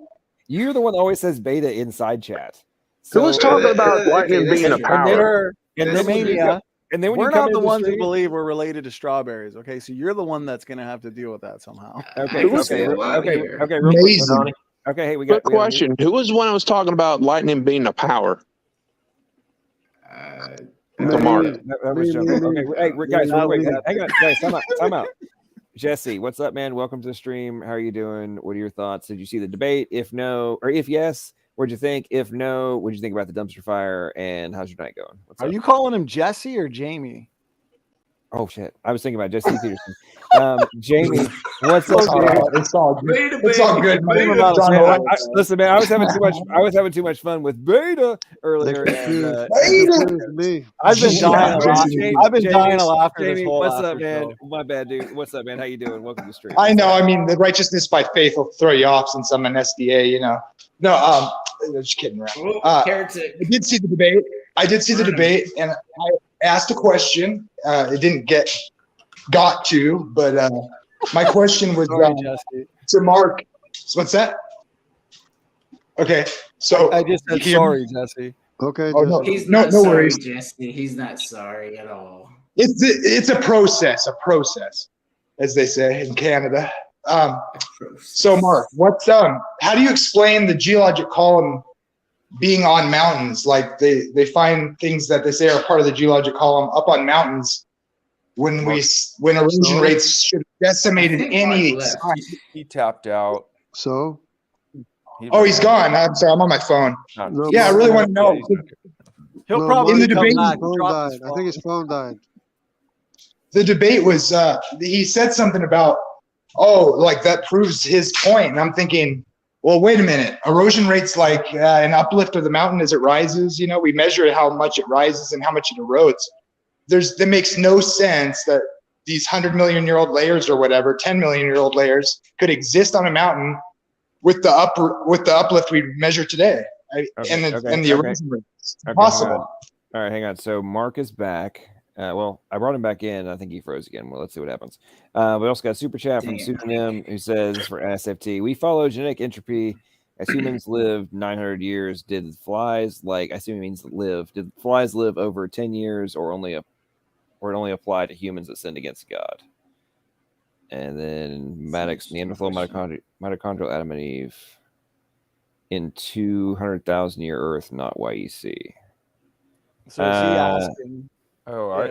I'll tackle that. Yeah, go ahead.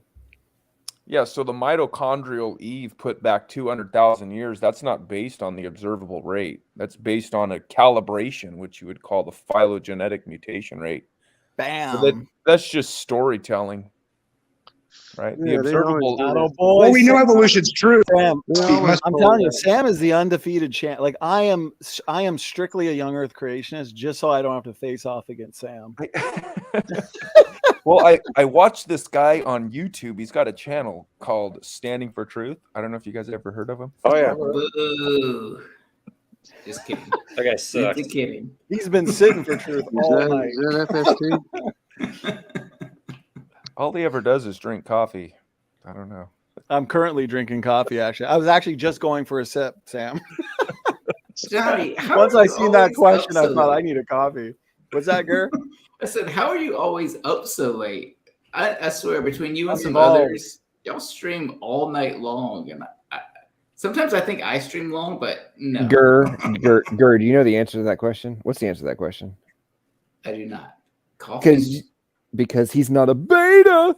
I should have known that's where you're going. I only use that lingo because so many others have used that lingo towards me. Well, here's So the now thing. I've Me just and adopted it. the coffee bean, we've managed to form a symbiotic relationship since ultimately me and Y'all the share the coffee bean same do common share ancestor. relationship through common So, ancestry. okay, so you know how all of the accusations of SFT being a complete fraud doesn't actually believe what he's saying? He actually just gave evidence for all you Evo atheists on YouTube to use against him because he actually just admitted that he is undergoing symbiogenesis with the coffee bean. You know what? It's a new line. So evolution is actually true, and it's called the SFT coffee. There's a new line that is forming that's going from human to coffee bean. Happening right now. Okay, all right. Mark is back. Go ahead, Germain. Make your point, and then Mark is back. I was just going to say, One thing I don't understand, and I hate to defend Donnie, especially after he puts me on the hot seat, is a lot of atheists seem to think that young Earth creationists are simply grifters who say stuff they actually don't truly believe, and I don't think that's the case with 99, if not higher percentage of them. Because why would you share a belief that you will get laughed at and mocked with if you don't truly believe it, especially if you don't make a lot of money on it? And here's the deal of Germania. Yeah. What's very, very, very common with those same clowns talking trash about grifting and all that stuff is they say that right after or right before. And if you would, we'd really appreciate if you'd support our Patreon. The link is in the description. I will give you that. That's very true. There's also a link to my merch and Cash App, Venmo, PayPal. Yeah. Sounds like an MLM to me. The post office box if you want to send me a check. And I also have my Amazon wish list. If you want to go there. But listen, all of this support. Arms? Listen, all of this support is going to be to help me stop all those grifting Christians and theists out there. Okay, like I really need your support to help me stop these people who are running around because they're just getting so much more money than me. And it's like, I mean, whether or not you want to get support and ask people to help you, I have zero issue with that. But don't sit there and do what you're accusing the other person of doing and then claiming that what you're doing is fine, what they're doing is wrong. I agree 110%. And the era in which we live, I'm like, I don't care. You have not because you ask not is a very, and anybody who has ever worked in business and sales and for that matter, if you don't understand the premise of like asking for the deal, then you're an idiot. Yeah. Because the only reason you have a freaking job is because there's somebody out there who will ask for the deal. So if you can't handle that, go back to your little cubicle, shut the hell up, because you're never going to ask for a raise at your job, and you're offended by people that have balls. That's all it boils down to. And and that's proverbial, not literal. Okay, for all the sexist. I'm not being a sexist chauvinist. Okay, it's like just misogynistic. Yeah, no, I agree. I'm with you, John, because I know there were some people calling you a grifter. I think it was both on my side and some other Christians, and I thought, just because this guy can make money off of YouTube, that doesn't mean everything he's saying he thinks is BS, but he's still saying it anyway. Well, and the ultimate irony about that, and I have actually challenged multiple people to this. How much do you want to bet that on my taxes, it shows that I actually lost money, I didn't make money? So anybody who has the proverbial C.O. Jones to keep talking that trash and is willing to put up some cash to see whether I did or did not make money off of YouTube shenanigans. Because as you all know, the end of my freaking stream is going to say the difference between confidence and arrogance is being able to back up your BS.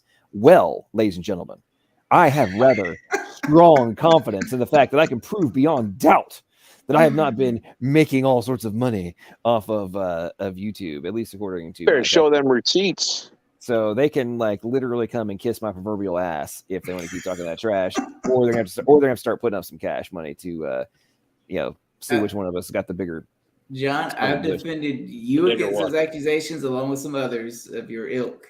I think it's such a cop out to say this person doesn't believe what they're saying; they're just grifting. It's like no, I think most Christians who spout their points of views come from a genuine point of view. I don't like even Kent Hovind.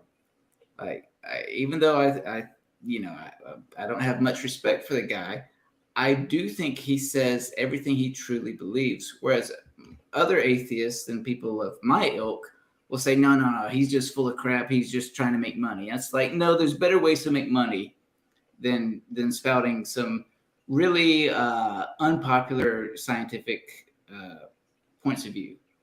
But it's stupid. Well, even here's the thing, ladies and gentlemen. Right now, Germania is in need of some snuggle time, so he is being very, very nice. But John, but just be prepared, folks. Tomorrow, Actually, no, it'll probably be more like Monday. Probably on my stream tomorrow. No, I'm just kidding. No, by Monday, he's going to realize that everything he just said, being nice and being a normal No, human, I- and actually being a reasonable human, is I not going to said be it. well. It won't be well accepted because right now the members of the Pudding Brain Gang are they're currently analyzing the transcripts Okay, of this all is my probably streams, true. right? And they're going to see Germania was saying that LPP Christians- and aren't necessarily evil grifters.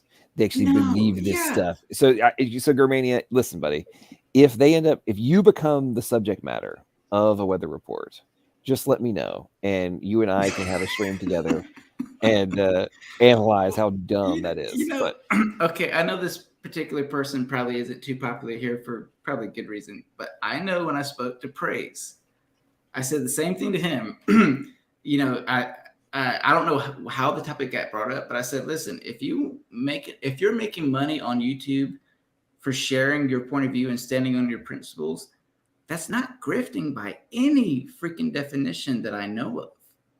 And so, well, I mean, and given the fact, especially when you work 16 hours a day doing it, and oftentimes, like John said, losing money or just getting by. Mm-hmm. Like how is that grifted? It doesn't make. See, here's the thing: Right, a lot of yeah. these guys, they got a very poor work ethic. You know, they're scientifically illiterate and theologically incompetent. So unfortunately, not that many people have confidence in them, and they can't gain a following. And so jealousy, and you know, jealousy is it can be dangerous. It can be a dangerous thing. Hey, Germania, this is why we love you, brother. This is why we love you. Hey, can I say something about the grifting? No, just kidding. real quick, before you do, you can be up next for your Landon, what's up, man? Welcome back to the stream. How you doing? Anything you want to interject? Oh yeah, I'm doing good. I was just wanting to pop back in for a few minutes. Yeah, I thought it was interesting. I know for years, people have accused creationists of lying like over and over. And in one of the old streams I did with Raw Matt, I remember us going over how they think it's like a conspiracy, or the way they present it is like a conspiracy where we're trying to just, I guess you could say, deliberately fool people. It's like, what will we gain by just trying to present all these beliefs? And I mean, like a lot of people don't even make, like myself, like I don't even make any money from it, but I still want to make videos. And I mean, even people that do make money, I mean, you can tell that they're, obviously very passionate about what they believe. I'm talking about the creationists, and it's obvious that, like you said, like 99% of us, do believe what we're saying. I mean, there's not really much to gain by lying, and there's better ways to make money. It's not like this is like the number one scam, idea in the world. But yeah, I mean, I know it gets old hearing, saying creationists are either lying, or especially Kent Hovind, they say, he just doesn't believe what he's saying. He's just a con man. And not only is that kind of an ad hominem, targeting him or us or whoever, but I mean, I think there's a lot of evidence that most of us, do believe what we're saying. So that's something that kind of needs to be dropped. That's an argument that needs to kind of go in the trash bin. If you want to ask, if you were to ask me, that would be my response. So Yeah, it's really getting kind of pointless into the illusion that Donnie was making. There's a bunch of some jealous people on one side, or folks that just don't use their brains on the other. And yeah, it's like, for case in point, using myself again as an example, there is not a single video on my channel that is currently is it currently now, or has it ever been had advertisements on it? The answer to that is no. I have never had commercials run on any of my videos ever. Not a single time. No. Not a single time. So if I'm doing this purely for the money, folks, why have I not done so? I don't know. Let's think about that. I don't know. And now on the flip side, what happens if I do monetize? If I do click that little button in YouTube Studio and be like, okay, we can have some commercials. I mean, is that going to? Then you're a grifter. Oh my goodness, then I'm a horrible human being. But it's like, Up Well, until no, now, not like even the then. fact that I even get these accusations, it just showcases to me how dumb most people are. Like, have Well, you not John, you are a heretic, so. Well, true. Let's just wasn't think this gonna go through, there. folks. If the primary revenue source for people on YouTube is advertisements, and I am not putting on advertisements on my videos, then by default, I am not like I'm not maximizing the money I could be making of the whole like 400 views. Oh man, that would equal like 30 cents. Oh man, I'm just a freaking greedy bastard right there, man. I'm a freaking Scrooge. Sorry, guys. We're actually having a real heavy downpour of snow here all of a sudden, and my internet kept dropping on me. Oh man. Well, I'm Hey, glad you're somebody had doing a question. okay. And so God Mark. doesn't like your lies. He cut your internet out. There you go. So is the person still there that we were talking about the oil? How the oil got down 12 kilometers? Mark, I'm not gonna leave you until I get an answer. Well, hang on. Before you guys go back to that, Free Rebel has been waiting for a while to say something. Say what you were going to say, Free Rebel, and then Sam and Mark can go back at it again on oil. All right. On the grifting thing, I'm just going to touch on that. I want to hear his answer. Anybody that does live streams and does ads and promotes Patreons and their chats and stuff, I have no problem with that, as long as they're honest as to why they're collecting money and where it's going. What I have a problem with is when somebody says, "Oh, we're raising money for cause A," and let's say they raise $1,000 and they only give them 500, and they go and spend the $500 on whatever they need, groceries or whatever. That's grifting. Or when you get into an MLM where you're like, "Oh, get into a subscription where you pay X amount of money, and we send you this paltry little item that's worthless that might become valuable one day." That's grifting. But if you're just here, say, "Hey, I need help, with the equipment, upkeep, I want to, wish list." There's nothing wrong with the wish list. I've given to other live streamers helping out, upgrading some of their equipment. There's nothing wrong with asking for help. I But agree with you when you get 100%. into shenanigans of it, when you get into the lies of it, that's when it becomes grifting. No, I agree with you 100%. That's why. I mean, heck, I helped Donnie and Matt do a little crowdfund when they needed to get a new computer. Like, I agree with you 100%. It's like the fact that and part of the whole strategy. I remember that. Part of the whole strategy that was followed, which I was telling them to do, was like people have no problem helping folks if where the money is going is clearly delineated, and it actually goes to that, as the point you're making. And hey, I can have a tangible way, a quantified way I can help somebody, and I think that's the way it should be. I actually think you should spend more time delineating where the money's going to go rather than making it this nebulous ether that it's going into. And yeah, it's the world we live in. Like, we have content producer is a job description now. Like, that's a job title you can find if you're doing a search, right? A content producer. That's a real thing in the modern era. I'm sorry for some people that they don't understand how that works, or that's actually a real thing, but it is. And wake up to reality. But okay, now, hey guys, I'm gonna head out. I'm gonna track the news on Ukraine for the rest of the night. Are you gonna stay up all night, Jackson? Don't leave us, Jackson. Hey, it's only been 3.5 hours. Hang on, Jackson. Yeah. The really important question, my friend, is: do you think that Putin invading Ukraine is an actual misdirection from all the pressure the senators have been getting over the salamander and lizard transportation bill? It might be some global conspiracy about that. I think that might be. I think that's what it is. Yeah, they finally found out that their crazy corruption. They're crazy corrupt. They're caving to the lizard and salamander importation mafia. Is what's happening. They should be more concerned about the salamanders than bombing each other. Yeah.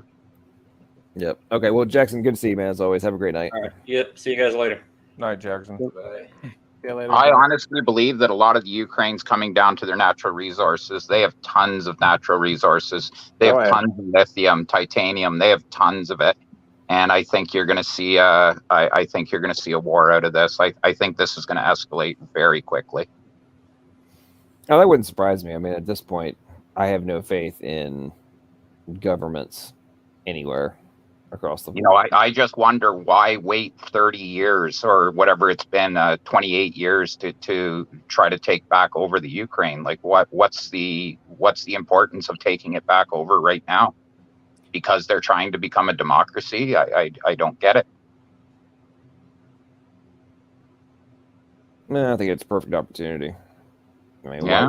why wouldn't you seize the day? I mean, you got. Yeah, it seems to be over the resources for some reason. I don't know. I don't doubt that maybe resources are a part of it. Resources are always part of war, but yeah, the Ukraine's very rich in resources, even oil, lots of gas, lots of natural gas. No, that's what I'm saying. I'm not suggesting that's not part of the strategy. Is that old oil or new oil? Okay, let's let Sam and Mark finish up their battle over where the oil came from. Sam, well, I just feel that when people think about oil that's down, say, 10 kilometers or whatever it is, and let's say it's under, let's just make up a number. I don't know what it is. Let's say it's under 50,000 PSI. The rock above it's still under 50,000 PSI. It's not an easy migration for oil to start working its way up. Yes, liquids, everything will work from high pressure to low pressure, but it's not an easy trip for it. But it's also not an easy trip for it to get down there. So to talk about a plate shifting and having all this bacteria, which is mainly what it is, it's bacteria. Everyone thinks it's dinosaurs, not dinosaurs, and it's for the most part wood becomes coal. So we're talking about bacteria here over millions and millions of years being deposited on the bottom of a seabed and then slowly being covered over. I don't really understand where this isn't possible and it's a weakness for an older Earth. I don't get that, to be honest with you. That's what you think? How it happened? Yeah, so that's the claim, but you're not addressing the scenario that I brought up. So I asked you, how do you explain it underneath? You know, it is leaking in some places. Yeah. Oh, So yeah. Absolutely. so once it finds that path, it's going for it. Right. Then that pressure is a factor. That's why a lot of these oil wells, when we drive, and it's not just at the bottom of the ocean, they find them everywhere. The whole Middle East region's full of it. Ukraine's full of it. Some of them are in the ocean everywhere. So are you trying to say that there's if you're going to say that it's because of bacteria and we're finding it all over the earth, or do you mean that there was a flood at one point? No, The whole earth was underwater? At various times, various areas have been underwater. We know that up through the center of the United States, it used to be a waterway. Yeah, everything was.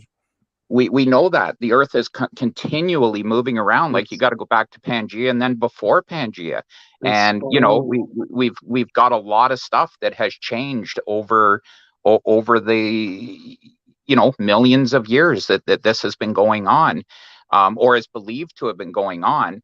But I don't understand how, through you had mentioned during the flood that there'd be these vast areas of openness. What went down there? A bunch of bacteria, a bunch of, like, what are you thinking went down there and turned into oil? Or do you think oil went down there? I'm not sure. When you say it got sucked down, what got sucked down? Like forests. Yeah, but in general, the hydrocarbons, like every single well site gives off a different fingerprint of what it's made up of. We know that for the most part, it's not vegetation. A lot of it. There was different environments all over the place. Okay. Exactly. So here's the thing. So there was I believe it was Dr. John Baumgartner. He predicted that, if these rapid plate tectonics were a thing, this is a prediction, not a postdiction. Okay. He predicted that we would find giant cold slabs of mantle. And guess what? We know guess what? We found those now. Okay. So if it was the case that these cold slabs had giant forests on them, different environments, which would explain different fingerprints of these oils, these forests get subducted really fast. And they create oil, starts leaking to the surface. Okay, oil is leaking to the surface all over the place. Now that's a huge problem for you, because you can't have an oil reserve. The real big problem is if you were to take. Go ahead. I thought you were done. Yeah, the problem for you is you can't have these oil reserves leaking for millions of years. And I know you keep going back to these scenarios that aren't leaking. I'm not talking about that. right? I want you to address the ones that are leaking. How is it the case that these things have been leaking for millions of years? And how did this massive amounts of material get down there in the first place?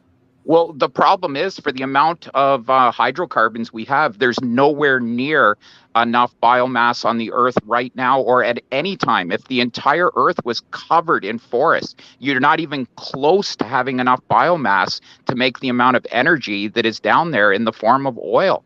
Like, even though we've only really pulled about 10% of the oil out of the ground, they figure a lot of it's not going to be recoverable, at least with the technologies that we have today. It's not going to be worth going for it, or it's in small reserves that just aren't worth the cost of drilling into it at the price of oil today. But they estimate that we've only pulled about 10% out.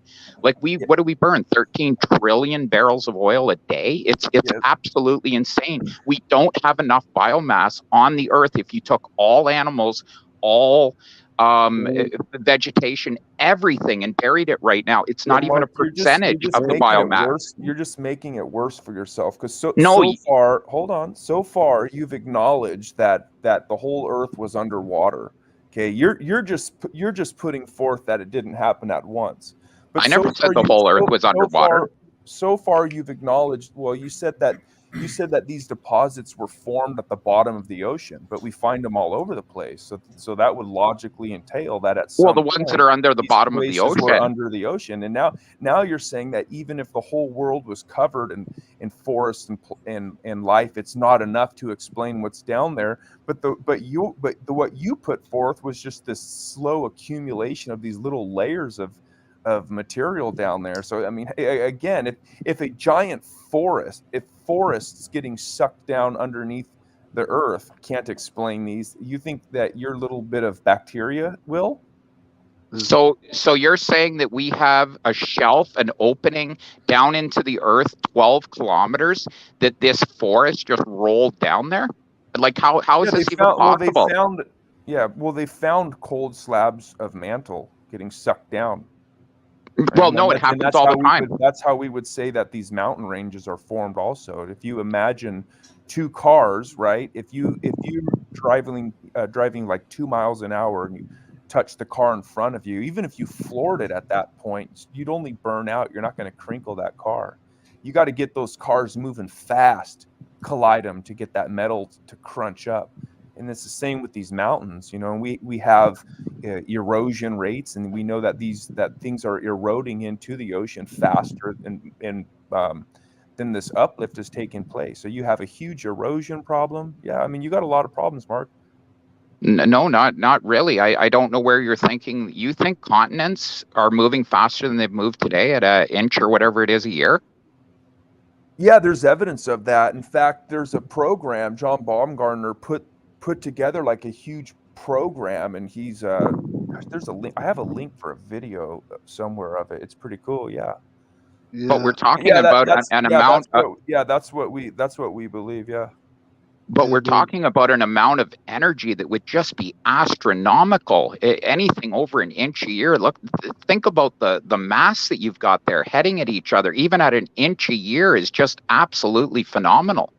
Yeah, you're not going to push up those mountains at an inch a year. Why can't you push them up at an inch a year? Because they're eroding faster than that. Who says they're eroding faster than that? There's been studies on it. Yeah, and there's areas in the north that got climate change. Everything froze. Well, it depends where it is. Like, we know the mountains down the East Coast used to be as high as the Rockies, and they've eroded faster than they've been pushed up. But I guess it depends where they are and how fast the plates are coming together and how much continental plate it has to push up. When it folds the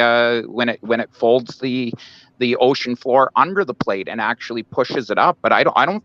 So you're thinking that all the mountains were formed at the time that the Earth was formed? Yeah, that's the model, and so in the debate, Mark, you made a lot of accusations that Kent was being dishonest and lying and such. But the problem is, every time you made those accusations, you're just assuming that your position is to be true. Well, right? it's the one that in general is covered under science. Yeah. Well, so okay. Let me touch on that now too. You know, there's paradigms that are overturned. You know, every argument that you made in your debate, that same argument would have been made not that long ago. That you know, when the people believed that the Earth was at the center of the solar system and the sun rotated around it, people would have made all of these same arguments that all the scientists agree and all the papers say and all of these lines of reasons that you gave. That doesn't mean anything. Yeah, but we were ignorant. So there's a paradigm and you believe it. But the problem is, Mark, is from your position, science doesn't deal with definitive truth claims. But you got there's conclusions that can change based off of new information. And you're only assuming your position is right for you to make an accusation that someone's lying. You haven't. It's not even his position; it's other people's position that he Go ahead, believes. Mark. No, I said a lot. I do have a question for Mark when I have a chance. You gotta, if you're gonna go with the flood, you gotta be able to explain the purest of pure sands throughout the entire Sahara Desert. You gotta be able to explain the cliffs of Dover. You gotta be able to explain where all this sand on our beaches came from. You've gotta be able to. You've gotta be able to. You've gotta be. There's explanations. You've got to be able to explain how I can come up here. Like, I live in the Canadian Shield, which is made out of granite, and I can see where rivers have carved their way down over hundreds of thousands of years. It's ground its way down through these solid rocks. Like I was trying to say when I got cut off at one point, is Kent tries to show how fast a dam can break and build a thing. Yeah, that's sand, Kent. Like I said, I've been watching the Niagara Falls now for 47 years. It's not moving at an incredible rate. Okay, hold on. What's the difference? Mark, you said a few things. Yeah, I did. Now I'll listen. Okay. So for one, the Niagara Falls is eroding. Period. Absolutely. It's moving. Okay. Absolutely. And even that, you can't extrapolate that back millions and millions of years. No, it's 30,000 You years just old. can't do it based on those erosion rates. Okay. Now you talked about the sand. So the Sahara Desert, ironically, we can measure the Sahara Desert has a prevailing wind pattern that's only in one direction. Okay. So that desert is growing. But we can extrapolate that back. And guess what, Mark? We can only go back just a few thousand years. That fits really nicely with our model. So you've created another problem for yourself. You're going to have to explain how these prevailing wind patterns haven't made that whole region just a big desert. And we know when it wasn't. You don't have the time. And I can say the same thing with the Great Barrier Reef. We can say, well, you know, in World War II, some planes went down and big pieces of that reef were just bombarded. And guess what? We were able to measure the rate at which the Great Barrier Reef grows back. And that whole reef can be explained in just a few thousand years. Again, that fits real nicely with our model. So all these lines of evidence that you're bringing up, these are problems for you, not me.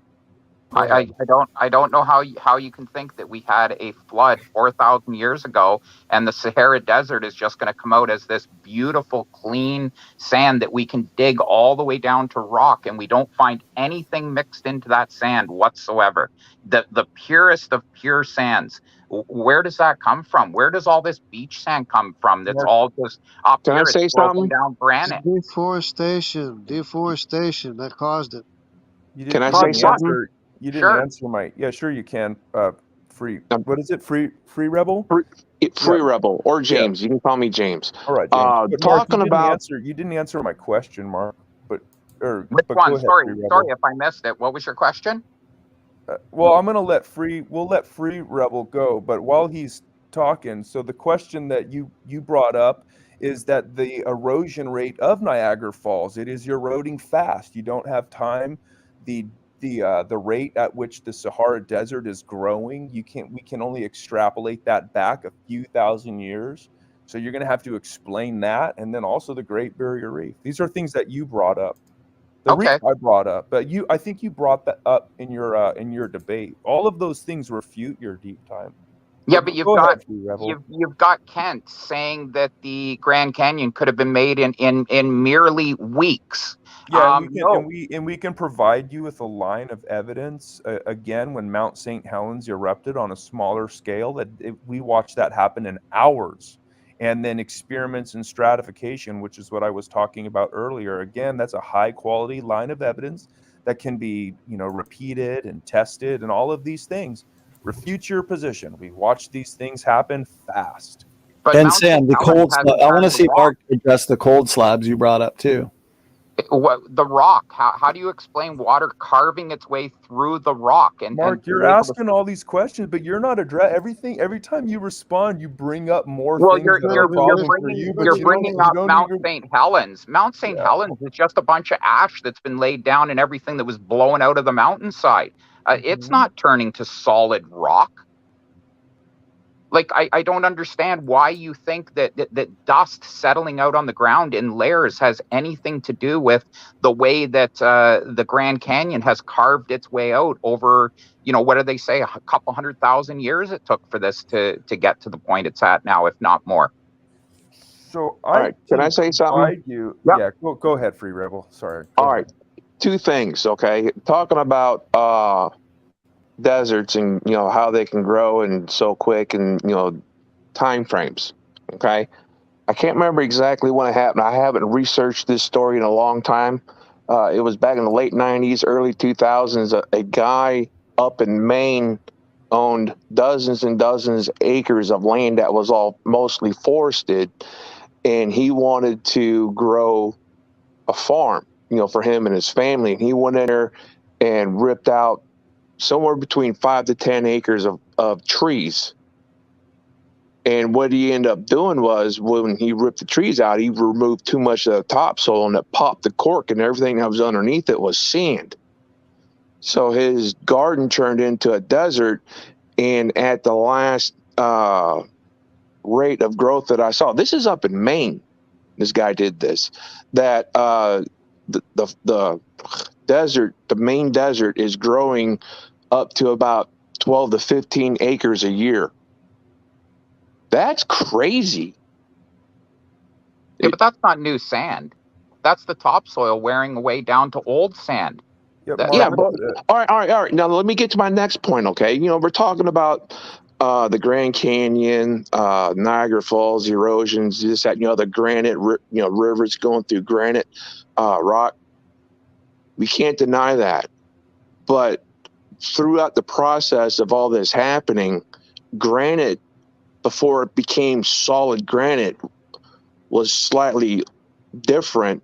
That could have made it softer during a time frame when that water is rushing down while it was trying to turn to granite.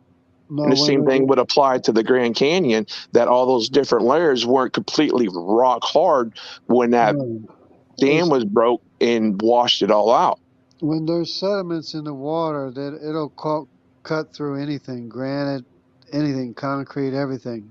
It just cuts through everything because it's. Yeah, I totally agree with you.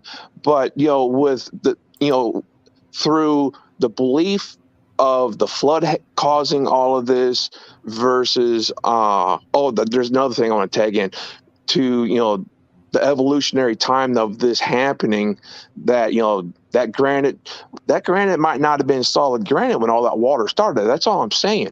Granite is metamorphic rock. It's solid unless it's molten. Yeah, I just put a link in the private chat and in on YouTube showing that rocks form fast. I have another one that says granite forms fast too. It doesn't take time. It just takes a process. Yeah, but what's the process? So again, Mark, what's the process? all of these. The process is through tons and tons of pressure. Yeah, Mark, you can go ahead and read the paper there, but the bottom line is it's a process. It's not, and that process doesn't require time. These things happen fast. So again, we can demonstrate these things with a high level quality of science. We can observe it, we can test it, we can repeat it, we can falsify it. But you want us to ignore all of that because you have this, you've imagined this world where God doesn't exist and natural processes can explain everything. But your arguments aren't that convincing. Well, someone's got to show me. Someone's got to show me granite forming without time. What do you Yeah, I'll call do no that time? right now. Give me like Because we have is on the bottom. Well, Mark, I'm Granite still is on waiting the for you to bottom. explain the existence of these. John, if you could screen share. Sediments are on top. Sediment layers, water deposited sediment layers are on top. John's Granite asleep. is on the Oh, bottom. never mind. So this is what Sam was talking about earlier. This testable prediction from PhD geophysicist Dr. John Baumgartner, who built a model based on rapid plate tectonics and plate subduction, and he predicted if this were true, catastrophic plate tectonics during the flood, we should find massive slabs of cold rock, okay, cold material down at the bottom of the mantle, if they were only taken down there thousands of years ago rather than millions of years ago. Because if they were taken down there millions of years ago, they should have either assimilated to the surrounding material or probably just completely melted. But for sake of argument, to give the evolutionists the benefit of the doubt, let's say at least assimilated to the surrounding rocks. Okay, so after he made this prediction, you could read his starting point here. Geologists discovered evidence that supports both conclusions. Although the mantle is very hot, up to 7,200 degrees Fahrenheit, geologists found slabs of material at the bottom of the mantle that are cooler than the surrounding rocks by as much as 5,400 degrees Fahrenheit. I'll just cover this portion. You can respond. This discovery presents two mountainous puzzles for evolutionary geologists. First, the 420-mile deep barrier seems to prevent plates from getting down there to the bottom of the mantle. Second, even if plates could push through the barrier at their present rate of 1 to 2 inches per year, they would melt and match the rest of the mantle's temperature. But the findings fit nicely with Baumgartner's catastrophic flood model, and they've discovered this, Mark, using seismic tomography. So from your model, how do you explain these massive slabs of cool rock that have been discovered? Some pretty well touching the core, like hundreds of thousands of miles deep within the earth, cold. How do you explain that? What are you saying is hundreds of thousands of feet down? These massive cold slabs of rock. Cold or cold? Slabs cold, like chilly. At the bottom that are cooler than the surrounding rocks by as much as, so right here. Oh, yeah, I keep forgetting Mark's on his phone, so he can't even see the paper. No, I can't see it. Okay, so we're trying to figure out why there's cold rocks all the way down to the core? Some near the core, as close to the core as possible, while other material at the bottom of the mantle, and they're cooler by the surrounding rocks by as much as 5,400 degrees Fahrenheit. The point is, if through plate tectonics, we know plates move what, an inch a year max? Inch and a half, yeah. If they were taken down there millions of years ago through plate subduction and plate tectonics, they should have melted or at least warmed up to the surrounding material. But the fact that they're still cold demonstrates that they were only taken down there thousands of years ago through runaway plate subduction based on the flood geology model of catastrophic plate tectonics. I don't know. What are your thoughts on that? I don't know what this guy's paper is about, and I don't know how they could possibly be claiming that there's cold, solid rocks going down that far. I just don't even know how someone could make that claim or how they could measure it. I don't know of any science whatsoever that could possibly go down to that kind of depth to say that there's warm or cold. It's through seismic tomography. It's through seismic tomography. It's a technology. Not to those depths. Not down into the core. I don't believe that. I'll have to read that paper. But at the bottom of the hot mantle. Yeah. But you're claiming also that it's down to almost the core of the earth, and I don't know how they explain cold rocks. For your side of things, they've found multitudes more of water in the earth than they thought we had, and that was just a few years back that they made that announcement that they found massive amounts of water down there. So that really makes me suspicious that they can measure the temperature of a rock almost down to the core, but we're just finding these vast quantities of water that are in huge pools under the plate. So yeah, I don't know. That's something that I can't possibly answer. But if you send me that, I'll definitely take a look at it, or I'll look it up myself. I'll That's only definitely one send. point. It's I only believe one it's of through. the I believe it's they're looking at the density of the rocks and seeing that it's roughly the same as the crust or the rocks. Yeah, I On the just Earth don't know within where the all this energy would go. Like if you were to start to work out the energy of plates running at each other at the speeds that you're speaking of, that a temperature wouldn't Well, then those equalize. slabs shouldn't be right. No, and that's the point. That's the prediction. Oh, I know your Is point. those plates should be melted then. If there is enough heat and energy produced because of the frictions of plates moving at meters per second movements through the floodwaters, both horizontally and vertically, sure, we shouldn't have found these cold slabs, these massive. But I mean, you've never looked at it, so I'll have to send it to you, Mark. But it is a prediction that was made years and years and years ago, and it's a very strong argument that's been used by flood geologists for a while. I've never personally seen a good response, but I mean, these are certain questions you guys have to answer too. It's not like we're the only ones that have questions to answer. I mean, you guys have questions to answer too. That's one of them. We've never really, though, claimed that we've had tectonic plates running around at meters per year or anything like that. So if they're cold and they were not melted, I would say that would tell us that no, they did not collide at the possible speeds that are being talked about here. That's the part that I don't understand. I think here's saying, no. Here's I think you're misunderstanding me. You agreed. If snail pace movements of the plates over millions and millions of years, it would warm them up equally. Right, is what explains the geological features of the Earth rather than catastrophic plate tectonics 4,500 years ago. These obviously slowed down now. They're much faster during the flood year. Then the point is these this slab of crust that was taken down, into the mantle through subduction. We have one plate going under the other. Millions of years ago, it should have warmed up. It would be like this. If I were to put an ice cube into my hot coffee, just maybe this will make sense, Mark. If I were to put an ice cube in my hot coffee, and somebody were to, I don't know, come downstairs 5 minutes later and the ice cube was still there. Obviously then it wasn't there for that long. Right. The ice cube is going to eventually melt is the point. And just like these cold slabs, they could not have been taken down there millions of years ago because they're still cold. They could have only gone down there thousands of years ago. I don't know if that makes sense. Connie, can I ask you a quick question, sidebar?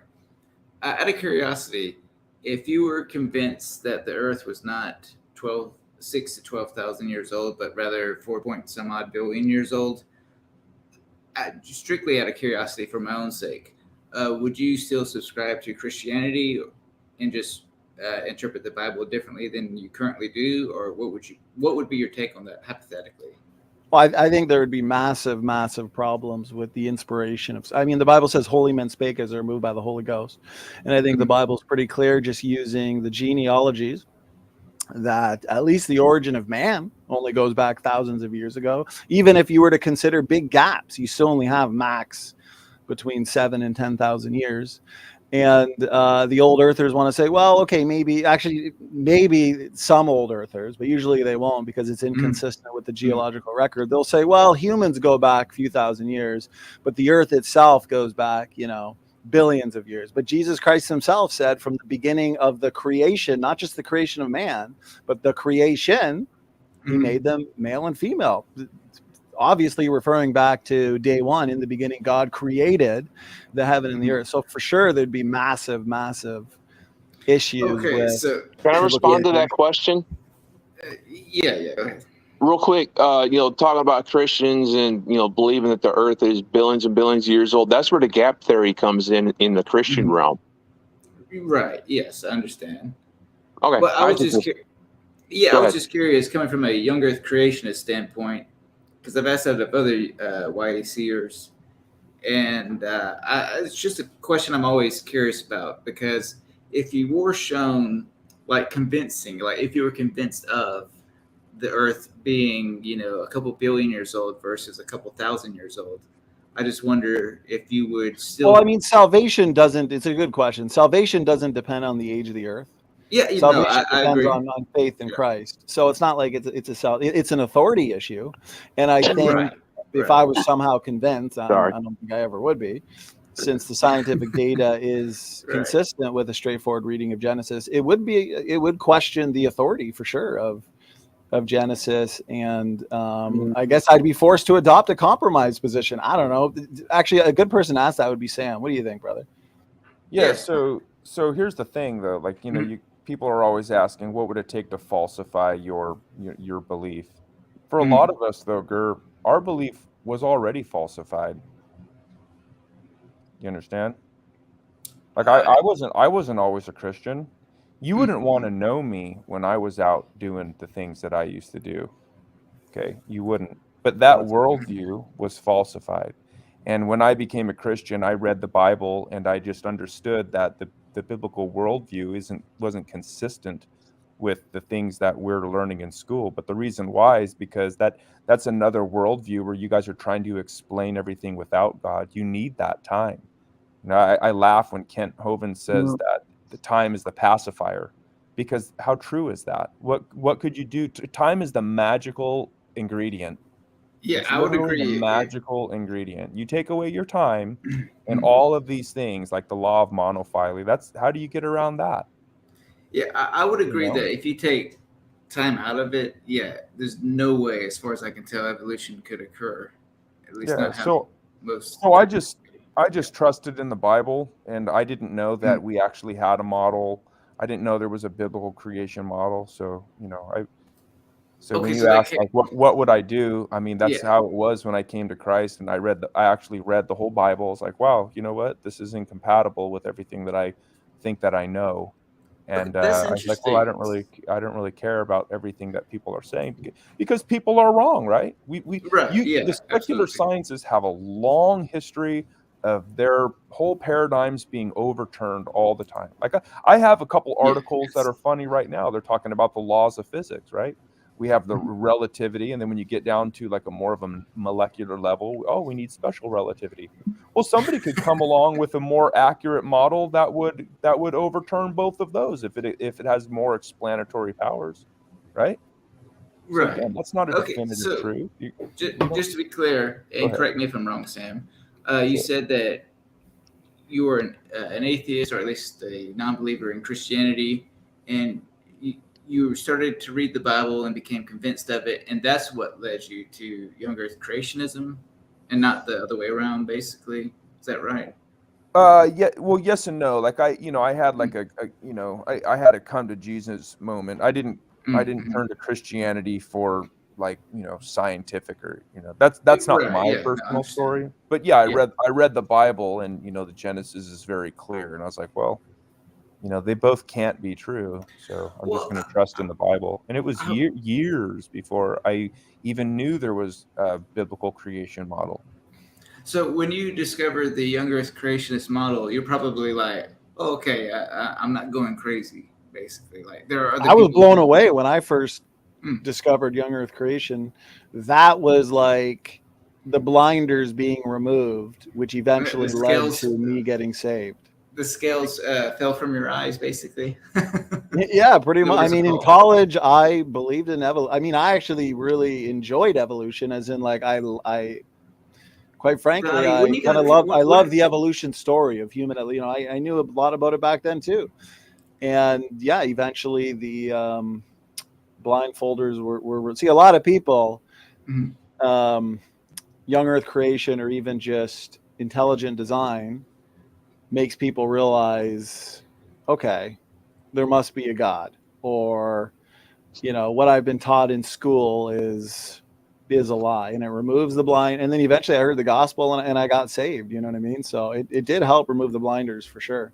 Out of curiosity, just to clarify, did you come to subscribe to at least a model or a form of young Earth creationism before you became a Christian, or was that after? When I first came to Christianity, I don't think I was saved, because I came to Christianity through debates. I probably spent a year watching all of William Lane Craig's debates, all of John Lennox's debates, right? All of The these, heavy you know, hitters. Frank Yeah. Turk debates. So I was I- agnostic on the age of the earth. So I definitely believe there is a God, and I had a feeling Christianity was true, but I never actually like heard the gospel and got saved. It was more of like an intellectual, like I was just really loving how badly the atheists were getting destroyed by William Lane Craig and John Lennox, you know. But I don't think I was saved. I think it was more like I was just having fun with it, and then eventually my brother, he introduced me to Young Earth Creation, and him and I, man, he was in the army at the time, and we battled every night. I'm like, what? Dinosaurs on Noah's Ark, global flood, all this kind of stuff, right?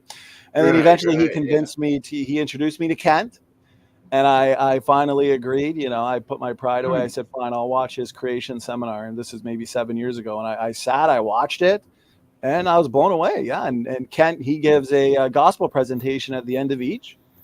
And that was something I wasn't really seeing with like William Lane Craig in these debates. And I got saved. I accepted the gospel. So yeah, you know, I was introduced to Christianity for a while, but I finally got saved after I was introduced to Young Earth Creation. It was through Ken Hovind. That's why I'll always have a lot of respect for him. You know, he helped get me saved. So listen, That's so understandable. Germania, what you need to take away from what you just heard is not that there's an actual pathway for how he was saved, right? What you need to take from this is that he's actually a cult member of Dinosaur Adventure Land. And there is it's part of the 777 Club. And on your left hand, on your back hand. Listen, the only reason that Donnie takes these positions is not because there's actually any scientific models, no logical reason, no interpretation of the data which could lead you to that. No. Kent He just Hovind called 855 Big Dino, and that was it. Exactly. Listen. Once Extension 3, don't forget about that. Listen. Once you've had the sand gizmo flipped in front of you, and you watch those layers form in 2 minutes, it's over for you. You are. That's it. You're saved sold. eternally. I do have like at least one more question, and this is definitely off topic, but where does everyone stand here? And I feel like it's an important question. Others may feel differently, even my own atheist. But where does everyone stand here as far as hell being like eternal conscious torment? If it's too much of a subject change, you don't have to answer it. Nobody here. We can keep going. But if anyone does feel like answering that, again, I know it's off topic, but is hell? Oh, good thing Jamie's not here. Yeah. I thought about mentioning him, but since he's not here, I won't do it. Hey, listen, Jamie's in side chat. Hey, buddy, the link is pinned at the top of side chat if you want to get in here and hop on into this. I know he's a soul sleeper, and to be fair, I you know, it doesn't matter what I think. I'm an atheist. It doesn't matter. So as your far question as is hell real? Well, no. I accept that most, minus the universalist Christians, will agree that hell is real, but some say it's temporary, and then it's you just being just annihilated. And then some say it's eternal suffering, and then some say it's simply just separation from God, and then you take that. You want the basic answer to that? Yes, please. Whatever your belief. When it's all said and done, hell is the separation from God. Okay. Being separated from God. If you're separated from God, you can't be in his presence. If you're not in his presence, where are you at? You're in hell. That's what hell is. It is your existence in separation from God for an eternity. Oh, okay, yeah, that's fine. Actually, if I could say one thing to that, and I'm not 100% sure, but this verse makes me. I'm not sure. What do you guys think about this verse? I think it's Revelation 14, where it says, "The same shall drink of the wine of the wrath of God, which is poured out without mixture into the cup of his indignation, and he shall be tormented with fire and brimstone in the," notice this, "in the presence of the holy angels and in the presence of the Lamb." So when people say, well, hell is just separation from God, I mean, that's what atheists want. On earth, they want to be separated from God. So, I mean, to be separated from God in the afterlife, I mean, they'll love that. According to this verse, it makes me think, no, they're being tormented in hell in the presence of the Lamb. Who's the Lamb? God. Well, and Downey, to your credit, that's actually not where I was going. I was just curious to get everybody's opinion. But yes, that is a verse that it seems to me like most of the Christians that I personally interact with, they don't seem to recognize that verse, that it is, according to Revelation at least, in the presence of not only God, but of the angels and even of Jesus himself, the Lamb. Well, yeah, I don't like saying separation from God, because as a matter of fact, that's what the atheists want. No, they're going to be tormented with fire and brimstone in the presence of the Lamb. I mean, there's no separation from God. I mean, yes, well, it's a spiritual separation. Philosophically, also, I think that rings true. If God is omnipresent, then there's no being separated from his presence, given his God nature. created all things. Right. It's a fellowship separation. That's true, brother. That's true. There's a separation fellowship-wise, just like when Adam and Eve fell, they were separated in their fellowship. They no longer walked with God, right? So there is a separation in that sense. But when it comes to the torment of fire and brimstone, which, I mean, it says the fire of their torment will go up forever and ever. I don't have the exact verse in front of me. I don't know how annihilationists get around that, but like, yeah, I mean, it says in the presence of the Lamb. So I don't know. What do you guys think about that? Yeah, we can go even deeper. No, I believe that hell's a literal place. I believe that's what the Bible teaches. And, you know, if that doesn't make me get all warm and fuzzy, then it, you know, who am I? Why does my opinion real quick matter? Okay, never mind. Sorry, go ahead, Sam. So real quick, do you guys know why Germania is asking these questions? Here he goes trying to psycho. Because he's a beta. It's because, well, that's all. That is definitely part. That's definitely part of it. But the other part is the fact that, in spite of the, you know, very strong facade that Germania puts on at night, he actually has a hard time going to sleep because he thinks about this. Right, and these little sidebar questions about, like, so do you guys Am think I going to hell? Is hell real? Because, you know, when we get done, and he's it's real, baby. And by the way, you know the reason he's asking this question right now. What time is it? It's 1:27. He lives somewhere in Georgia, so it's actually 2:27, which means his beer he's starting to sober up because that beer is wearing off. And now he's like, oh crap, what if I don't wake up tomorrow? Or if I do wake up tomorrow, Pascal's wager all over. I'm in hell. Oh man. And you know what? He's trying to make jokes about this, but I guarantee that's what's going on. But before you guys get back to it, Jamie is back and Danny has joined us. What's up, guys? Welcome back to the stream. Hey guys. Hey, you guys. Obviously, Standing for Truth has not watched my video on this. All the hard questions are answered. It's all I had a scholar, Chris Dayton, and Rebecca from Bread of Life. We demolished this silly belief of eternal conscious torment. The Bible doesn't teach it. There is a real hell. Wait, Jamie. You know, this is an issue I don't even really care about, but, you know, just for fun, one answer that I heard one of you guys give to this question I thought was kind of funny. I want to ask Germania, and Germania, be honest on this. Yeah, absolutely. So if you were to die in your current state, since you're not regenerated, I mean, you're going to hell, right? So would you prefer annihilation, which says eventually you'll just be burned up and cease to exist? So the torment and torture will end, at least, right? Or would you rather that? Or you don't exist, which is, it'll be like it was before you were born. You just don't know anything. I would rather, just be burned. Would you rather that, or would you rather be tormented day and night forever and ever? Not the latter, no. Absolutely not. Yeah. And one of the people on that panel of Jamie's panel said, well, I'd rather be tormented day and night for. I mean, come on. Wait. Just to be clear, and I know LPP is going to already accuse me of this. I just know it. I'm not trying to start a civil war among Christians. It's just a question that I ask pretty much every Christian I come into contact with. How do you define hell? What is hell? That's all. So LPP, don't think that I'm trying to stir up crap, because I'm not. But yes, no, but this matters. Oblivion. Hey, can I interject something? Torment. That's it. Yeah. You know, talking with people on the subject, you guys are brand new, so, you know, this is new material for you guys, for me. When it comes to, you know, what happens when you die, we all know, what the Christian belief, heaven or hell, right? Okay. For those that don't believe that, a majority of them believe that, when you die, you're dead. That's it. Poof, you're gone. Okay. If that is true, why is religion still here? Because if it doesn't matter what you do, you're just dead and gone. There's no repercussion. Why would you believe in a religion?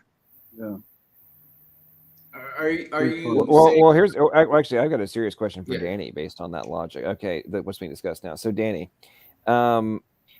if you have the option to either be obliterated or live eternally, but you get to choose, does that remove some of the whiny complaints about God from the atheist camp? You mean but this is not hell, right? You're just eternal life versus Yeah, like you can, if you want, you can come live eternally, or if you want to be an atheist, you can just be obliterated and all that stuff. So there is no eternal ramifications for what you do in this plane of existence. Does that remove any of the complaints that you guys have about God?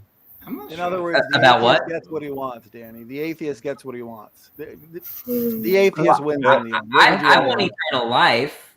That'd be cool. Well, I think it's more like the Christians want to present a gospel that's more acceptable to the atheists, so that they can please more atheists and have what was more your converts. question? Okay, so you would That rather is not- eternal that is life not than the just problem. be obliterated, That's Danny? what I think. Yeah. That's what I think, But James. not in pain. Not in You want pain. to present a gospel that's more No, acceptable. I think I John's wouldn't be in asking you pain. like literal, like it's one or the other. Like eternal life is in the new heaven and the new earth, saved. That's not Or what's just going be on. It's like, obliterated, Yeah, I and then think you'll so. never, Yeah, definitely you just won't the exist. former. Yeah, definitely the former. you think so, Jungle? Okay, Yeah. now what would you rather have? Would you rather have being Okay, You should look at obliterated? my and just hang exist? on. Danny is dodging the point. Okay, so Yeah, everyone's talking over each other. I didn't ask what Danny wanted. I asked if that Danny was the says a case, Dodger. would that remove All right. some of the complaints that atheists make about God, right? I don't think so. It would remove a You couple gotta get used of to them, the fire, not all. How would How would it keep hurting forever? You'd get used to it.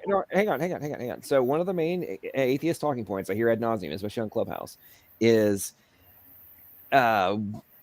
why would God create us if these bad things are going to happen? And why would God allow these things? And of course, we go down the rabbit holes of omniscience and et cetera. Like, how could God allow this if he's moral and so on and so forth? And I'm saying, okay, God gives you the ultimate choice to do whatever the hell you want to do. You can choose eternal life, or you can just choose to be obliterated, like nothing else to happen to you. Like, it's over. You get to choose 100%. You have 100% free will. And ultimately, you get to choose whether you're just going to be obliterated or go live eternal life. Does that remove any of these supposed That's not what horrific Jamie's things? saying, though. To be fair to Jamie. I wasn't referring to Jamie, was I? I was asking Danny a direct Okay, question. so Germania, go back to beta camp, okay, and let Danny respond. Don't laugh at that, Danny.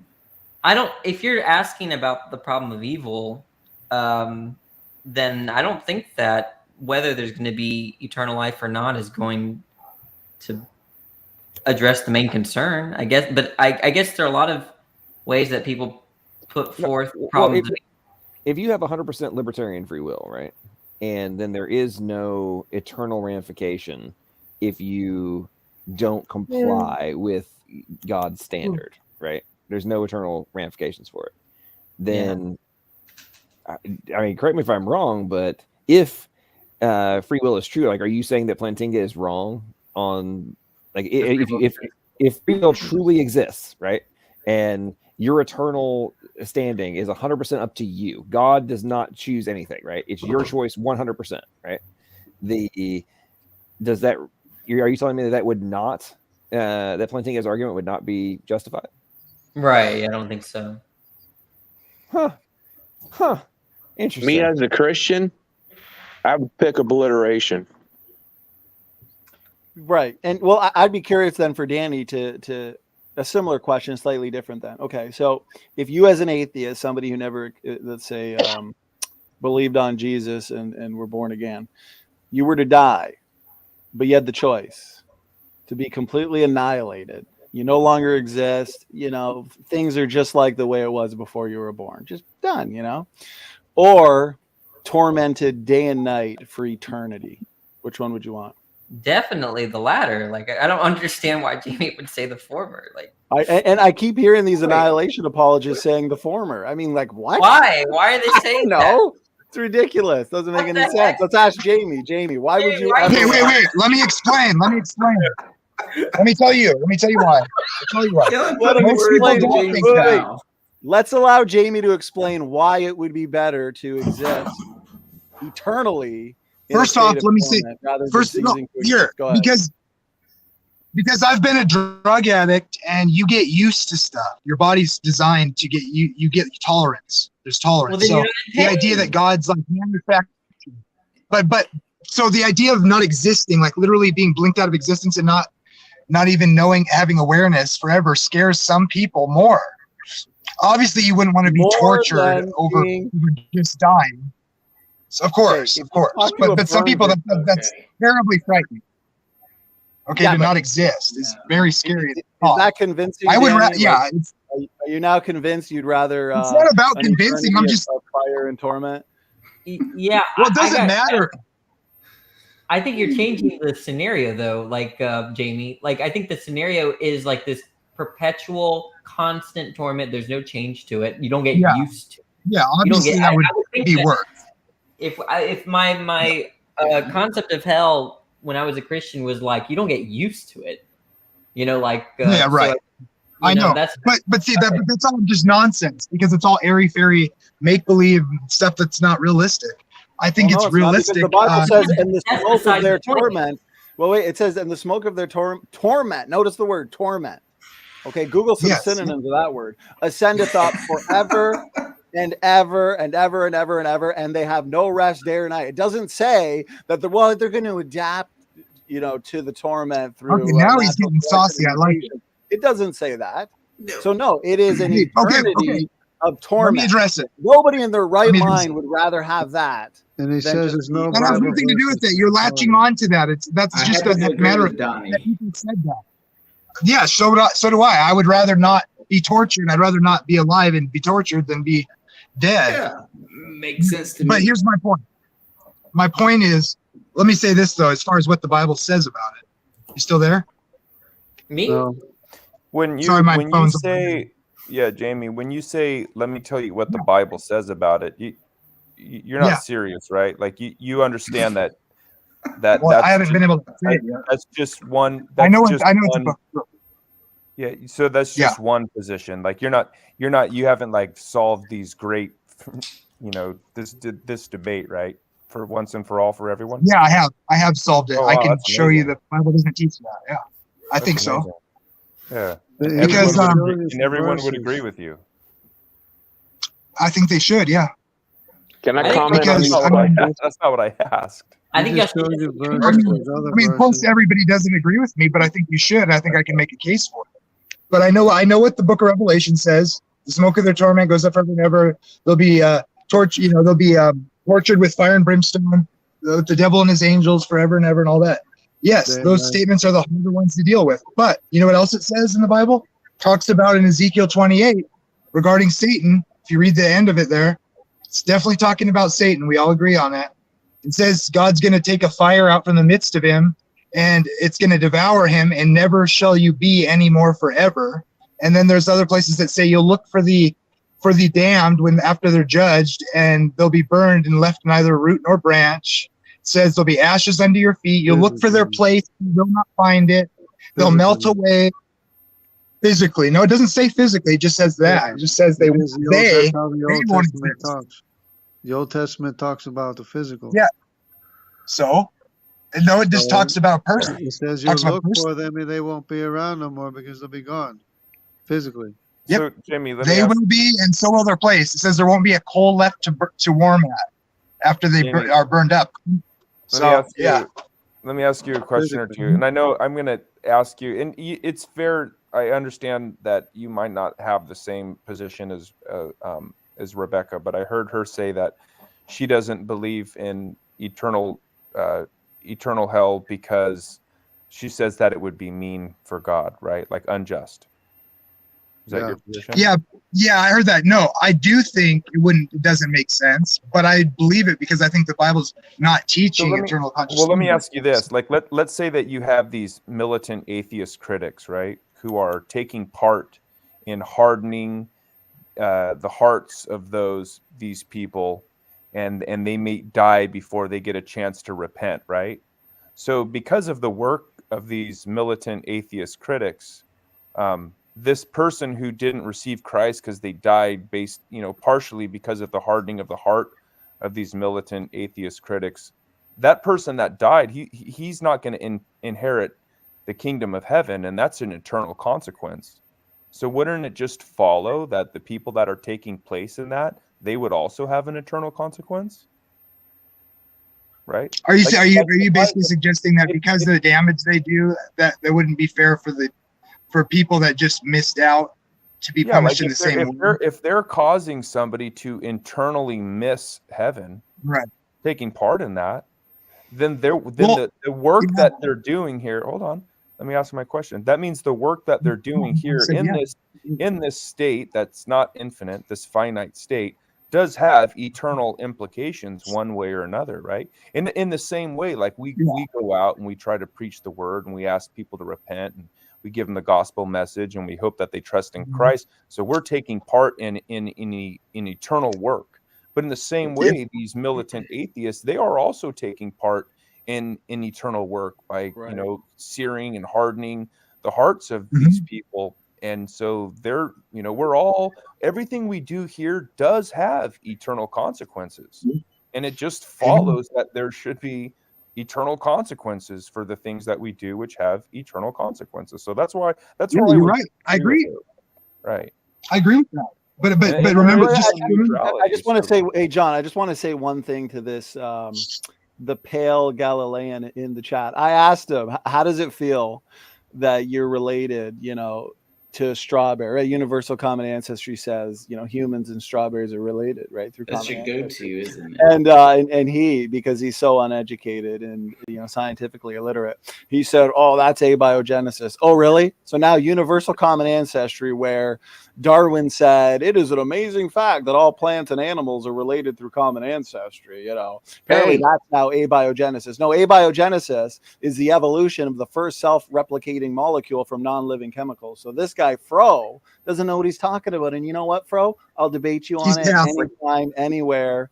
He doesn't understand the basics, just like Sloppy Saint. I just had to correct him. I saw that in the chat. So anyway, listen, Fro, respond to Sam. So, Fro, we have there is one slot available right now, and link is pinned inside chat. But real quick, I need to address both Beta Germania and Christoph for having the same fear over here. They say this is Germania.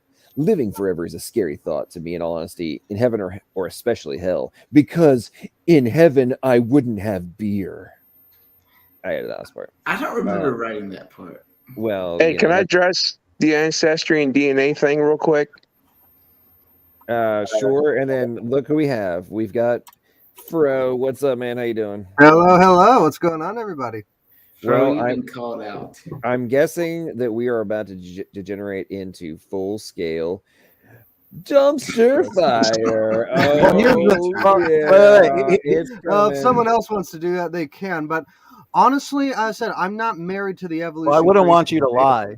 No, I just want to ask you a basic question. Hey, look, I don't need some. Listen, I don't need some rant here. Let me ask. No, I don't want you dodging and dipping and diving and dodging. Okay, I won't dodge and dip. I want to ask you a basic question. Do you believe? And you should be proud of that which you believe in. I don't believe this, but let's see if you do. Do you believe? Okay. Do you believe that a human and a puppy dog are related through common ancestry? Human and a puppy dog related through common ancestry. If by which you mean we have a common ancestor somewhere in the distant past, I would say yes. That's what it means. Yes or no.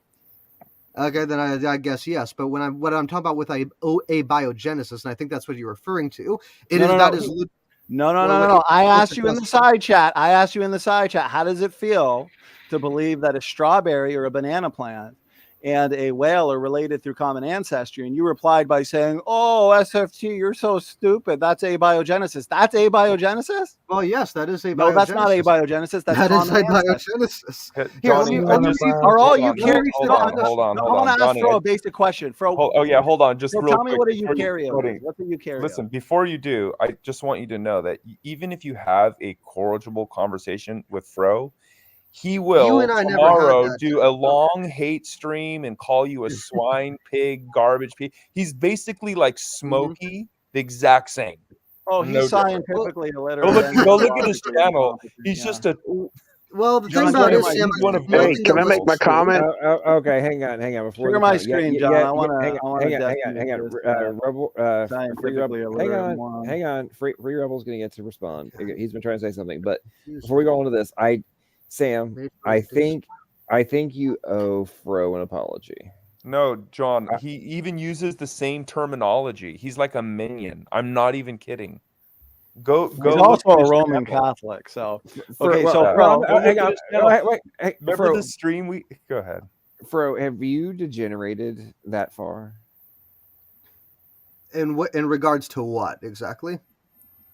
Well, I mean, my conversations with you have not been anything like the Smoky Saint type. So, is Sam correct in that we're now approaching things?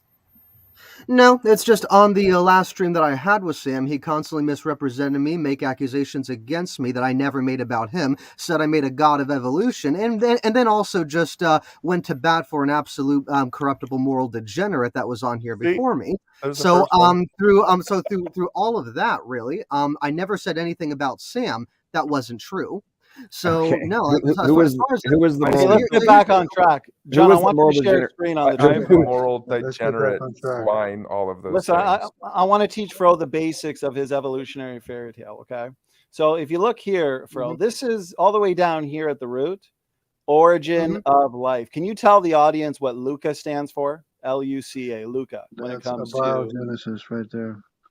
I don't have... Right, you're scientifically I have not made a...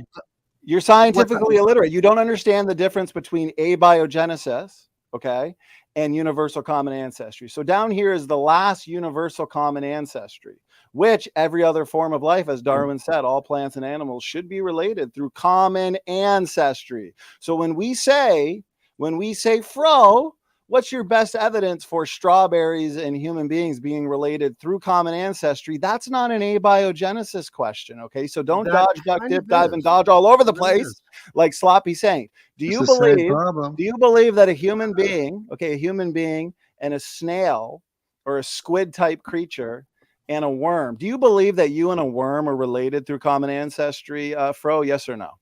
I don't know.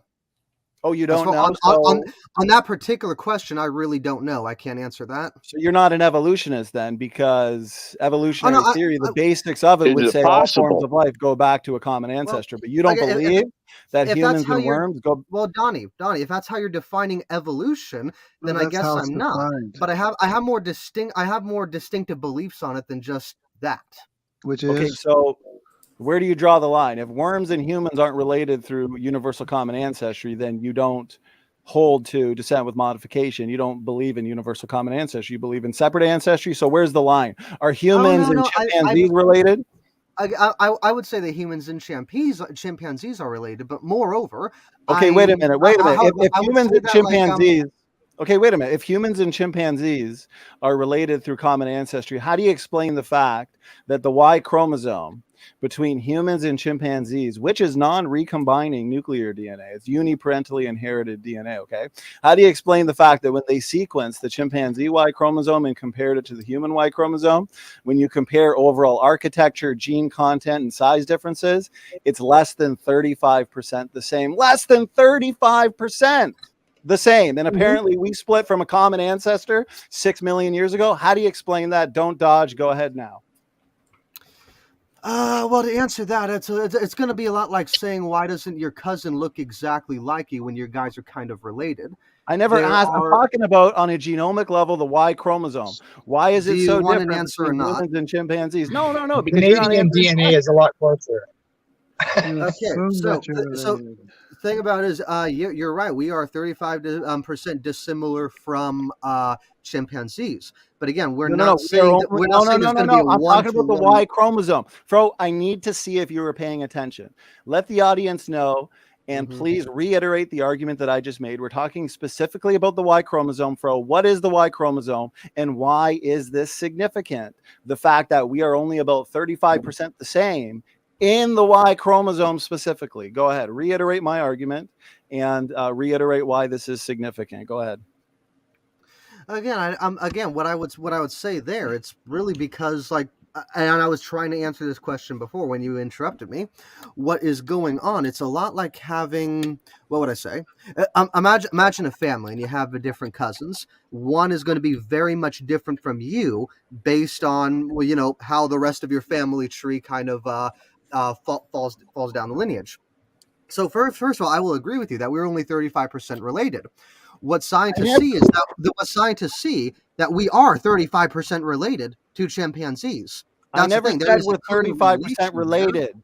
I never said, Fro, listen when I talk, please. Okay. If you want to consider non-coding regions, coding regions, Y chromosome, mitochondrial DNA, we're about 84%. I'm talking about specifically the non-recombining DNA compartment called the Y chromosome, which should be the most similar, Fro. Every single male Y chromosome on the planet, every single human male Y chromosome on the planet is 99.999% similar, nearly identical. That's why we can take every single Y chromosome, build a family tree, and guess what? We go back to one single Y chromosomal ancestor just 4,500 years ago. But you're telling us that chimpanzees and human beings are related through common ancestry. Why is our Y chromosome only about 35% the same? How can you account for that in only, let's say, 6 million years since the split? You're the one who believes in it. Okay, yeah, y'all got to slow down. I'm legitimately getting confused here. I think it's been more than 6 million years, but in either case, I think you just said that our Y chromosomes with every other creature is what, 99.9%?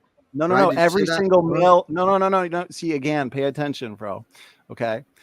Every single human male Y chromosome is nearly identical, the same, incredibly low variation in the human Y chromosome. But according to you, we share a common ancestor with the chimpanzee, and the chimpanzee is our closest cousin, which means our Y chromosomes should be pretty similar. And yet it turns out that they're nothing alike. So how do you account?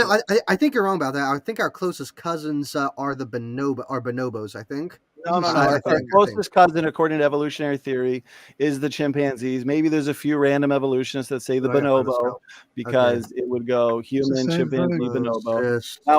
Now again, how do you explain this massive dissimilarity? I was right, bonobos. I was right. Bonobos are our closest cousin. Okay. Same thing. Hey, I've got to get going, but I will be listening in. Y'all have a good one. Good night, Danny. You're my favorite. Hey, Gur. Good night, Mania. Hey, Gur. Before you go, I thought I was your favorite, buddy. But before you go, are you off to go snuggle with your pudding brain teddy bear? I knew that's exactly what you were going to say. Or more appropriately, are you going to have dreams about how you're going to have a snuggle buddy session with Pudding Brain and the gang when they find out about what you've been saying tonight as they review the transcript? Well, they'll probably review it, but I stand by all of it. And like I've said, I have defended you, white knighted, if you will, when it came to these accusations and about you being a grifter. I know, and I appreciate that. And here's my last final question for you. Yes. Do you happen to know if they find things to review by searching for Pudding Brain in the transcript? I don't know. Is that one? I would really appreciate if you would find out if that's the search query, because if it is, that will make my day so much. If they know to search for Pudding Brain, because usually when I say they're really, I know they're going to want to find this part of the stream to review because of what we just said, blah, blah, blah. I really wonder if they search Pudding Brain. It's Next time I talk to Speed, I'm gonna ask him. I'm gonna say, do you type in hashtag pudding brain in the, the YouTube chat? Okay. Anyways, I don't mean to derail. Okay, Y'all okay, have a good one. listen. Before Yeah. have a good night, man. And if you actually say that in the stream and ask that question in a manner in which I can actually watch and hear it, I will stop calling you beta if you pull that off. I'm gonna hold you to it. Okay, yes, I will definitely do that. I will find the timestamp and everything of when I do that. I mean, Anyways, I would ask Danny to do it, but Danny's been completely banned. yeah, I don't. I tell Speed this all the time. I said I love Danny. Danny is one of my favorites, and yeah, for whatever reason, he does not like Danny. I don't know why, but yeah. Anyway. All right. All right. Good night, Go to everyone. bed. Good night. All right, Germania, take it easy. You're a good guy. John, share my screen real quick. Right. I want to show Fro the paper I'm Actually, talking about. okay. John, share my screen. No, I just want to show you the technical paper that I'm talking about. Okay, Where they originally Donnie can share a discovered this. screen, but then I actually John, want I want some criticism from the whole chat. Okay, from the so whole right group here, chimpanzee and human Y chromosomes are remarkably divergent in structure and gene content. So you can go through it. They talk about how more than 30% of the chimp Y chromosome lacks an alignable counterpart. In a nutshell, okay, every single human male Y chromosome is nearly identical. Okay. Okay, can you our can you put Y this- chromosome hey, with Donnie, the can you put this- chimpanzee hey, should can you have put been a this lot paper in the more. private You're chat the for one me? that's saying chimpanzees are I know, humans can you and put this in related the to private common chat for ancestry. me? That's what I'm So asking. address this problem. How do you solve this problem then? Go ahead. You can I search the title of the I paper. Bro. genuinely don't know, but can you put the paper in the private chat so I can read it later? See, Yes. here's the Here's the problem, thing. There is bro. no answer. You don't know, Fro, because guess what? Humans Mhm. and chimpanzees, believe it or not, they're not related through common ancestry. So quit Okay, that's fine. compromising the word of God with a dumb, stupid theory where this is just one evidence I could All right. corner you on. I could corner you on the mitochondrial DNA molecular rate. I can Okay, corner Donnie, you on the chromosome Donnie. 2 fusion and the fact that it's been overturned. I could corner Donnie. you on junk DNA, the overturning of junk DNA. Donnie. I could corner you on the genetic boundary Donnie. study. Fro, you believe that Okay. humans and a Are you monkey done? are Are related you through done? common ancestry, but you can't Are you defend it. done? You No, can't the defend it. problem is Are you Fro done? doesn't even know what he believes. He Are just you says a No, bunch Fro of doesn't know stuff. what he believes. He doesn't even realize Fro that he's literally related thought. to a Fro freaking literally thought that because banana. he's related to a strawberry, that's abiogenesis. And then he gets Fro doesn't offended when you understand tell Oh him, yeah, hey, that is Fro, you literally realize that what abiogenesis, your Donnie. But position anyway, are you entails, guys and that done? all he wants to do is just All run right. on and on and do a Okay. Are dance y'all stream done? on you. All right. Let's Fro, Clown. no, I want Fro to correct Hey, himself. hey, we're gonna Strawberries get. and Hey, whales being related. Johnny, to Johnny, Oh my everybody, hey, gentlemen, everybody, calm down. Listen, Okay. we're So gang. You guys are ganging up on the lone Catholic in the room. Okay, everybody be nice. I don't want to be my channel to be blackballed by the Vatican for abuse of Christian Catholics. Okay, so You had a question. That's a good one. That's a good one. I like We've that. been waiting I'll all probably have night Pope for the Francis dumpster fire. knocking on my door tomorrow. I mean, at this point, I heard you refuted evolution. Go ahead. We'll get a hate stream, Donnie. Listen, at this point, I don't know if I'm more afraid of the Pope or of Putin at this point, because I mean, given the things that the Pope is now in favor of, I think he may be part of the New World Order and is going to be utilized to kill us all. So anyway, go ahead, Fro. Anyway, I actually want criticism. How about I've been writing a little bit of a paper that I want criticism on, but in any case, to answer Donnie's question, I legitimately don't care. I mean, obviously, you probably know more about the subject than I am. I am personally more convinced by evolution than I've seen with creationism. That's genuinely it. If evolution, But you don't know it. Well, wait a minute. You know can I nothing about finish? evolution. You Can I didn't even finish, know that please? evolution Donnie, teaches know that how to worms and define humans evolution are is related. true. No, we don't I need don't that. care. No slapping and running here, Fro. No slapping and running here. You think I it's more didn't convincing? slap you. You guys think are it's coming more after me, convincing? first of all. I'm not slapping you guys. Stop. You I'm guys are not coming done. after Do me. I sound like I'm? I know First you're. of all, I know you're I excited. genuinely don't care about You the think it's evolution more debate. convincing? You think it's more convincing to say? Okay. Okay, thank you. Both of you are now muted. Okay, gentlemen, don't make me bust out the frickin' clock so we can actually have conversation in here. Let's use reasonable, give each other 30 seconds each of uninterrupted conversation before y'all start shouting over each other. Sounds good. Okay. All right. Donnie, go ahead and make your point of what your response, and then we'll let Fro go uninterrupted. Go ahead, Donnie. Okay, for one, he thinks that it's more reasonable to believe in evolution. He just throws that word out there, evolution, like it means, well, I said evolution, so that means banana plants and whales are related through common ancestry. Evolution means change over time. Biological evolution means a change in allele frequencies in populations over time or over generations. Okay, that doesn't tell us, especially because the genetic change is typically downhill. That doesn't tell us that banana plants, worms, and human beings are related through common ancestry. That's what Fro believes, but Fro doesn't know anything about his pond scum to people related evolution. That's why he said, oh, strawberries and whales being related through common ancestry, that is abiogenesis. SFT, you're so stupid. Even though Fro just demonstrated that he doesn't know the difference between universal common ancestry, which apparently he believes in, but he doesn't want to defend in a live discussion because he knows how stupid it is to say that humans and worms are related through common ancestry. He admitted he believes that humans and chimpanzees are related through common ancestry, but with one single line of evidence, we refuted that, and it is time for Fro to repent from compromising the Bible with a stupid theory. All right. Okay. That was like 45 seconds. Okay. All right, Fro, go ahead. And nobody interrupt him. Even if you're triggered by the Catholic evolutionists. Okay. Everybody calm down. Okay, Fro, go ahead. And and before you start, and Beamsy, we all know that you can join the panel because you've been on the panels before, and the link is pinned in the top of side chat. So come on in and hop into the dumpster fire. All right, go ahead, Fro. The floor is yours. Okay, so I want to say this out last on the topic, and that's all I really have to say on the topic because I'm not married to the evolution creation debate like these two are. But first of all, what I said is abiogenesis is literally abiogenesis, according to Oxford Dictionary, which is one, the original evolution of life or living organisms from non-organic or inanimate substances, which is how we can say, or how many scientists would say, that humans are related to strawberries. So what you're saying isn't abiogenesis, Donnie, or what isn't like common ancestry is literally abiogenesis. One is basically as good as the other as far as definitions go. In fact, for the second term, more historical, it is an old term for spontaneous generation, literally life from non-life. So abiogenesis is as good as a universal common ancestor as far as I'm concerned, as good as a definition. Now, secondly, I don't really have a horse in this debate. While I'm more convinced by arguments for evolution than I am for creationism, if evolution is true, Christ is still on his throne. If evolution isn't true, Christ is still on his throne. I simply am not married to this argument, to this line of argumentation like you are.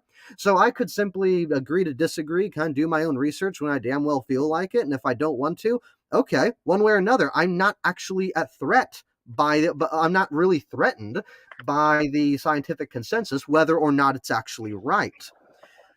Okay, so and let moreover, me just respond. Let me finish one thing. Moreover, once you make your point, I've actually been working on a paper which I would like some criticism from the whole group, actually, if you wouldn't mind. So make your point. All right, let me make my point. So the reason why Fro has nothing more to say on the topic, although he has plenty to say usually in live chat comment sections, he has nothing more to say on the topic in a live discussion because he knows nothing about the topic. Abiogenesis has to do with it's timed responses. Abiogenesis again has to do with the evolution of the first living organism or self-replicating molecule from non-living chemicals. In universal common ancestry, okay, do I got to screen share the basic tree of life again? No, I hope not for sake of time, but I will if you just won't accept correction. Universal common ancestry talks about how all life, including plants and animals and banana plants and strawberries, are related through common ancestry and worms. He says he's more convinced by evolutionary-based arguments and yet is incapable of providing even one, and he's incapable of even defending, okay, what he would apparently what would be our closest cousin, either the bonobos or the chimpanzees, on a pretty basic argument dealing with the Y chromosome.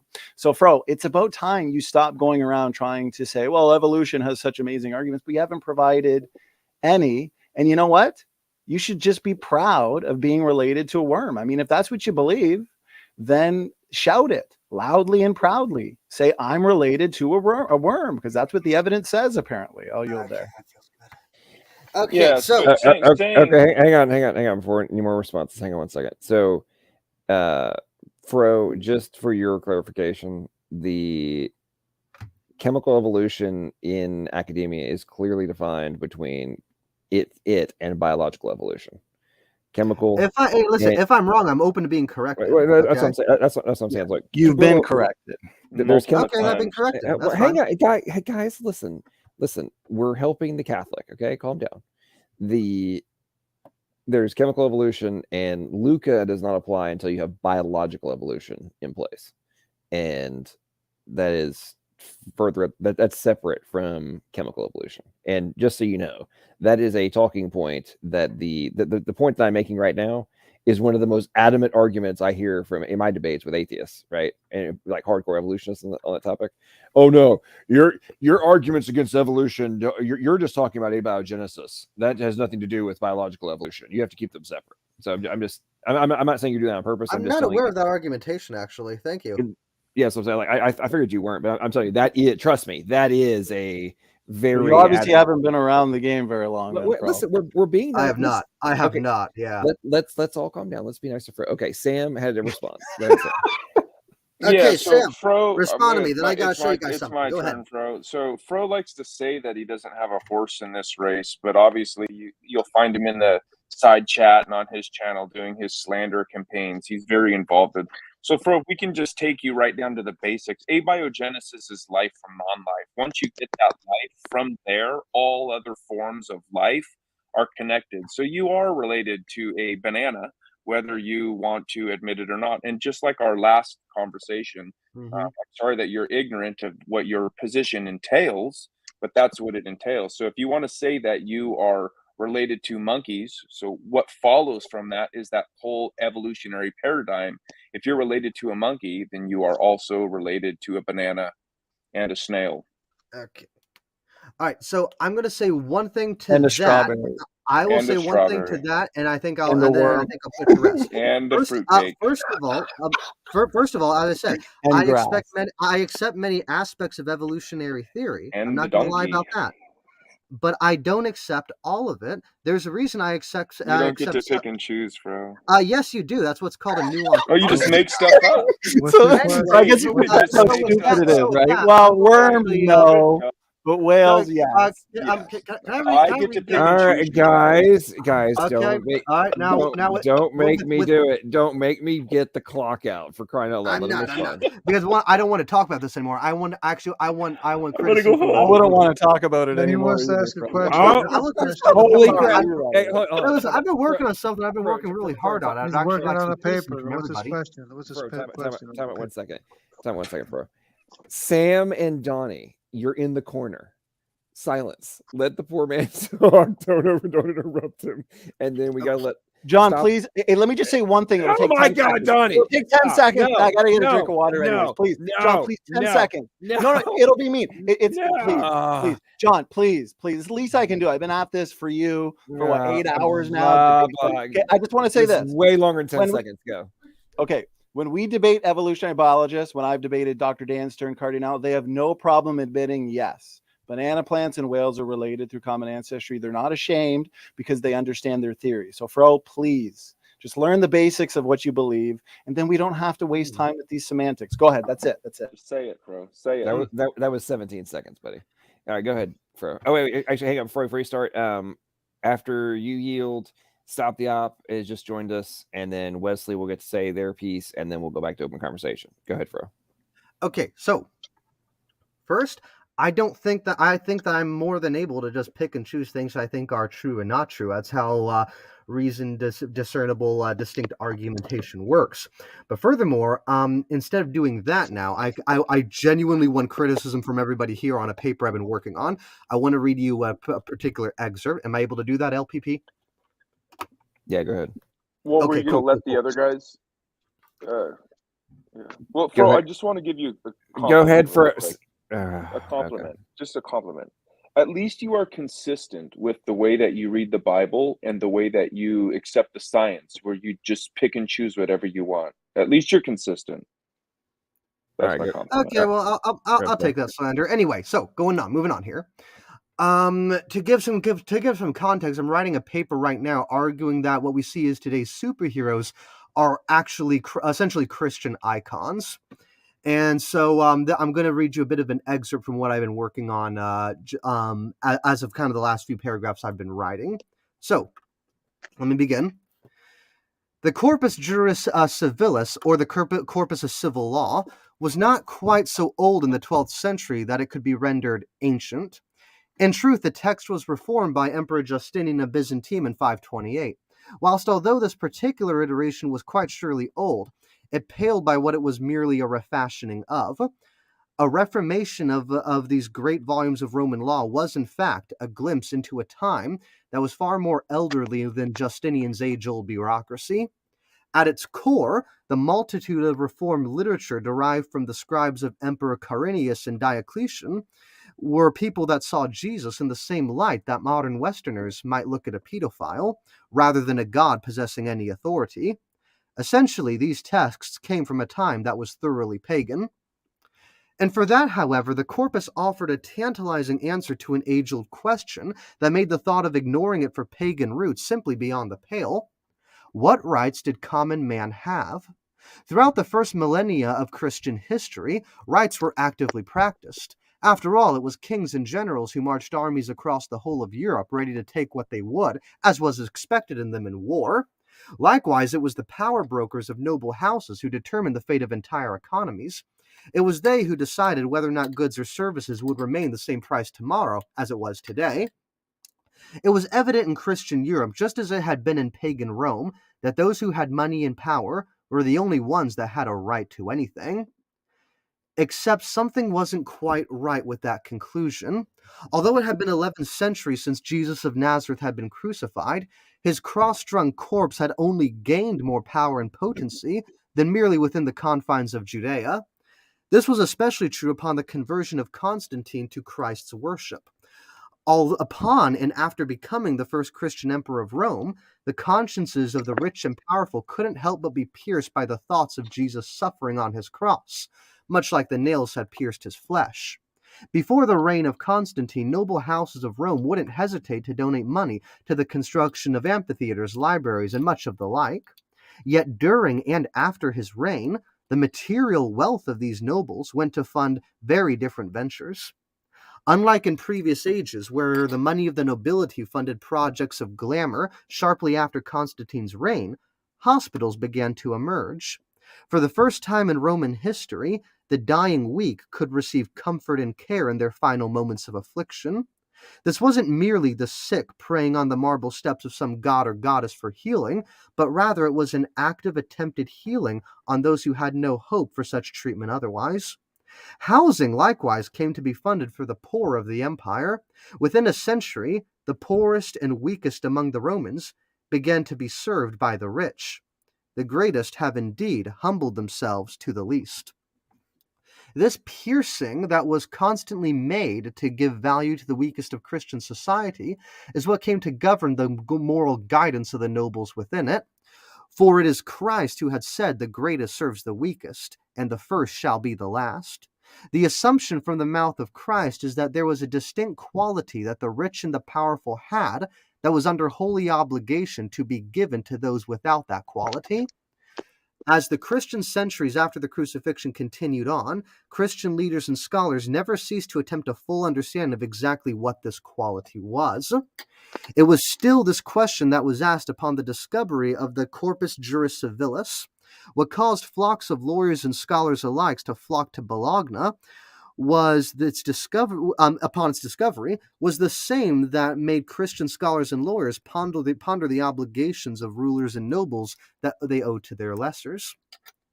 While it was understood quite plainly and thoroughly that the powers in the realms of money and politics were commanded to protect their subjects, the old Roman corpus offered an interpretation upon the words of Christ that was as novel as it would be revolutionary in the centuries that marched on.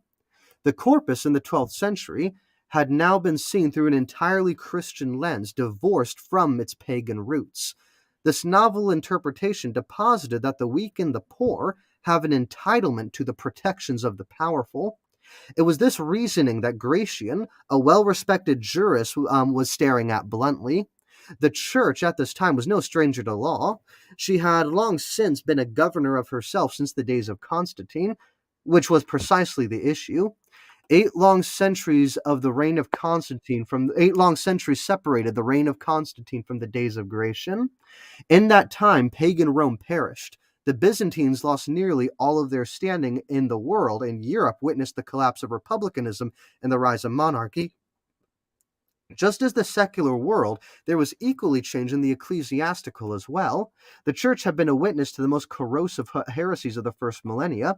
Popes became in the midst of collapsing Roman power, as equal to politicians as they were priests.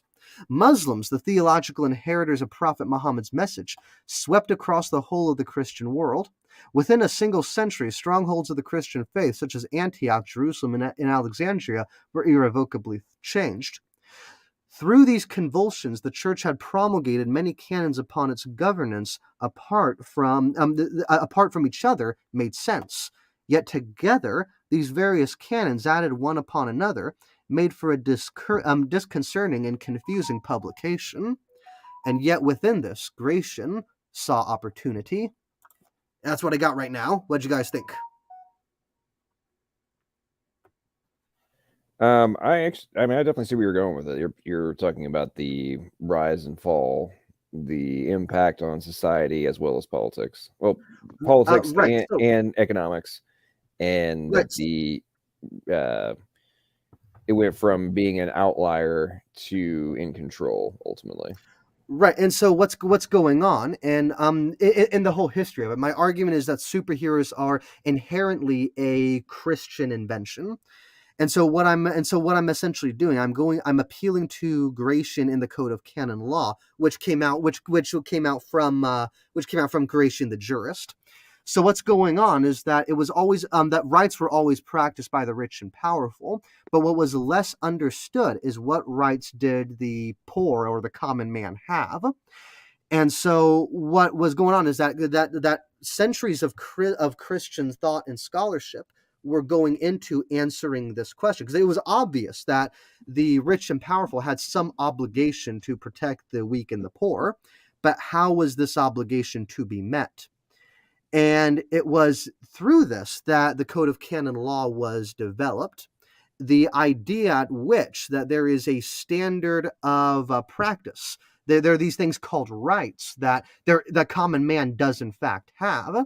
And later on, it was the Code of Canon Law of these Catholic theologians and bishops that were able to establish this.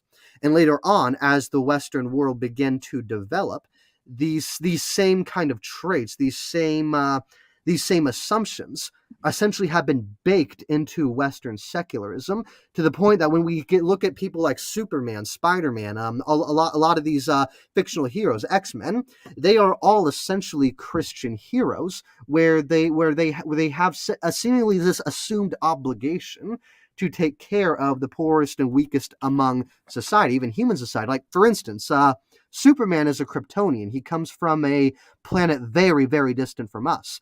And yet he comes here, and we expect him to be good. We expect him to be a hero for no other reason except he has superhuman abilities. Like, why do we do that? No. The reason, No. Hold on. Let me finish my point. That's intentional. The reason we expect that of Superman is because we have this underlying Christian understanding of human rights, and we look at Superman essentially fulfilling those kind of rights. No, right? I get where you're coming from, but in the context of Superman, I would have to categorically disagree with the like everything about the story of Superman is that one of the primary reason for being good is the fact that he is raised by people with good standards and morals. Mm-hmm. Yes. And you might derive that from who is tapping in the background? Somebody is tapping. What is that tapping? Could have been me. My bad. Let me mute myself. Okay, that's better. That was very weird. I felt like I was like in a cheerleading competition or something. Somebody's like all the tapping going on. Okay, anyway. No, his powers had nothing to do with it. In fact, he needed the morals to overcome the potential evil he could do with the powers. So, hang on, before we go down this rabbit hole real quick, because this could be a very deep dive conversation. Stop the Op has been waiting for quite some time to say something, and then Wesley as well. Stop the Op, we'll give you real quick. What's up, man? Hey, What's the stream? How you doing? What's on your mind? what's happening, man? Can you guys hear me? Yep, you're coming through. All right, cool. Yeah, I mean, first of all, I mean, superheroes. I mean, I really kind of wanted to get back to evolution, but I'll touch on what he was saying, man. All these superheroes, these aren't Christian stories. These all come out of Jewish story rooms, and I mean, every single one of them. So it's kind of one of those things, man. I mean, some can also say that the same can be said with Christianity. I think that also comes out of Jewish story rooms. But I also I kind of really wanted to touch on evolution again, and this is kind of just my interpretation of the fossil record as I see it, and I wanted to see how you guys felt about it. I mean, ultimately, I'll preface this by saying that I do believe there has to be some sort of creation, some sort of intelligent design, some sort of emergence. That has to be said.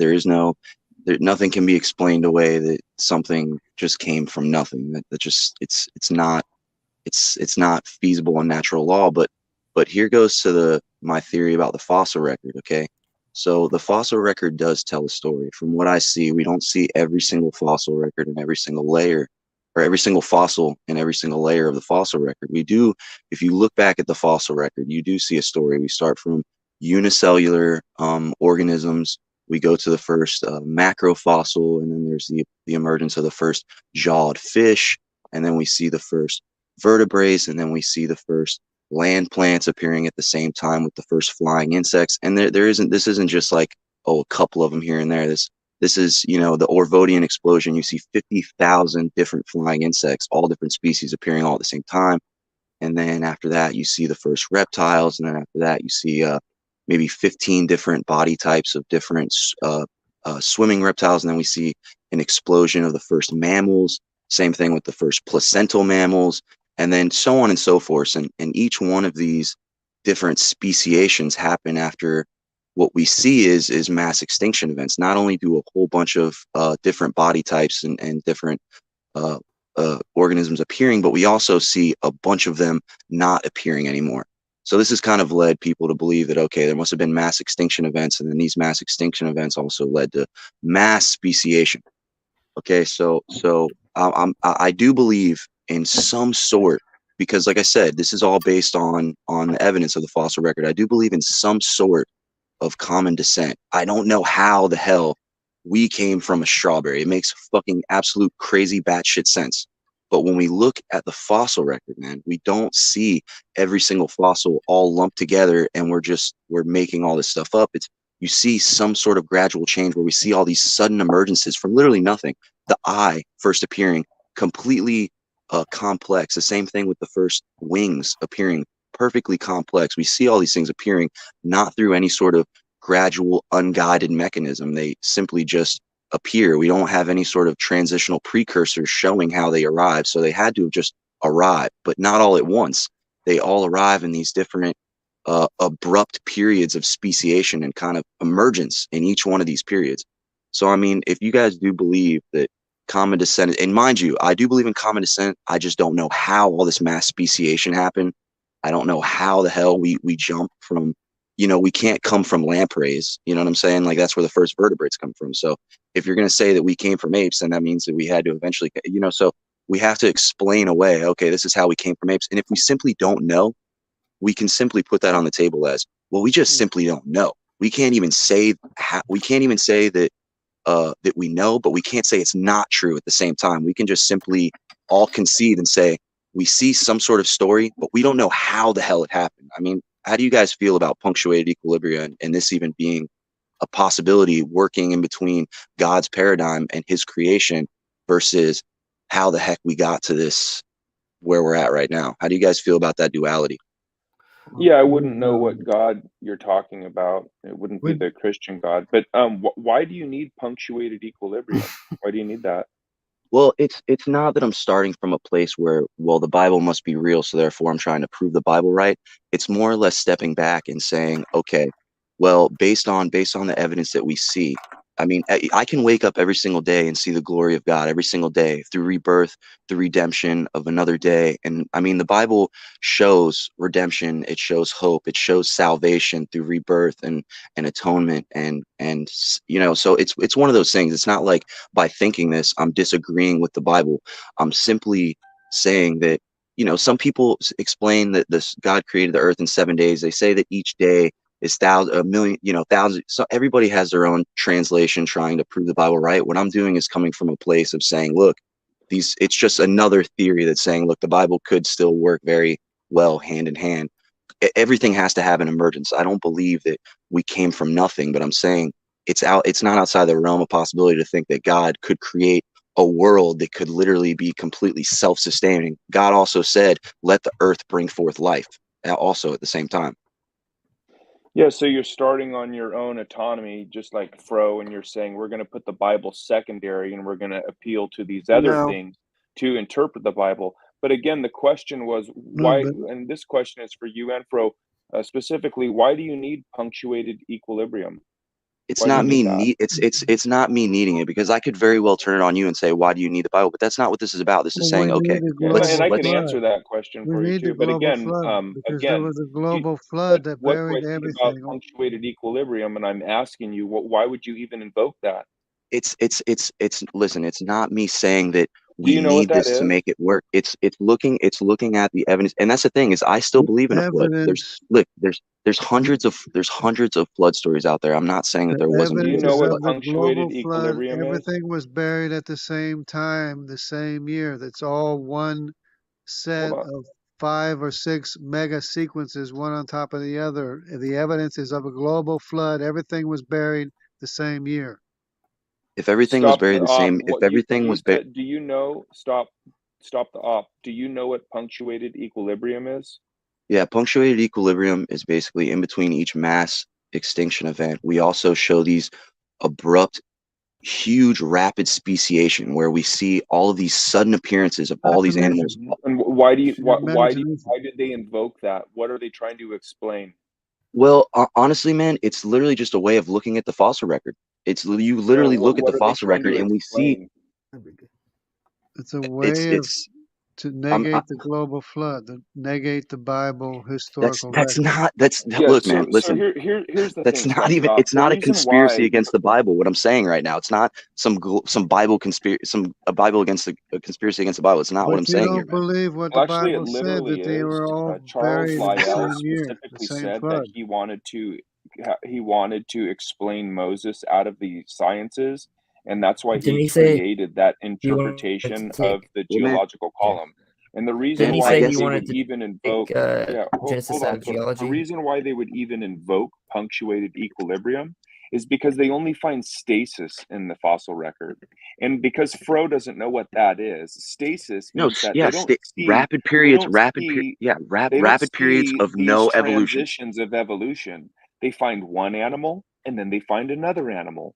No, they that's don't not find what the it is, man. transition. So what do they say? You're misinterpreting it. So they You're misinterpreting it, man. You're misinterpreting it altogether. This idea of punctuated equilibrium, so they can still hold on to their secular ideologies for their fantasized world where God doesn't First off, exist. man. First off, hold on. Christians have bought onto that. Listen, man. First off, I'm not pro Darwin right now. Okay, so you have to understand what I'm saying here, man. What I'm saying is that Darwin has a lot of holes. All the transitional precursors, there is none of them. I'm saying the exact same things. But now, record. You've said there's a fossil record. You believe that there's a consecutive deposition of sediments over millions of years. And are you saying that there is no fossil record? Is that what you're saying? I'm saying they were all buried the same. Better now. Flood. Okay, man. So, okay, man. Yeah, so what I was saying. It's consecutive layers, mega sequences on top of mega sequences, one on top of the other. No soil, no. Now, what does that show? What does that show, man? When you show each layer, what does that show? It shows they were all buried by the same catastrophic event. And it shows all the species in every single layer. It doesn't matter. It's not really because bones. Listen, man. Listen. What you don't see. It's what is there. No, all right. So listen. Answer this question. Answer this question. So are the bones that are in the bottommost layers, are they more dense than the bones in the topmost layer? Because that's It does, because whatever was deposited there was deposited there, and can then somebody the else? Hey, next look, man, layer, listen. All right, then the I next heard your layer, opinion. Hey, and thanks then for the your next opinion. I layer, heard.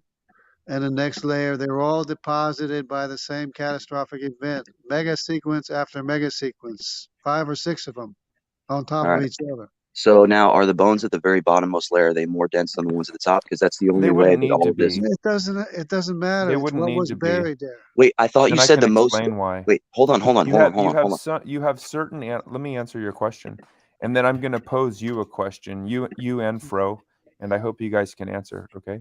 So they wouldn't need to be sorted by density. You would have animals that were not able to escape, such as these creepy crawling things, the trilobites, and all of those things that are already living, possibly on the, they're little critters like that. So of course they The would get very buried bottom. first. Other animals would be able to flee, find higher ground. The dinosaurs, those are huge animals, so they're probably not going to be able to run as far, as fast. They're going to get buried early on. The insects are going to obviously survive a lot longer, so you would expect them to all start pooping out about the same time, and then they're going to get laid down. So yeah, it's called hydrologic sorting. So hold now on. my So hold on a question for second. you, You don't think? my Hold on, question man. for Hold on. Let me you, respond. Let me respond to what you just said first before you ask me a question. So you don't think that it's possible for anything to get buried in the exact same layer as the first before the jawed fish, and then there's the all the layers with everything with jaws after that, and then there's the layer of all the first swimming reptiles, and then the first layer of all the flying insects, and then there's the layer of you don't think that literally that it's just they couldn't get to the next layer, that literally it was just everything lives on its own layer, and then it was just all covered at once? yeah, It's the so what way you're everything was you're deposited. asking me to accept your interpretation of the Yeah. I asked you geological a question. column, I'm not and telling you. you I'm are asking you a question. presupposing. Hold on, you are presupposing the very thing that you are trying to defend. Okay, so No, that's not how you're it works. So hold on. Let me ask you a question, okay? And okay, man. this Okay. will help us all out. What is the empirical method? Are you paying attention, Fro? What is the empirical I'm trying not to. methodology for establishing ancestral relations with those mineralized fossils in the Look, man, geological we don't column? have any. That's my point. Is that we literally have zero Okay. explanation. So Okay, I'm you're on just your side making here, stuff man. up global then. flood then. You're just I'm making on stuff your up, side. right? So is a global flood. I'm not saying there wasn't a global flood, man. I'm literally not saying there was 5 to Okay, 7 mass extinction events. you have to first understand nuance is wasted on these One people. Don't bother. global flood. One Yeah, global so flood in hold on. 1 year. So stop. I think you and Fro have a lot in common. You guys just make stuff up and believe what you want. You pick and choose. You Life see, this is is like what a honesty grab looks bag. like to Sam because he's acting like a So slug. Fro, here. let me ask you. You can clearly Fro, I see Wait, his asked you a mouth. hold on. question. Wait. First, you grossly misinterpreted what punctuated equilibrium was and what the difference is between No, each era. It wasn't. punctuated It wasn't. equilibrium was everything created all of to a sudden explain the dissolves. stasis that is found in the geological column. Yes, States of man. The stasis. No. It was transition, no evolution. There's okay, no man. I've evidence heard of punctuated Punctuated equilibrium. equilibrium. It's rapid. Oh my God. Rapid Listen, There's evolution. man. no Oh my evidence God. of that. Okay, I've heard you It grossly goes misinterpret it contrary twice. to Now, can I science. explain to you? I've It heard goes you grossly contrary to misinterpret it. Can I everything. explain it to you now? Before you do Oh, you want to stop, and explain how you're going I'm to get all of a sudden a whole bunch of different animals? That's not science. It's fantasy. Okay, man. Hey, I hold got on. a question, Stop man. before Plausible, probable, you man. explain What my have all you guys gross. think? We have 6 Stop people in the chat, and only 3 of us are talking. Before you correct me on my gross misunderstanding, Fro, I want you to answer that question. Okay, what is the empirical methodology for establishing ancestral relations with the mineralized fossils in the geological column? What is that, Fro? Hold on. I'm remembering. I think it's like I think they call it comparative anatomy. In fact, I'm pretty sure Yeah, they do. man. Yeah, dude. Of course, there is no precursor That's not. transitionals. I'm Hold on your on. side Hold here, on. man. I asked you I'm for. on your side, bro. I asked you for empirical. Listen, man. You're talking about from a top down. You're talking about it from a top down. Comparative.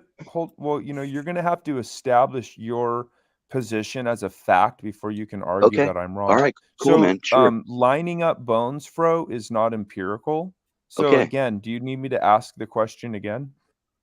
What is well, the the thing about empirical it is, method Mhm. for establishing ancestral relations with these mineralized fossils in the geological column? What is that? Well, first, I would argue that actually is quite empirical because It's what not we're empirical. struggling to do, right? Because when we're talking about fossils, there's no DNA to work with. It's not like humans and ships where we can compare mitochondrial DNA or whatever the hell else. Yeah, but they have What is DNA. going on is that every semblance of DNA that we have has long since been replaced by limestone, by actual minerals, and so No, but they had our DNA. knowledge of understanding what went on that far They back all had is going DNA. to be limited.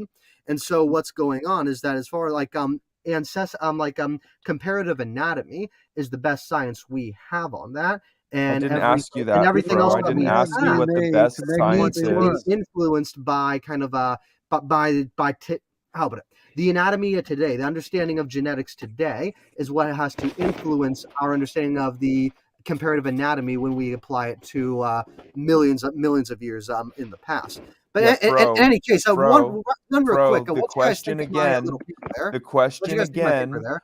the question again, Fro, the question again was not as what's the best we have. That wasn't the question. The question wasn't, do you have an arbitrary opinion on these random assemblies of these bones that are dug out of the earth? That wasn't the question. The question was, what is the empirical method? You either have that and you can present that, or you don't. Which is it? I basically answered that already. No, you didn't. You said comparative Yes, I anatomy. did. Enjoy my answer, You're Sam. saying I that answered you as far just as like I you're could. saying I that just like answered in you, Sam. just Enjoy like my in answer. kindergarten, we can line up these blocks a certain way and we can push the round ones through the round hole. That's not an empirical method. Okay.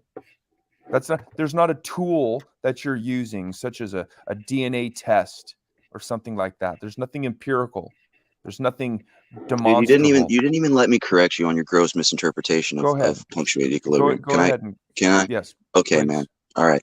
See, now the classical fundamental Darwinism says that everything evolves up. Okay, it's not degradative. Everything evolves up. Every single mutation is a good mutation for natural selection. Okay, now this is not the same thing as punctuated equilibrium. What punctuated equilibrium says is that after these mass extinction events, you show all this emergence of all these random mutations that weren't around before. Okay, and then there's a period of stasis of literally everything emerges all of a sudden, seemingly from nothing, and then there's a period where almost little to no change happens. The things degrade, they almost like devolve, they mutate, and then they go sterile, and then they go extinct, and then another mass extinction event, and then a whole new emergence of all these new body types and all these new creatures form again, and then they degrade, and not in a evolutionary in a bottom up way, but it's almost like these periods of they devolve, kind of, you know what I'm saying? Exact same When way as you Michael play Behe would back say. this They would devolve. replay, you will find that is exactly what I said. I What said that the mechanism? fossil record shows stasis, and to explain the stasis, they invoke this wild idea of punctuated equilibrium. So wait, you think Darwinism and punctuated equilibrium are the same thing? Because I just explained how they were different. Do you think they're the same thing? You're not listening. I don't know why the beginning of your sentence started in the middle of mine. Okay, so but again, that's exactly what I said. I said the fossil record shows stasis. I think that you agree with that. And to explain away the stasis and the lack of transition that only exist in Fro's imagination, they have to invoke this rescuing And the fossil device record. called And the fossil punctuated record. It's not just equilibrium. Fro's. It's also the fossil record. No, the record The doesn't fossil say. record is fully subjective. You're okay with seeing stasis in the fossil record, but you're not okay with the results of the interpretation of the data. Unless you can provide me with an empirical method for establishing ancestral relations, then the fossil record is purely subjective. Okay, so you can see You're either stasis. going to provide me with Wait a something that is objective, that is empirical, or it's just subjective and arbitrary. What do you So have? you can use. Okay, all right. Let me respond to that. That's a good point, man. That is a very good point. Stasis. All right, that's a good point. Now, yes. Okay, so we can use the fossil record to see stasis in between all of these different speciation events and all of these different emergence of all these different There's creatures no going. event. So There's hold on, no I'm responding. speciation event. Hey man, hey There's Fro, no hey bro, speciation I'm in the event. middle of response. I'm in the middle of a response, man. There's So we no can see, we could. speciation event. Okay, man. So we can use the fossil record to show stasis, but we cannot use the fossil record to interpret any of the data after that. We see stasis. You guys can't interpret anything after that, though. Is that correct? It is what it that's is. not what I said. The fossil record's made up. We Let can see me- stasis, but other than let that, me answer You you, and can't maybe you can see. pay attention. Okay. go ahead, If man. you see do not it. have something that is empirical, then all interpretations, these things that you claim you see, are What's not there? subjective and Yeah, arbitrary. nothing is empirical. Nothing is empirical by Aside that from the standpoint, stasis. except what you try to say. We see We stasis. all We can agree. see that much, but that's it. Stop. can all only the see stasis was stasis. I buried. think that All you the would. stasis was buried by the global flood. Get that into your head. Man, we- hey, can we I? Let's see- hear. There's 6 other people in this chat. What does everybody else think? Yeah, have to like have something to say. Evolution is stupid, and I believed in it most of my life, over 35 years. Come to find out, the powers that be that control the corporations of this world, they lie to us. They brainwash us when we're kids, because then we can't ask any logical questions. Everything was made in 6 days by God, just like the first page of everybody's Bibles here say. And then from there, everything is devolving. And all the fossils, most of the fossils come from the flood. They were all buried, and then obviously the sea creatures were buried first, and you got the little rats and stuff, or the little lizards were buried, and the smarter animals were able to float and live longer. And that's basically evolution is stupid, bro. And Well, hold on. Punctuated equilibrium doesn't show evolution in a There's fundamental no such Darwinist thing as way. By the way, punctuated equilibrium. It doesn't exist. doesn't. It's your imagination. Yes, yeah, man. So it's okay, man. All right. What else? Question. Doesn't Real quick, exist. Sam, I got a question for you. Would you consider somebody a Christian that also believes in evolution? Are they a Christian or not? Just a question for you. I'm legit curious. Yeah, I mean, I think they've compromised, but yeah. But you would still consider them like a brother in Christ potentially. But I could be misinformed. Okay. I have to say I was expecting a different answer of you, so I'm pleasantly surprised. Thank you for that. Listen, Okay, hold on. Hey, listen. Everybody, shut the hell up for a second. Okay. I get really, really, really, really irritated with people like doing what you just did, Fro, because I apologize. In this stream, it has been clearly delineated on more than one occasion by more than one person that young Earth, old Earth, evolution, otherwise, is not a salvific issue, and yet TEs and OECs love to go on these, like, constantly ask, do you think it's a salvific issue?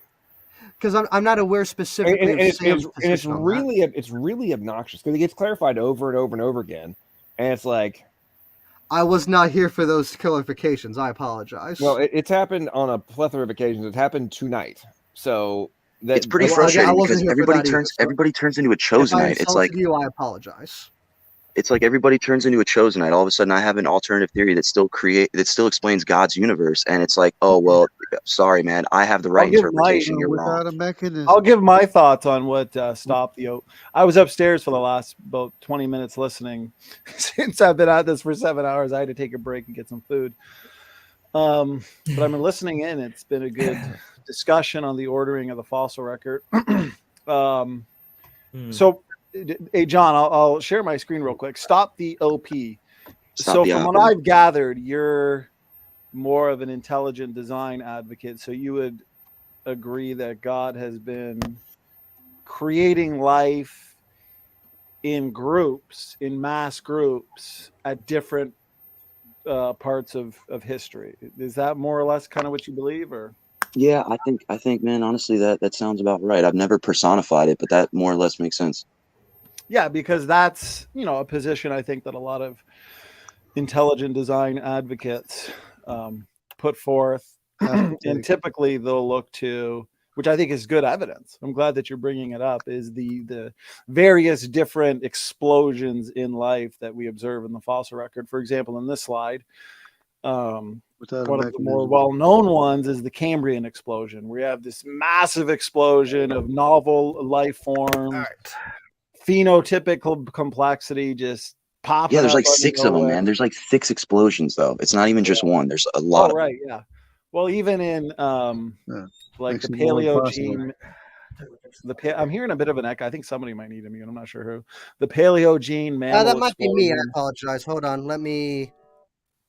No worries. No worries. No, it was me, my echo, me talking. So from the young Earth creation model, we would look to these explosions, like the Cambrian explosion. We have a sudden appearance of almost every major group. There's an explosion when it comes to the Dinosauria groups.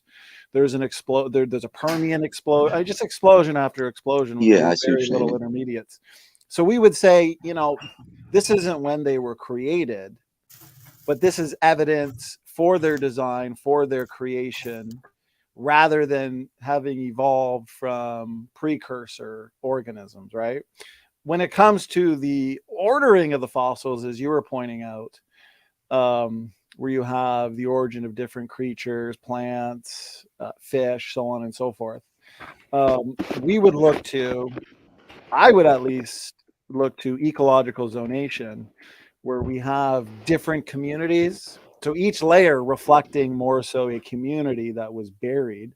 And right here in this slide, one by one, the floodwaters swept away distinct communities of plants and animals. Certain plants and animals that existed together in the pre-flood world were swept away, transported, and buried in their final resting place, right? As the floodwaters destruction advanced, deep sea communities fell victim first, and that's what we find in the lower layers. But what's interesting is we find these marine organisms, these marine fossils, billions and billions of them that make up most of the fossil record. We find them in every single layer, mixed. We also find not only stasis, but we find living fossils. For example, the Wollemi pine, which is a type of pine that existed during the dinosaur age, right? The various different dinosaur ages, yet we find them today. The coelacanth, for example, tons of those, and followed by those in near shore shallow waters, then on the shorelines, and finally those further inland. That's where we get the reptiles, the farm fish, amphibian, reptile, and mammals. But and the last thing I'll say is, from the starting point of Genesis right here, I think the fact that we'd be looking at different elevations in the pre-flood world, remember, different ecosystems in the pre-flood world versus the post-flood world, because in Genesis chapter 2, we have a river that's coming out of Eden, and it's described as dividing into 4 rivers. So as you see here, that might imply the Garden of Eden was at a high point geographically. So you'd have different ecosystems in terms of the animals and plants, right? Rivers flowing downhill to the lowland swampy plains bordering the shorelines where the gymnosperms grew and the dinosaurs lived.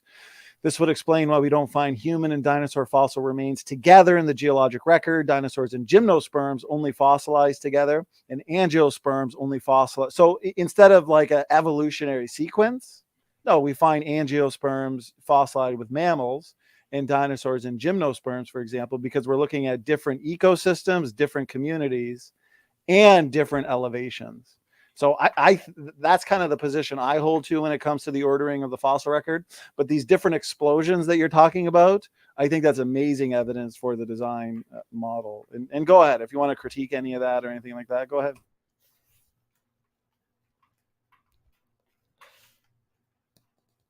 I guess he doesn't.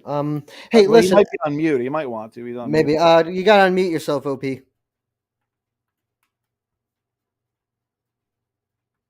Okay. Hey, listen. Before, I gotta go, guys. Hey, listen. It's been very nice to see everybody here again. But I got to get these. I have a wood stove. I got to tend to the fire and get back on my paper. Before I leave, I wanted criticism on what I had written. So, what y'all think? Yeah, I thought that was an interesting story. No, it was an interesting story, but I don't think it. I don't know if it was accurate. I mean, as far as like the way you think that the Yeah, because what Hateful the whole authority. idea is that superheroes essentially exist today as a way of, in a sense, defending our rights, both human and civil.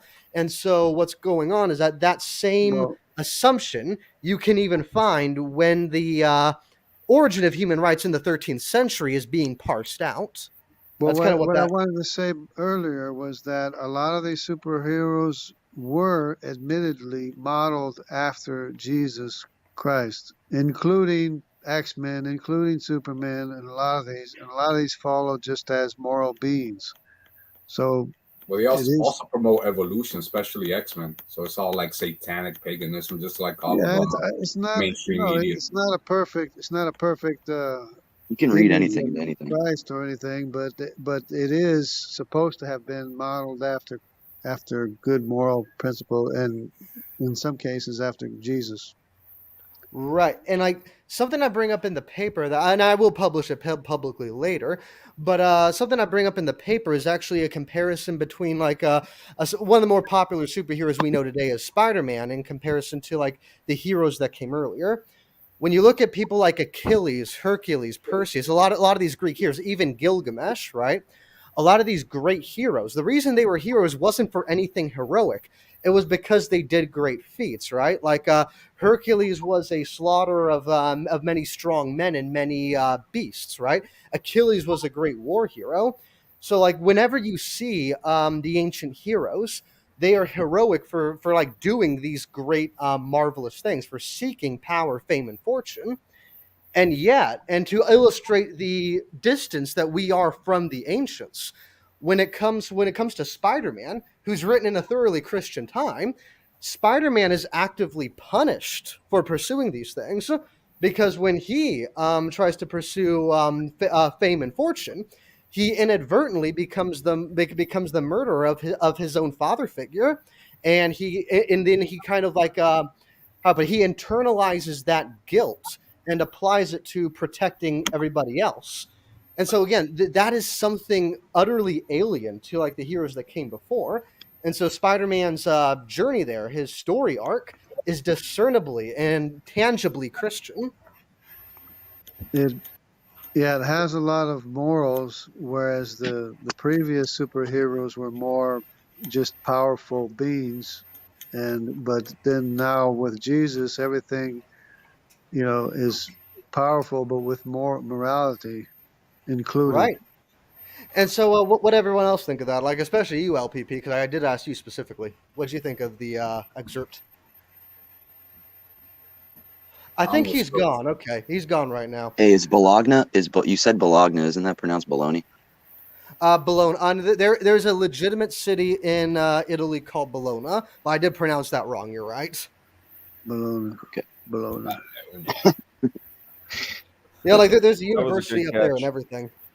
Hey man, the whole thing. The one thing I wanted to bring up, man, was that he brought up a very good point. If we do find these small fossils at the very tops of Mount Everest, that's even more reason why we should find a lot of these larger macro fossils in some of the Precambrian era. If everything's all in every single layer, we shouldn't just find smaller fossils up top that exist with other things. But we should also find bigger layers on the bottom if everything was just sloshed around.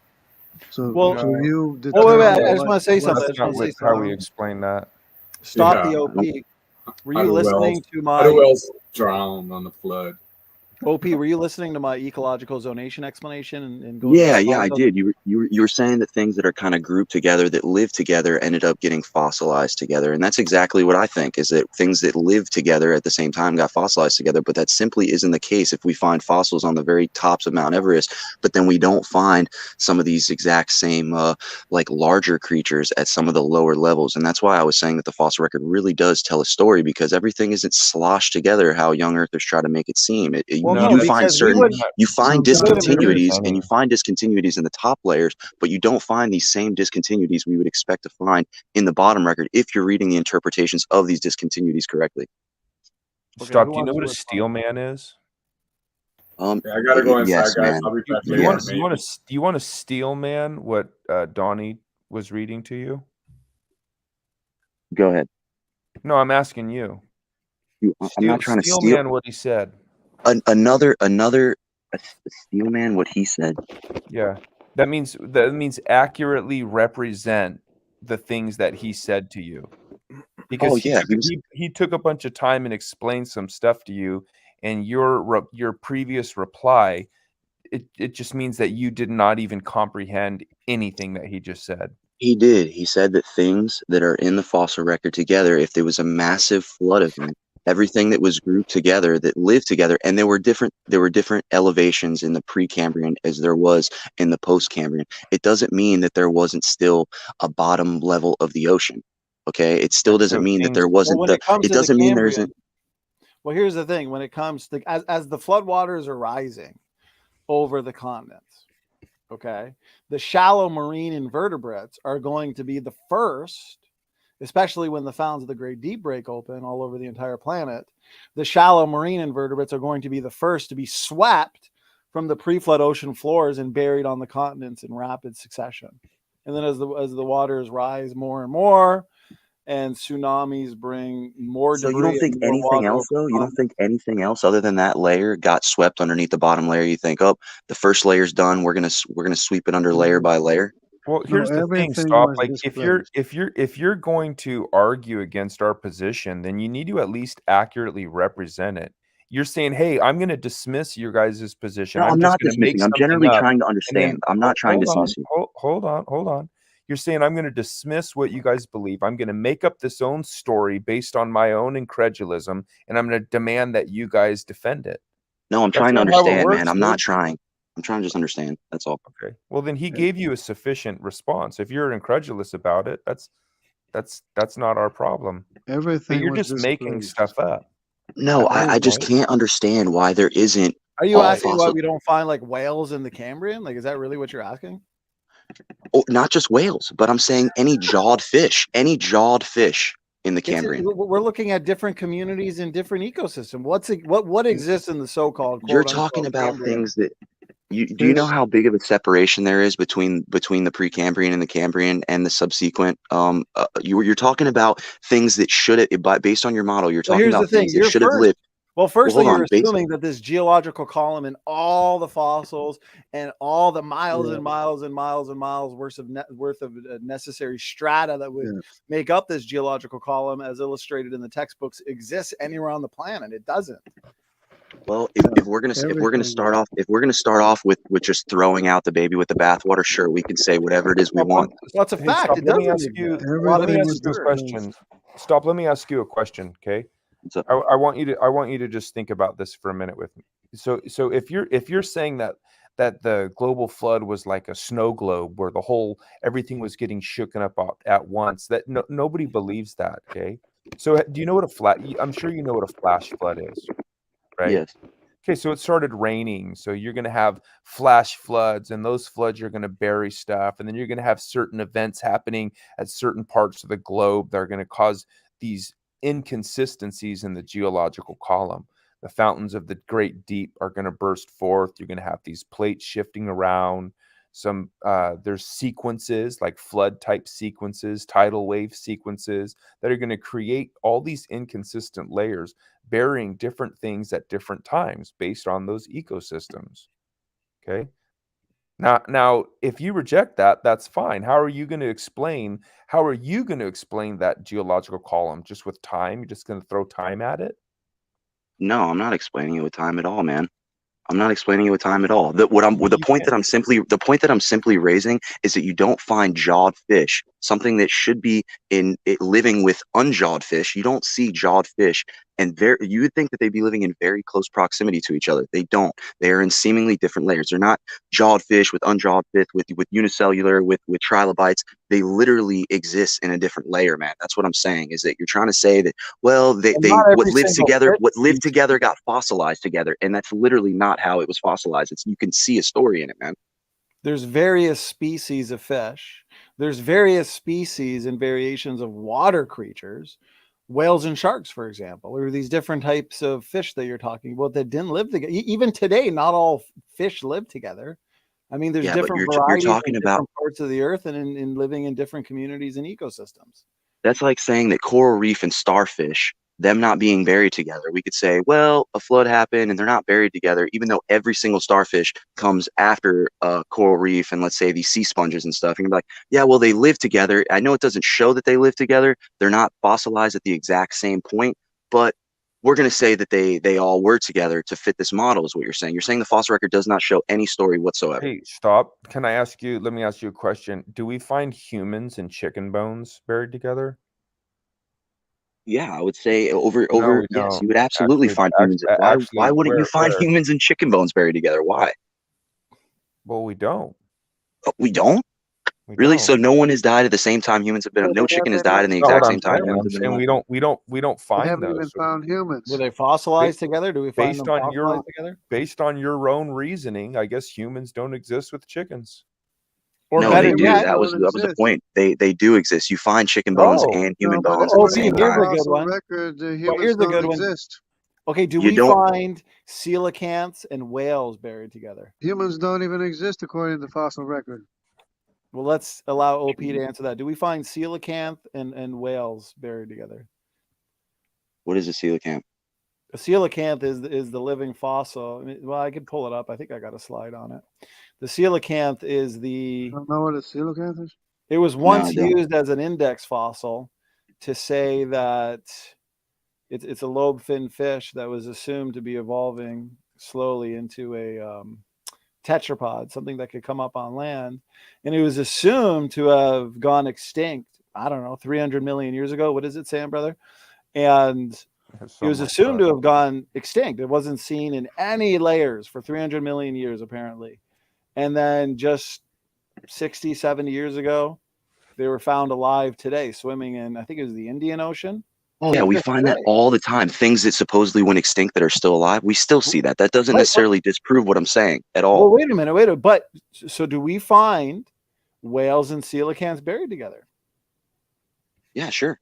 No, we don't. That doesn't disprove what I'm saying, man. No, we don't find them together, but we know that they obviously existed together because coelacanths are alive today. Whales are alive today. Whales are a mammal. Just because we didn't find one did not mean they didn't exist, man.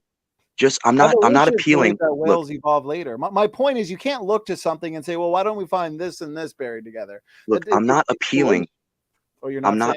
I'm not appealing to the incompleteness of the fossil record by saying just because we don't or we do find something that's proof of what I'm saying is based on the things that we have found, not appealing to the unknown and saying, well, we didn't find, so therefore it could be anything. I'm saying based on the things we found, we find a story inside the rocks. We don't find jawed fish appearing with unjawed unicellular and trilobite and yeah, but the exoskeleton. story would then tell us that whales and coelacanths didn't live together, but we know they did. Well, so where were coelacanths? I'm not appealing. I'm not appealing to the incompleteness of the fossil record and saying because we didn't find a fossil at the same time whales, we can assume that it's a completely different layer altogether. That's not what you're appealing to the unknown, the incompleteness of the fossil record, and that's not what I'm doing here. We can't say what we don't know. We simply don't know. We can't say what we don't know. If there was nothing there, sure, it may have existed at the same time, but it's still alive today. So there's no chance if it exists at the same time. Yeah, there's no chance. Your whole point is that you don't know, and you seem to be contradicting. You seem to be throw the baby out with the bathwater, man. Throw the baby out. It's you your seem belief. to be contradicting yourself quite a bit, and No, when it's convenient. When it's convenient, no, I'm contradicting you, bro. Hold on, I'm contradicting you. It's a cult belief. I don't know why you're interrupting me. So when it's convenient for you, you'll say that you don't know, but then when you're trying to make another point, you're going to say that, well, you do know. And then when we point out the contradiction, you're saying, oh, why don't we find these things together based on your own line of reasoning, which contradicts. Of course, listen, man. It seems like you're all over the map. You just kind of believe whatever you want. All right, man. Hey, man, you raised a really good point, man. See, I didn't even know what a coelacanth was until you brought it up. I didn't even know if we found a fossil record. So you asked me a loaded question and said, "Oh, wait, based on your you know what I'm saying?" It's not a loaded question. It was a loaded question, man. Then what was the premise smuggled in that you don't agree to? The premise smuggled in is if it is still alive today. Because the scientific community thought that the coelacanth was around back then. Not me. Not me. I didn't say. If I may, I'm trying to explain to you, bro. You asked me a question and then interrupt me. You asked me a question, then interrupt me, bro. Thank you. I said it was a loaded question because it was the scientific community that thought that the coelacanth thought to be around the same time as the whales, and they ended up finding out different. It wasn't me that said that they were No, around, and they, because the scientific Not community is even. wrong, all of a That's sudden not my even the my point. thesis is no, wrong. no, That's not the it's the point. opposite. They thought the coelacanths went extinct before the evolution. But remember, whales, although they're creatures that exist in the water, evolutionists believe because they're mammals, they evolved later than fish, right? They It doesn't evolved mean that from there was a time when the coelacanth is not. There's a time in the fossil record when the coelacanth was not around. There's time in the fossil record that show that when things simply were not around. Can we But at least agree with that? where the fossil record shows that the coelacanth was not around, and therefore many assume they went extinct for 300 million years, they show up today. So we know that during those 300 million years, where apparently they weren't They weren't in the existing, layers. they did exist. That's the whole point. So, We can't- so hold on. If things based on punctuated equilibrium, if things can emerge, then things. I believe that species could still be emerging right now, man. We still find aborigines in these crazy jungles where it's like, Oh, dude. how are these people Show even us. still surviving? We find species. You're just making stuff up now.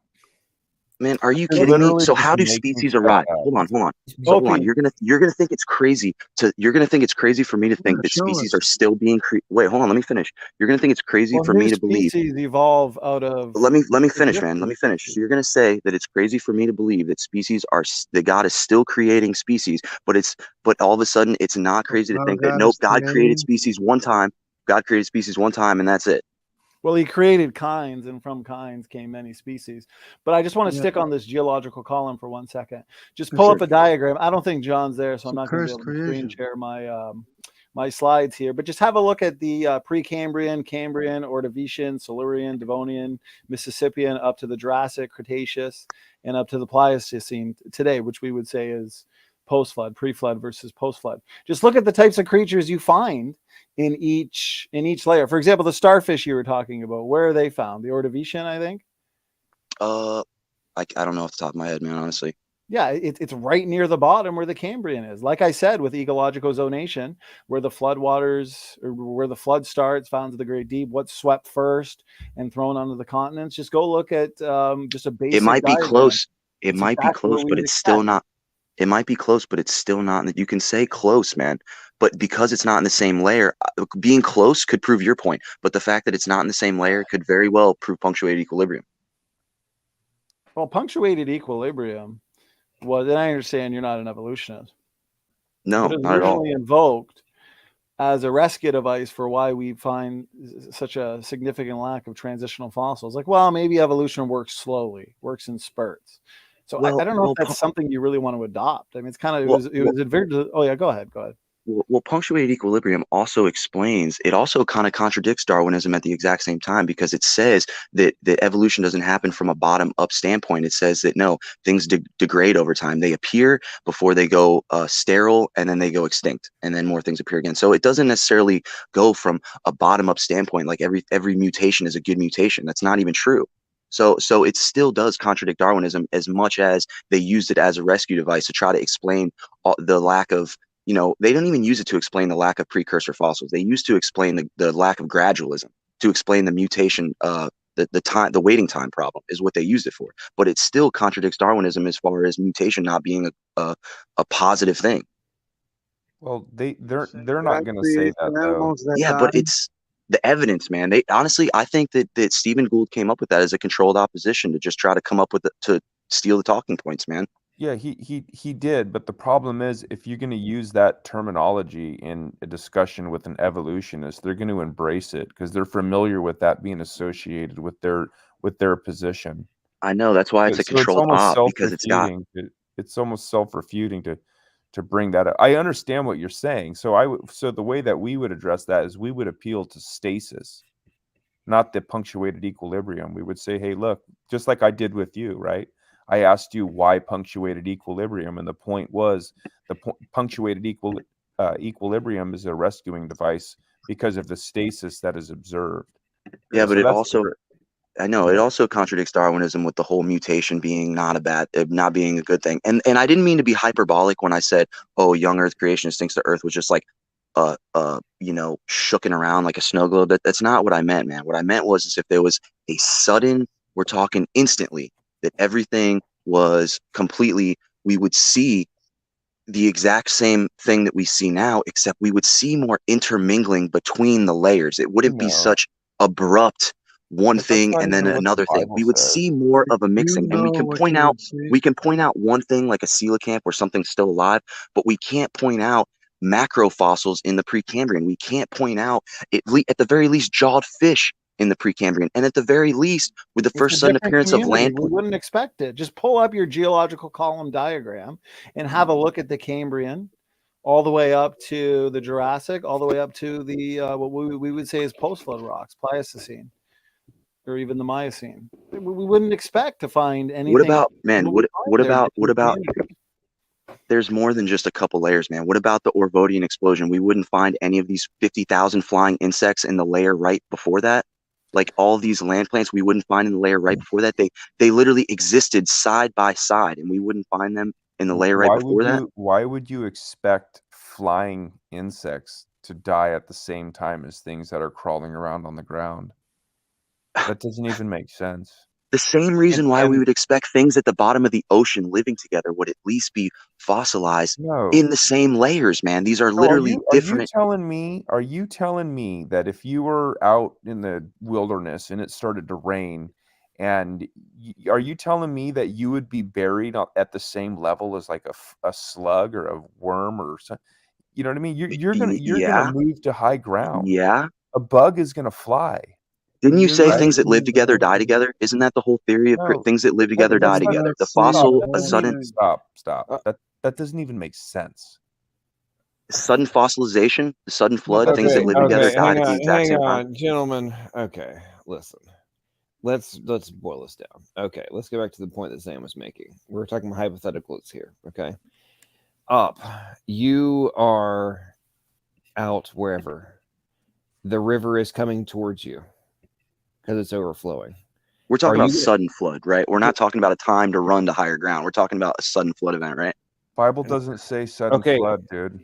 Dude, in a flash flood. That should prove my point even more. We should find things. Okay, dude, shut up and listen. Okay, let's think about this logically for 1 second. Okay, in the context of the flood that was being discussed at this current moment, are you operating from the position that every inch of the Earth's surface was instantaneously covered with water? No, I'm going with both. I'm honestly trying to take both directions because at no direction, whether it was flooded. Hang on. I asked you this question very specific. We're gonna go down a logic. Let's go both. Let's go both. An instant flood and one that took place over time. Okay, we're gonna go. Do you think that an instant flood is actually plausible? Yes or no? That would be the only way that this story would make sense. All the way up to the top. Which story would make sense? That's the only way that the reason why species aren't fossilized together. It would have to be. Actually, no. It would have to be a gradual thing. Okay, cool. So again, we're going to clarify. Do you think that a instant flood is plausible? No. This is a pretty simple question. This is a pretty simple question because the answer should be no. It's not plausible. Look, man. If the heavens, look, man. I live in Florida. Listen. So what you say by instant, man? I live in Florida, bro. We can get 8 inches of water in a matter of no time. So to say, do I think the sky can open up and we could be in 10 feet of water in fucking no time? Yes, that to me is fucking instant. Dude, everything's gonna start. Dude, no. We're gonna go down a pathway. Is it plausible for every inch of really fast from a perception perspective? Oh yeah, it seems like it was just a minute ago. There was no water and now there is. I'm talking about in a real time from right now it's dry, now it's covered. Okay. Dude, do you know what a flash flood? Do you know what a flash flood is, homie? Dude, you don't think that's possible? Okay. You don't think a flash flood's possible? Okay, everybody shut the fuck up, okay? And we're gonna listen carefully here, dude. I literally live in Nashville. Where the entire city was underwater. Okay, so flash floods are possible then. So you agree? No, dude, shut the fuck up, man. You are really starting to piss me off. Okay, we're gonna be very literal here. Okay, so a flash flood does not instantaneously cover an entire surface area. Does it? Please don't tell me you're actually this fucking stupid. So you don't think we can have fucking 3 feet of water, 5 feet of water in a day? Dumbass, you're about to get kicked the fuck out of the room. In a Bye. real world Bye, scenario, bro. Flash floods are fake, bro. You're right. In a real world scenario, Takes can time. every surface, every square foot of the area be covered in water instantaneously? Obviously, the answer is no, unless you're an idiot. Okay? So, I know he's left, but maybe he'll be listening on the side chat. Okay, so the point that has been being made over and over again is if you, unless you're a really stupid Floridian, which I'm hoping you're not, if you see the freaking water coming towards you, are you going to stand still and allow yourself to be swallowed up, or you could at least attempt to run away? What the hell is the banging noise? What is going on here? Somebody banging again. Anyway, this stuff is just I don't understand. That guy cannot be that dumb. He really. No, I think he was trolling. He was trolling. He refuted himself when he said that he lives in Florida and it can happen fast. That's the point. Different environments, things can happen fast. Other environments, they happen slow. We wouldn't expect everything to be buried at the same time, and that would explain the inconsistency in the geological column. And his idea that flies wouldn't simply fly, like literally fly away. What kind of you don't know what a flash flood is? I mean, yeah, man, I literally rescued my former business partner whose car was floating down the street. Yeah, dude, I understand how flash floods work. I mean, I honestly, birds and flies too. I mean, good grief. Okay, who thinks that he sounded like he might have been like early 20s, like really early 20s? We didn't know about the coelacanth, so he can't be that old. Well, he struck me as young and arrogant, is what kind of struck me. They're just not. And firm in his belief. He's like a firm believer. You know, I don't care. I don't care. Well, anyway, enough. Couldn't be swayed. He couldn't be swayed. He wouldn't be swayed from his took me till his punctuated equilibrium. Took me till 3:15 to get pissed off. I have to deal with all this freaking dumpster fire, and I finally lose it at 3:15 a.m. I was gonna quit at midnight. It's now 3:15, and got a dumbass 6 hours straight of dumpster fire, John. And we got a dumbass asking me if I know what a flash flood is because he lives in Florida. Man, I have been. No. Actually, I spent the first my freshman year in college. My first semester, I spent it in Pensacola, Florida. I have an aunt who lived in Pensacola and another one in Orange Beach. My grandparents lived in freaking Mobile, Alabama. No, I dated a chick from Naples, Florida. Freaking A, dude. No, I have no idea about freaking Florida. Oh, wait. And my second girlfriend in my late 20s.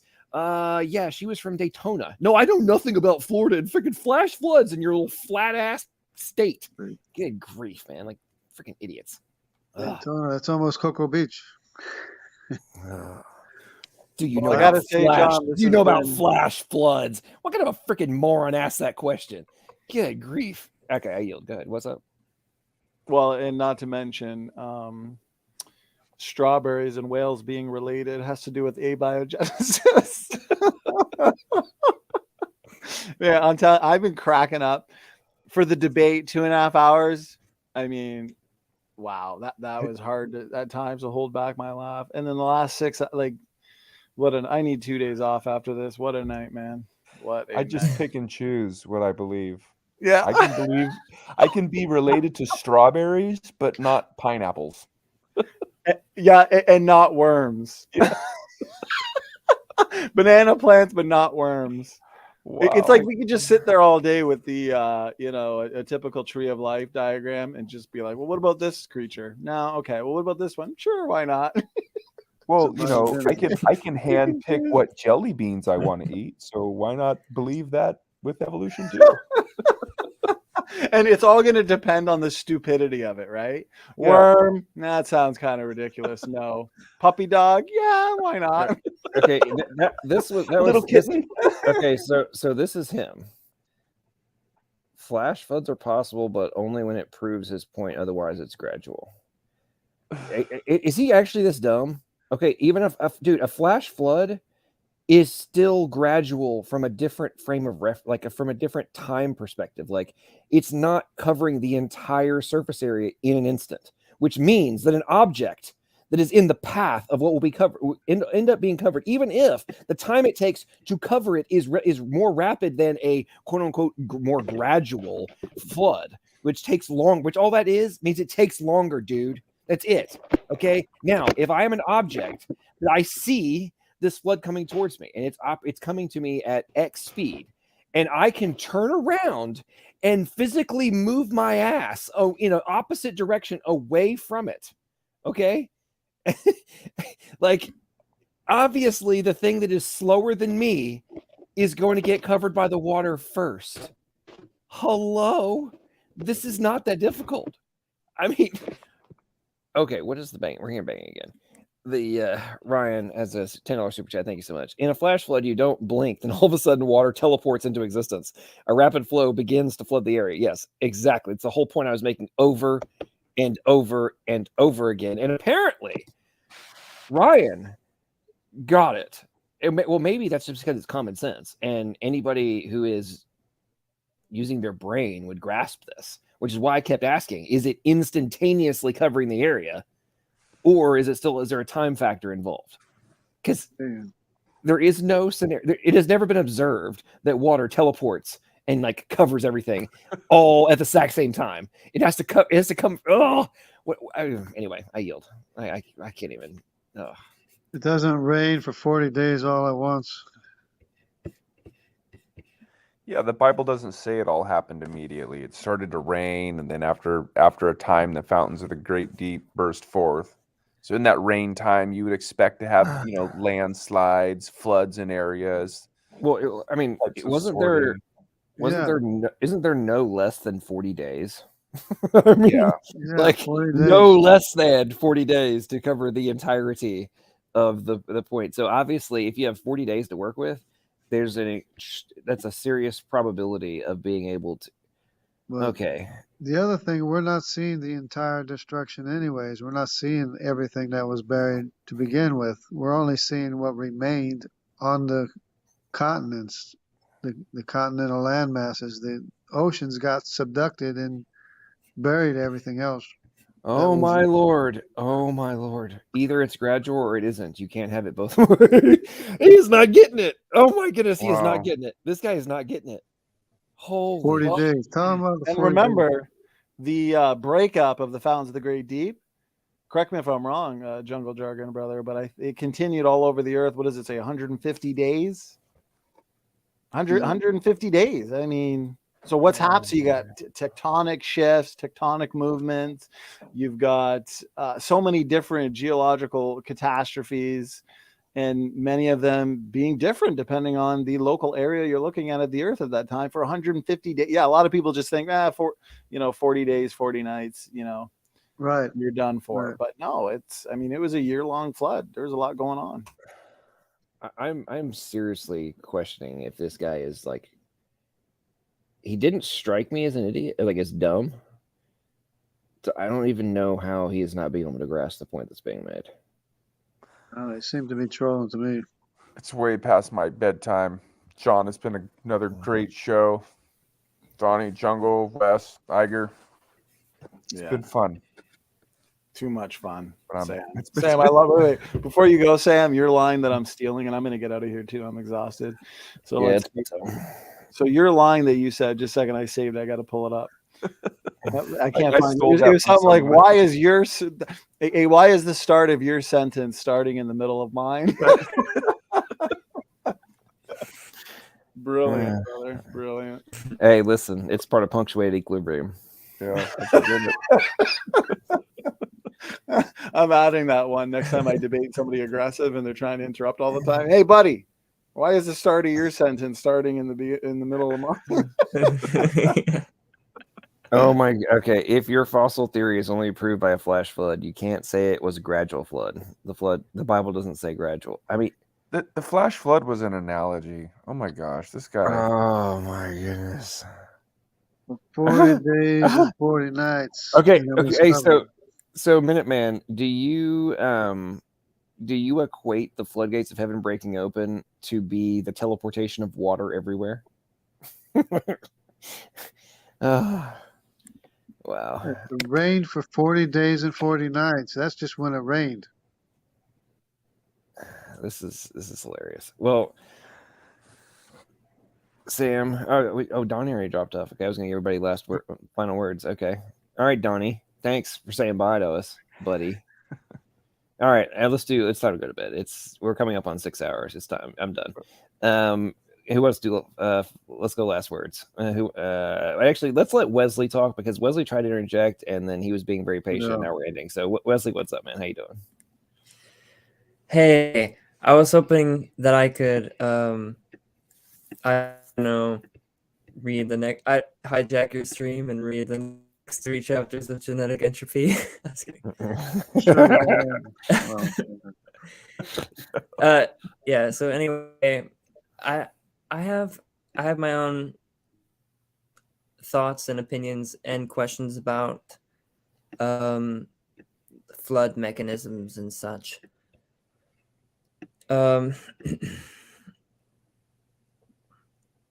It does sort of strike me as odd to think that the capabilities of animals to migrate or escape floods has a substantial impact on where they're located. Except for perhaps not vertically but horizontally, like where they are on continents. But as far as like in the specific layers that they're in, it strikes me that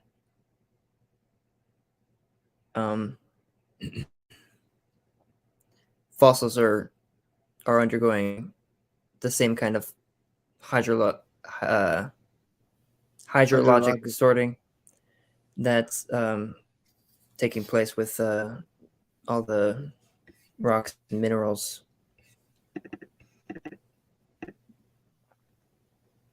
That's my. I guess I would like to hear other people's thoughts on that.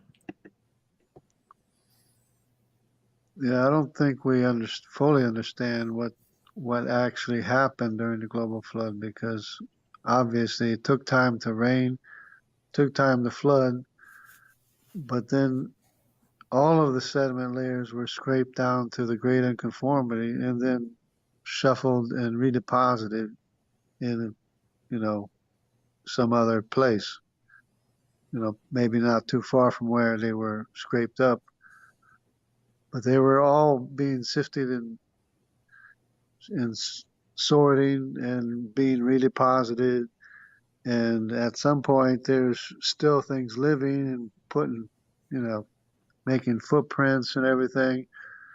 And then that was buried, so there's a lot more going on, I think, than what we can fully understand. And a lot of it's not there anymore because when the ocean sank down, it just subducted everything. There's no sediment layers in the deep oceans.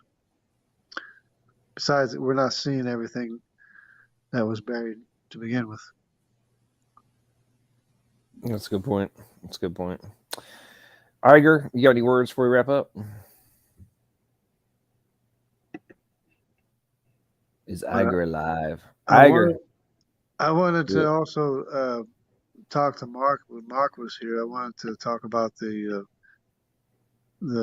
continental drift, and he said that that didn't make sense. The continent's moving very fast, but I wanted to ask him well, what if after the flood all the land masses were, or before or after, when he believes in a Pangea type thing to begin with, and that they all broke apart, and the location of that Pangea continental mass would have been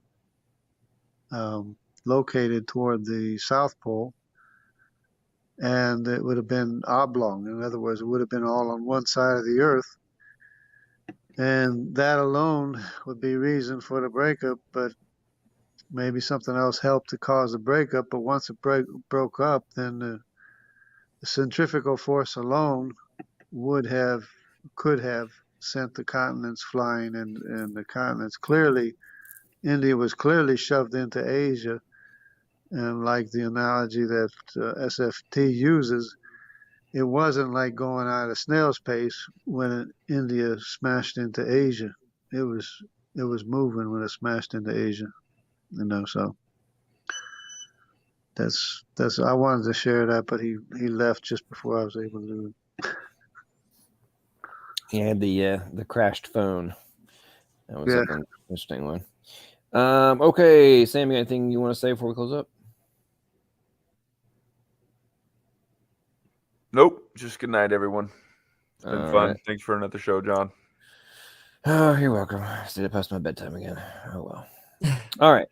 Well, everybody, thanks so much for your time. Everybody in the side chat, appreciate you dealing with the dumpster fire. I can't believe I actually kept my temper under control for 6 hours, but it's always guaranteed there will be one that are still going on about dumb things in side chat. And just my final words are going to be, dude, if all the water came immediately, then it didn't rain for 40 days and 40 nights. Therefore, you're a freaking idiot for not grasping this.